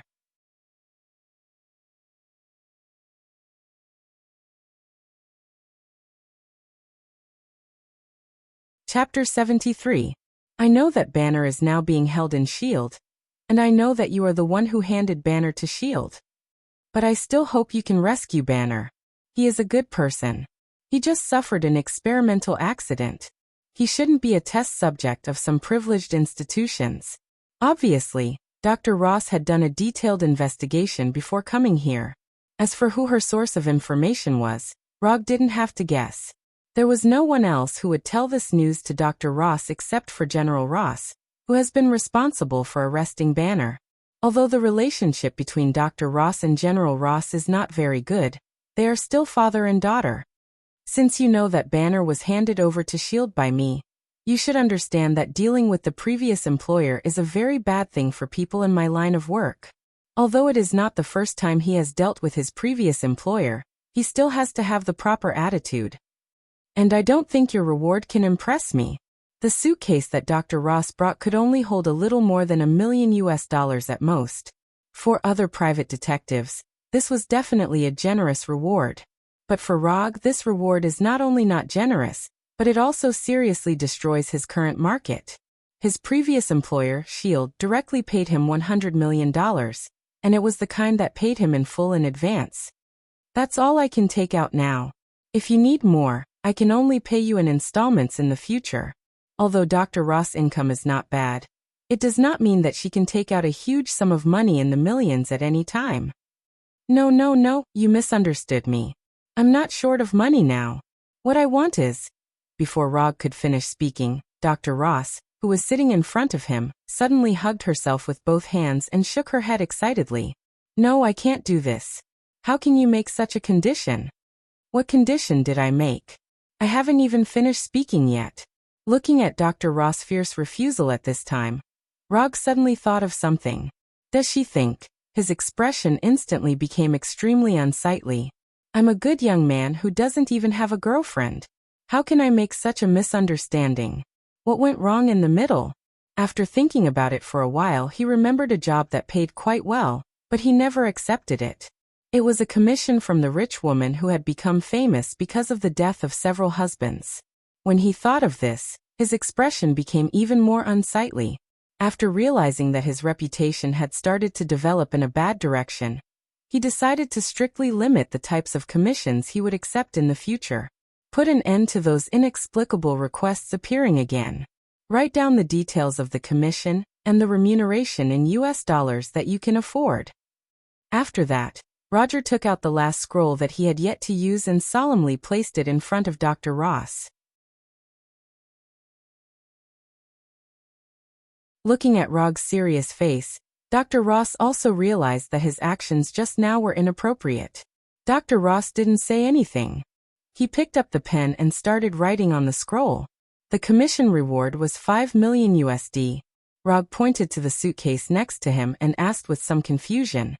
Didn't you just say that you could only take out so much money? What's written here is different from what you said. I can only take out so much now, but as long as you can save Banner, I will definitely give you $5 million USD, Dr. Ross said firmly, and then silently added. Banner has enough money to pay. It's reasonable to use Banner's money to save Banner. It's also reasonable for Rog, who entrusted Banner to S.H.I.E.L.D., to go to S.H.I.E.L.D. to save Banner. Reasonable my ass. This isn't something a normal person would do, alright? But fortunately, Rog is not a normal person, and Banner is not a normal person, so it's normal for them to do something abnormal. After putting away the commission scroll, Rog glanced at the commission page of the system. The commission page was blank, and no new commission appeared. Sigh, another ninja coin was wasted.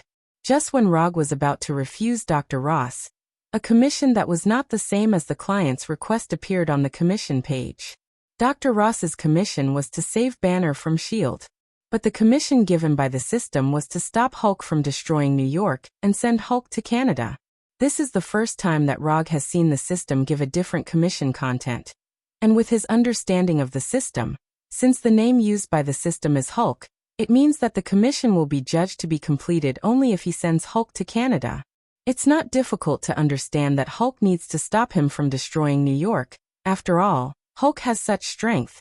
But the request to send Hulk to Canada seems a bit abnormal. It's Hulk who is sent to Canada, not Banner. which means that he can't wait for Hulk to change back to Banner as he did before. In addition, he is also curious about what Canada did wrong that the system would ask him to send Hulk there. To some extent, Hulk is equivalent to a human-shaped self-propelled nuclear bomb that can explode continuously.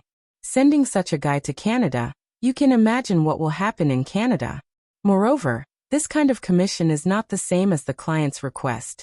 And how to judge the reward in the end is also a new problem. Although Rog's mind is full of doubts, it is clear that the system has no intention of explaining. I will take your mission, but there is a small problem, that is, you may need to be in Canada to see Banner. Since the system has given him a mission, and the commission reward given is not low, Rog will naturally not refuse the commission. Not to mention just sending Hulk to Canada. Even if he sends Abomination, as long as the system can give him the corresponding commission and reward, he will do it. Okay. Although this result is different from what she imagined, in any case, Banner was rescued from S.H.I.E.L.D., so Dr. Ross finally agreed. But what she didn't think of was that although S.H.I.E.L.D. seems to be a special agency in the United States, in fact, S.H.I.E.L.D. has corresponding bases in most of the world. Canada is obviously one of them. You can now tell me where you know how Banner is being held. Dr. Ross may not know where Banner is being held by S.H.I.E.L.D., but his father, General Ross, will definitely know. He is in New York now, in the S.H.I.E.L.D. base in Queens.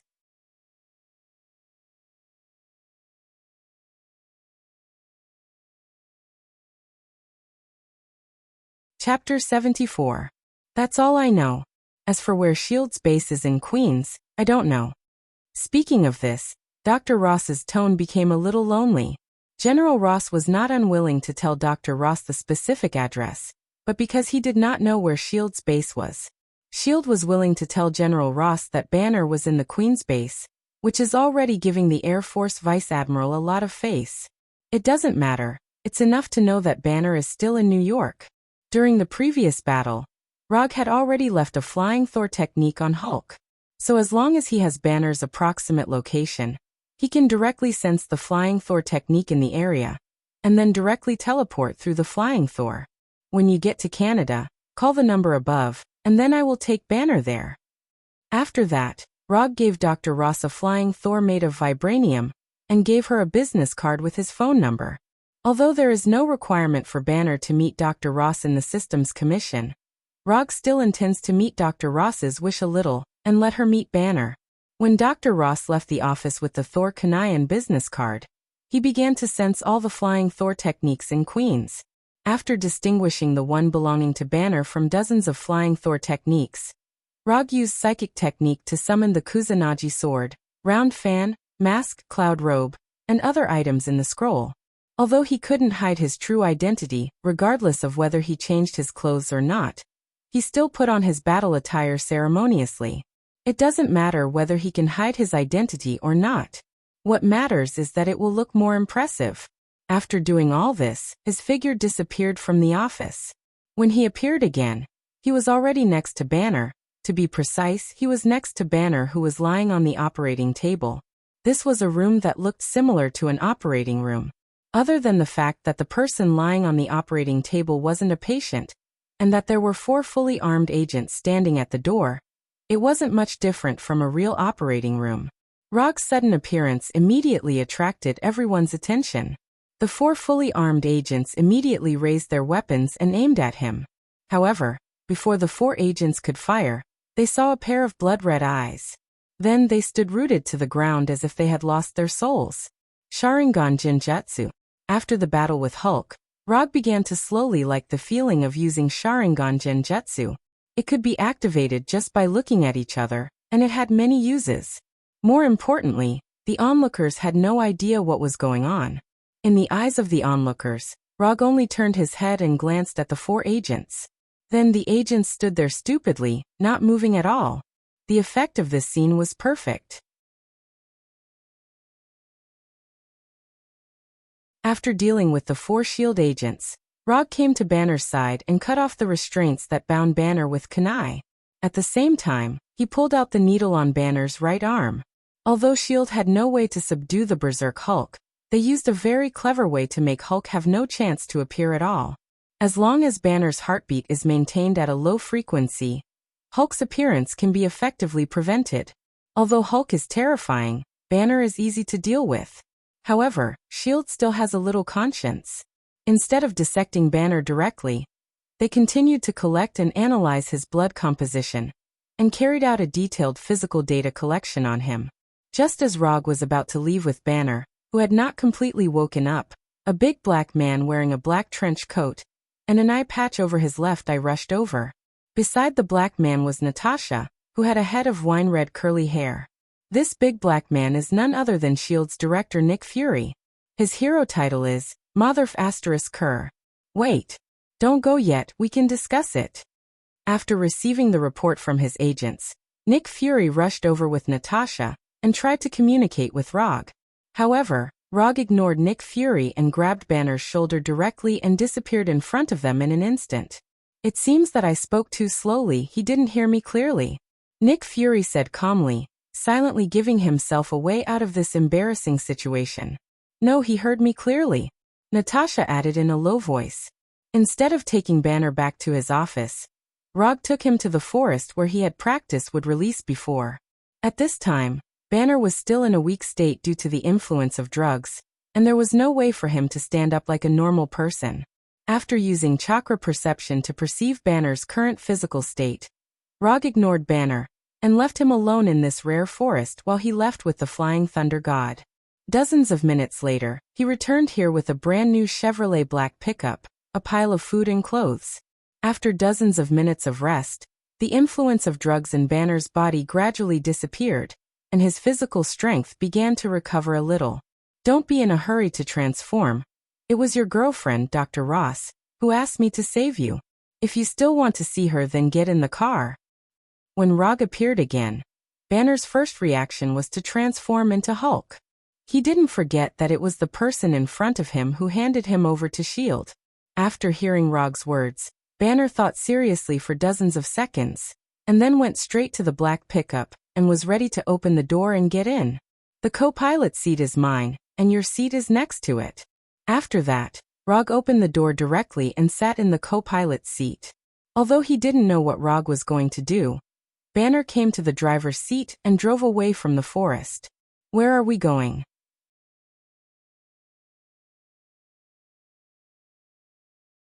Banner, who was holding the steering wheel, asked. Just drive in the direction of Canada, you can drive however you want. Rog replied casually. In fact, Rog doesn't need to prepare a special vehicle for this. He can stay somewhere with Banner and wait for Dr. Ross to arrive in Canada, and then directly teleport there with the Flying Thunder God. Although this is the most labor-saving way, he doesn't intend to do it. It's just a waste to bring Banner to Canada, or rather, it's a waste of Hulk in his body. Before taking Banner out of the operating room, he had already figured out how to use Hulk in Banner's body.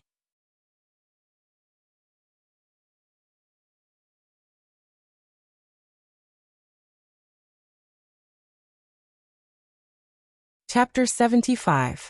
Betty, what did he offer you that could move you to come to S.H.I.E.L.D. to save me? After a few minutes of silence, Dr. Banner, who was driving, finally spoke. $5 million, but she only paid a deposit of $1 million, and she said you would pay the remaining $4 million. As soon as Rog finished speaking, Dr. Banner slammed on the brakes and looked at Rog in disbelief. Just because of $5 million, you dared to save me from S.H.I.E.L.D.? Although Dr. Banner is not the kind of rich man who is worth hundreds of millions, he knows very well that $5 million is not a very generous reward for this kind of commission. Not to mention the process of saving people. The problem is that the act of saving people is undoubtedly a slap in S.H.I.E.L.D.'s face. Banner doesn't think that Rog will offend S.H.I.E.L.D. for a mere $5 million. $5 million is already a lot. Many people will not be able to earn this amount even if they work hard for a lifetime. Rog answered Banner casually. As Banner guessed, if the reward was only $5 million, he would not be interested in taking this task. The reason why he took this task was that the system gave him a pretty good reward. Content. Stop Hulk from destroying New York and send him to Canada. Commission status. Incomplete. Commission reward, 50 ninja coins. Although the reward of ninja coins is only half of the previous commission, Rog feels that the price is quite good considering the difficulty of this commission. Stopping Hulk from destroying New York is not a particularly difficult task in itself. As long as Banner does not transform into Hulk in New York, or directly takes the transformed Hulk out of New York with the flying Thor, the first half of the commission will be completed. As for the second half of the content, it is quite easy. The system does not specify when to send Hulk, nor does it specify a specific place to send him. So as long as Hulk comes out before crossing the border of Canada, and then throws him over, the latter part will be completed. Since you mentioned this issue, I just want to ask, how are you going to pay the remaining $4 million? After hearing Rog's inquiry, Banner didn't even turn his head and said directly, I have an account at JP Morgan Bank. As long as you have the account and password, you can withdraw the money. After that, Banner directly told Rog the account number and password, and then added, let me remind you, if you withdraw the money, General Ross and S.H.I.E.L.D. will definitely target you.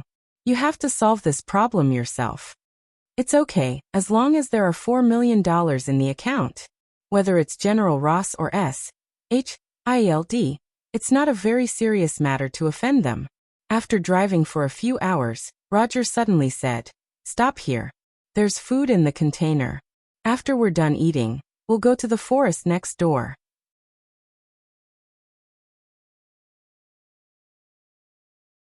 Banner didn't know what Roger wanted to do, but he still pulled over as Roger told him to, and then opened the cargo box in the back. After opening the cargo box at the back, Banner was a little stunned. The cargo box was filled with all kinds of high-calorie food, and next to the food, there were several sets of loose sportswear. Remember to eat more. Rog's voice came from the car. Half an hour later, Rog and Banner parked the car outside the forest, and the two walked towards the depths of the forest. Until now, Banner still didn't know what Rog wanted to do, but he silently followed behind Rog. After coming to the depths of the forest, Rog finally spoke. Let Hulk come out. Banner suspected that he had heard wrong and asked with a puzzled look on his face. You just said let Hulk come out. Yes, let Hulk come out. What the hell does this guy want to do? Although Banner didn't know what Rog wanted to do, he felt that this was an opportunity for himself. Become Hulk, beat Rog, and then regain his freedom. Plans quickly flashed through Banner's mind. In that case, don't blame me. Not long after, under Banner's deliberate indulgence, a trace of green appeared on his skin, and his whole person began to grow bigger and stronger at a speed visible to the naked eye. When the 3 or 4 meter tall Hulk appeared again, Hulk first let out an angry roar like a beast, and then stared at Rog with his eyes, as if he wanted to eat him alive. However, before Hulk launched an attack, he saw Rog not far away suddenly clasped his fingers and formed a hand seal that he didn't know what to call. With the talent of Muji casting, Rog doesn't need to make any hand seals to perform ninjutsu. But in order to look better, he silently formed a sea hand seal. Mokutan, wood dragon technique. At the moment when Rog finished forming the sea hand seal, a wooden dragon more than 10 meters long, with a long hook nose and thorns all over its body, instantly rushed out of the ground and attacked Hulk directly. Facing the wooden dragon, Hulk had no intention of retreating, but instead took the initiative to run towards the wooden dragon. It's just a piece of wood, it can be broken easily. In just a blink of an eye, Hulk collided with the wooden dragon. Just as Hulk was about to tear the somewhat unsightly wooden dragon, the wooden dragon suddenly wrapped around him tightly. A dragon made of wood can't stop me. Hulk began to exert his strength, trying to break free from the wooden dragon's bondage. But he soon noticed that something was wrong. There's something wrong with this piece of wood. With Hulk's strength, not to mention wood, even if he is entangled by iron chains, he can still break free. But at this time, not only did he not break free from the wooden dragon that entangled him, but he also found that his stamina was rapidly disappearing at a terrifying speed. Although Hulk's wisdom is not as good as Banner, he is definitely not stupid. The toughness of the wooden dragon far exceeded Hulk's expectations. What's more troublesome is that the longer the entanglement, the lower his stamina, and the less likely it is to break free. After a minute or two, Hulk changed back to Banner in extreme unwillingness. When Hulk disappeared, Rog also lifted his control of the wood dragon technique. Without the continuous input of chakra, this wooden dragon with a long hook nose and thorns all over its body also turned back to ordinary wood, losing all its peculiarities. Banner climbed out from under the wooden dragon that had turned into a wooden sculpture, and his whole person looked like he had just finished a marathon as he lay on the ground weakly. After eating, change into new clothes, and then we'll get out of here. Banner now knows why Rog came here with a set of clothes and a bunch of things. Tens of minutes later, Banner, who returned to the car, started the pickup truck and drove towards Canada without saying a word.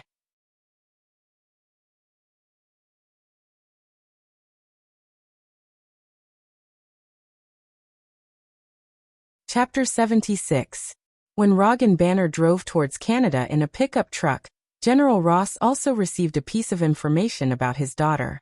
After leaving Rog's office, Dr. Ross went directly to the airport and bought a ticket to Canada. Not long after Dr. Ross bought the ticket, General Ross received the relevant report. General Ross told Dr. Ross about Banner being held in S.H.I.E.L.D. In addition to the fact that Dr. Ross is his daughter, another reason is that he also wants Rog to get Banner out of S.H.I.E.L.D's base. General Ross can't go to S.H.I.E.L.D. to grab people, but he won't give up on Banner either. Banner is the only and successful test subject at present, so in any case he will not give Banner to S.H.I.E.L.D. Although General Ross doesn't know what Rog will do, he is sure that this guy, who is nominally a private detective, definitely has a way to bring Banner out of S.H.I.E.L.D's base. The scene at Culver University left an indelible impression on him, and strengthened his determination to capture Banner. Only with a humanoid weapon like Hulk can he fight against those unstable people who have mastered extraordinary abilities. General, Bronsky is here. Just after General Ross had ordered the intelligence personnel outside to continue to monitor Dr. Ross, Bronsky, wearing a military uniform, came to his office under the guidance of his assistant. After bringing Bronsky to the office, the assistant tactfully left the office and closed the door. You also saw the scene at Culver University. What do you think? General Ross asked directly. I saw two dangerous people who were out of control and had great power, and I was worried about whether the military had the ability to eliminate these two dangerous people. As a witness at the time, Bronsky gave a very official answer. How old are you this year? 45 years old. General Ross suddenly changed the subject and asked. 39 years old. Bronsky told his true age. You get old quickly, don't you? Yes. Then don't go out on missions anymore. With your record, you can be a colonel. General Ross suggested. No, I am a warrior. I will always be a warrior. Bronsky rejected General Ross's proposal without even thinking about it. He then continued. If I had the experience I have now 10 years ago, I would never have fought with myself. Looking at the determination in Bronsky's eyes, General Ross hesitated for a few seconds before saying, I can make you stronger. After hearing General Ross's answer, Bronsky's eyes were filled with excitement. During World War II, the Weapons Research and Development Department conducted a new experiment, the Biotechnology Strength Enhancement Experiment, hoping to create a super soldier. On the basis of the previous experiment, I restarted the related experiment. Banner was involved in the early stages of the work, but he didn't involve the use of weapons at all. He thought he was studying a way to resist radiation. I never told him the truth of the experiment.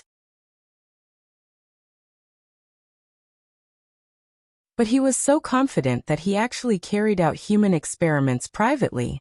In the end, there was an accident, or rather, a lucky hit. We have developed a type of serum, a serum with great potential.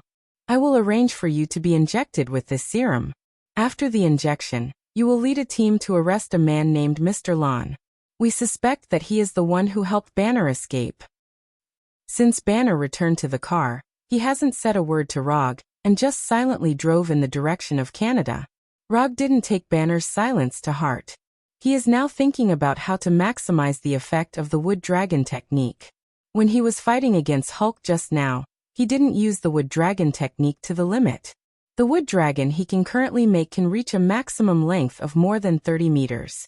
The reason why the length of the wood dragon was controlled to more than 10 meters just now was that Hulk was too small. Hulk is only more than 3 meters tall, and there is no need to waste chakra to make a larger wood dragon. A length of more than 10 meters is completely enough. When dealing with an enemy like Hulk, the wood dragon technique can play a good role, but this is only the first time. After all, as long as he has experienced it once, Hulk won't foolishly take the initiative to run to the wood dragon. The wood dragon can absorb the physical strength and energy of the target, but the physical strength and energy absorbed by the wood dragon will not be fed back to the caster. So Rog's original plan to use Hulk as a mobile power bank has failed before it even started. In addition, the wood dragon's movement speed is not fast, it can only be regarded as okay. If the target is fast enough, it can still be avoided. In general, the wood dragon technique is more suitable as a control skill than an attack skill. After eating something casually in the car for dinner, Rog took Hulk to a grassland with few people. "Let's exercise after dinner. Let Hulk come out." Although Banner was very reluctant, the situation was stronger than him. So he still transformed into Hulk. After coming out again, Hulk didn't rush towards Rog recklessly like last time. Instead, he looked at Rog vigilantly, and after confirming that there was no strange wood dragon around, he rushed towards Rog.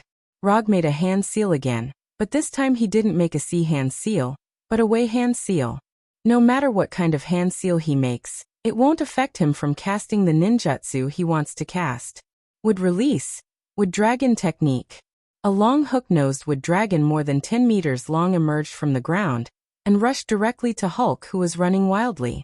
After the last experience, Hulk didn't intend to fight with the wood dragon again. His legs suddenly exerted force, and his whole body jumped high.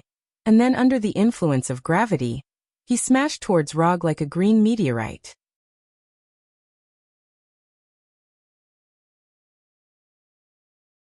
Looking at Hulk, who changed his tactics, Rog also stopped the wood dragon technique and made a hand seal again. Child hand seal. Seeing that the green meteorite like Hulk was about to hit Rog, a wood man about the same size as him with a wood dragon coiled around his arm, like Arhut, emerged from the ground again. After emerging from the ground, this wood Arhut didn't hesitate and rushed directly towards the falling Hulk. Boom! Hulk and wood Arhut slammed into each other, and then both of them were bounced away and fell on both sides of Rog. After landing, Hulk and wood Arhut ran wildly again. However, Hulk's goal was Rog, and wood Arhut's goal was Hulk. Just as Hulk was about to reach Rog, wood Arhut came to him first and knocked him out. What followed was an intense brawl between the two of them, where their fists hit each other like wild beasts.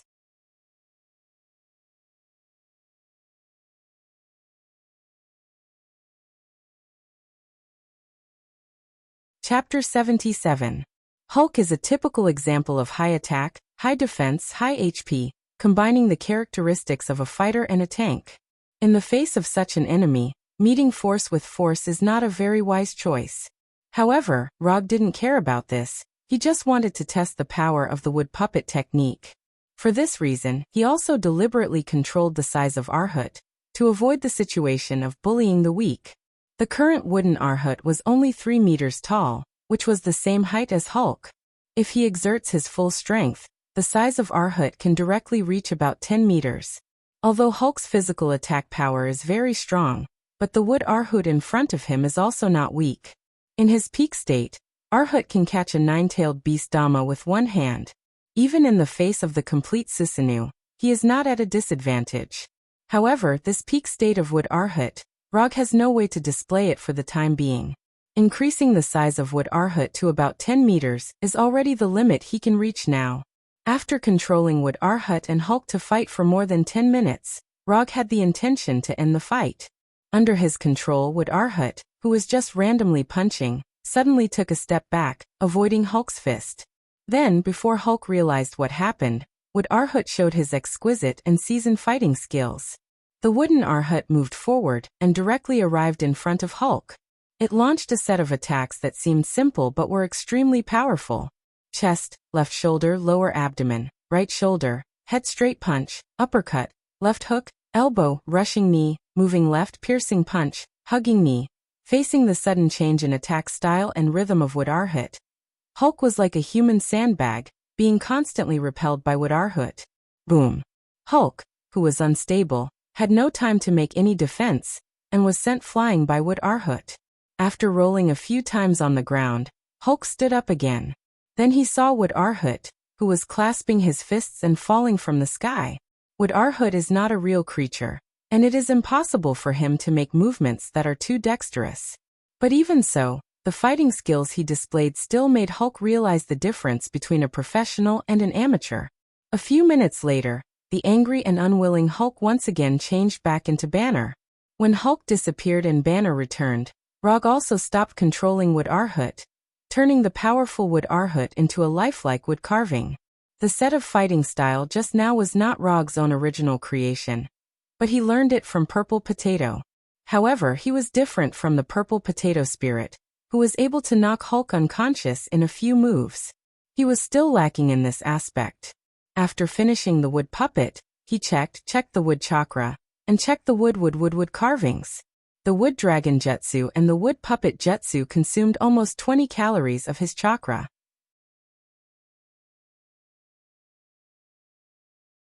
The wood dragon technique consumed a little less. After all, it only lasted for a short period of time, so it only used 2 or 3 cal of chakra. The biggest consumption was the wood puppet technique. Just making Wood Arhut had already used 2 or 3 cal of chakra, and maintaining Wood Arhut's attack used up more than 10 cal of chakra. This was just a 3-meter-tall Wood Arhut. If it was the Wood Arhut of Hashirama that was dozens of meters tall, then the amount of chakra required would be an extremely terrifying number. Rog now really understood why Hashirama needed chakra. Without a large amount of chakra, Wood Release would not be able to exert such an amazing effect. Wood Release is a Kekei Genkai with a huge gap between the upper and lower limits. People who are good at it can even play with tailed beasts as pets. People who are not good at it can only do some greenery and study the 3 rooms and 2 halls technique. Change your clothes and go back to the car to sleep. We will set off tomorrow. Although Banner can't fully share Hulk's memories now, from those scattered memory fragments, he already knows what kind of person Rog is. This man usually looks kind, but he is crazier than anyone else when it comes to fighting. Banner doesn't know if it's his own illusion, but he feels that Hulk in his body seems to be complaining about something, as pitiful as a 1-ton green baby. When Banner changed into new clothes and returned to the car, Rog summoned a shadow clone, and let the shadow clone watch Banner, lest he make any wrong decisions on impulse. Then he Flying Thunder God went straight home. The hard experience is left to the shadow clone, and the comfortable life is enjoyed by the original body. This is the correct use of the shadow clone. Bathing, eating, playing Berserker's Creed, and then sleeping. Bronsky, who received the serum injection, led a team of heavily armed Special Forces soldiers to raid Gabong College in New York under the arrangement of General Ross. They took away Dr. Samuel Stern, who was also known as Mr. Blue, and all the Banner blood samples in his laboratory.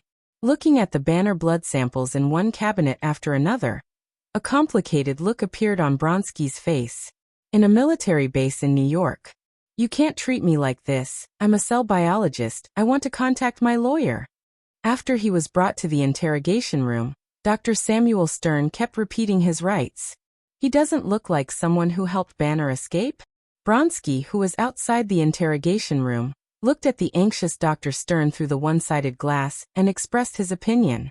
There are a lot of Banner's blood samples in his laboratory. Whether he helped Banner escape or not, he is a person who needs to be locked up.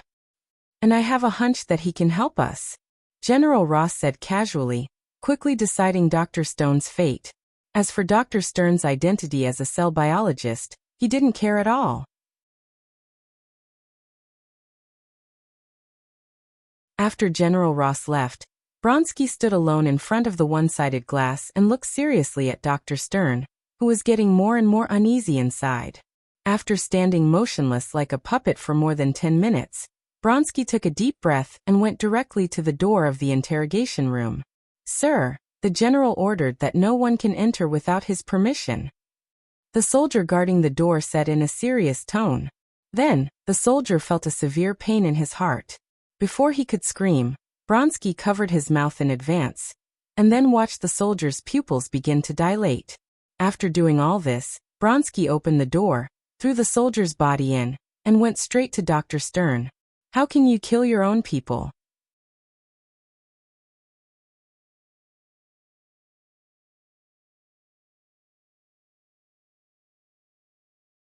Chapter 78. Looking at the soldier's body that was still bleeding on the ground, Dr. Stone shouted loudly, and then he saw Bronsky pull out a pistol and point it at his head. "What the hell did I do to deserve such rough treatment from you?"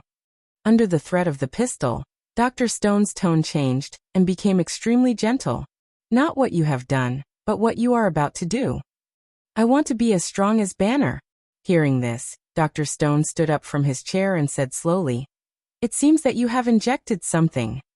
I want to be stronger, stronger than Banner. You should know how strong he is." "That's right. He is very strong, just like a god. I want to be like him too." "You want to make me as strong as him." Bronsky's breathing became heavy, and beads of sweat appeared on his forehead. "I don't know what's in your body, but if you mix it up, you might become a monster." As soon as Dr. Stone finished speaking, Bronsky came in front of him, grabbed him, and then lifted him with one hand. "I didn't say I don't want to. I just need your consent." Without any hesitation, Dr. Stone instantly admitted defeat. Then, under Bronsky's lead, the two of them successfully came to the research room in the base. Banner's blood samples that were transported from Dr. Stern were stored here. Even Dr. Stern's computer and various instruments were packed and shipped together. "Let's begin." After lying on the operating bed, Bronsky said excitedly. A few minutes later, a serious experimental accident occurred in the laboratory. The stored Banner's blood samples were completely destroyed. Dr. Stone was also affected by the explosion and died on the spot, and Bronsky's whereabouts were unknown. When General Ross led the soldiers to the laboratory, all they saw was a messy laboratory that was ablaze with raging flames. At this moment, a soldier hurried to General Ross and reported a message in a low voice. "Bronsky." Early the next morning, after washing up and enjoying a hearty breakfast, Rog's flying thunder god returned directly to the pickup truck. Bang! The moment he returned, the shadow clone turned into a cloud of smoke and disappeared. Banner woke up in a daze, and then saw Rog, who was full of energy and had changed his clothes. You have 10 minutes to eat breakfast." Banner sighed silently, then walked out of the car, went straight to the back of the car, opened the cargo box, and picked a few foods at random. At this time, he couldn't care less about personal hygiene. After quickly eating the food in his hand, Banner started the pickup again, and drove in the direction of Canada. At noon, Rog used Flying Thunder God to return to the firm, arranged for Erica to go to the bank to withdraw Dr. Banner's money, and then took out the phone from the drawer that he had picked up purely by fate. There were a few missed calls on his phone, all from numbers he had never seen before, and one of them was a text message.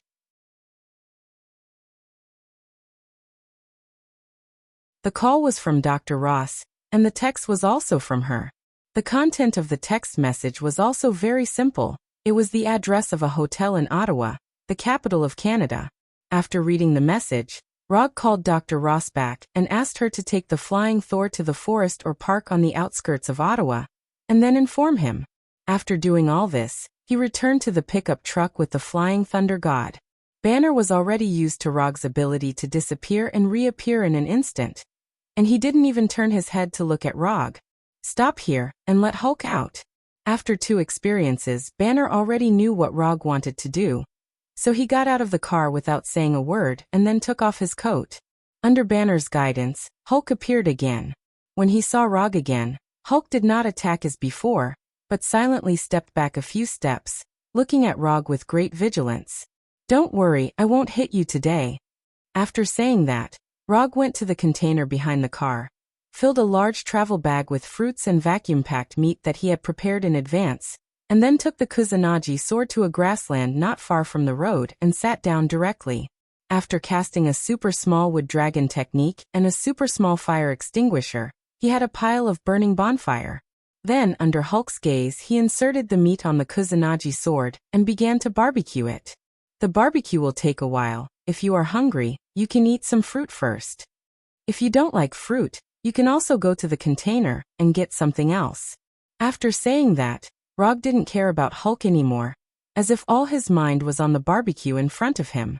Hulk couldn't figure out what Rog was going to do, but he didn't feel the slightest malice from Rog, so he came to Rog and sat down. After a few minutes of barbecue, Rog handed the Kusanagi sword in his hand to Hulk and said calmly, "Take it, I'll go back and get something." A barbecue without seasoning is a barbecue without a soul. For this reason, he returned to New York with the Flying Thunder God, and then bought a set of family barbecue tools, seasoning, and a large box of cold beer. When he returned here, Hulk was still holding the Kusanagi sword, and the barbecue on it had obvious charred traces. "Give it to me." After taking back the Kusanagi sword, Rog took off the charred barbecue on the Kusanagi sword, then replaced it with a special barbecue tool, and began his barbecue journey again. More than 10 minutes later, he handed a grilled beef to Hulk, and opened a few bottles of cold beer. "Do you want a bottle?" After hesitating for a few seconds, Hulk took the beer from Rog's hand. Compared to Hulk's huge palm, the beer bottle was as small as a toy used for playing house. "Actually, compared to Banner, I prefer to deal with you." After saying that, Rog tasted the barbecue in his hand, and the taste was not bad.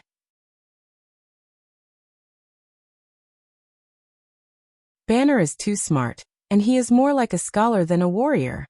Of course, you are not a warrior, but at least you are better than Banner. You know how to fight. Although Hulk is not as smart as Banner, he also has his own wisdom, so he fully understands what Rog is talking about. "Hulk, I don't like fighting." "Hulk, I just don't want to get hurt." "Hulk, you have to protect yourself." Looking at Rog in front of him, Hulk spoke out his thoughts, and at the same time he learned from Rog, eating the barbecue in his hand and drinking the beer. If you want to protect yourself, you need to be strong enough. Your body contains a powerful force, but you don't know how to use it. If you want to become stronger, I can teach you.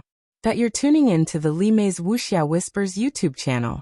We're so grateful for your support, and don't forget to subscribe to join us on this incredible journey through captivating stories. Your generosity through donations truly makes a world of difference, as it's the primary source of revenue that allows me to expand and enhance this channel for you. Thank you from the bottom of my heart for being a part of this adventure.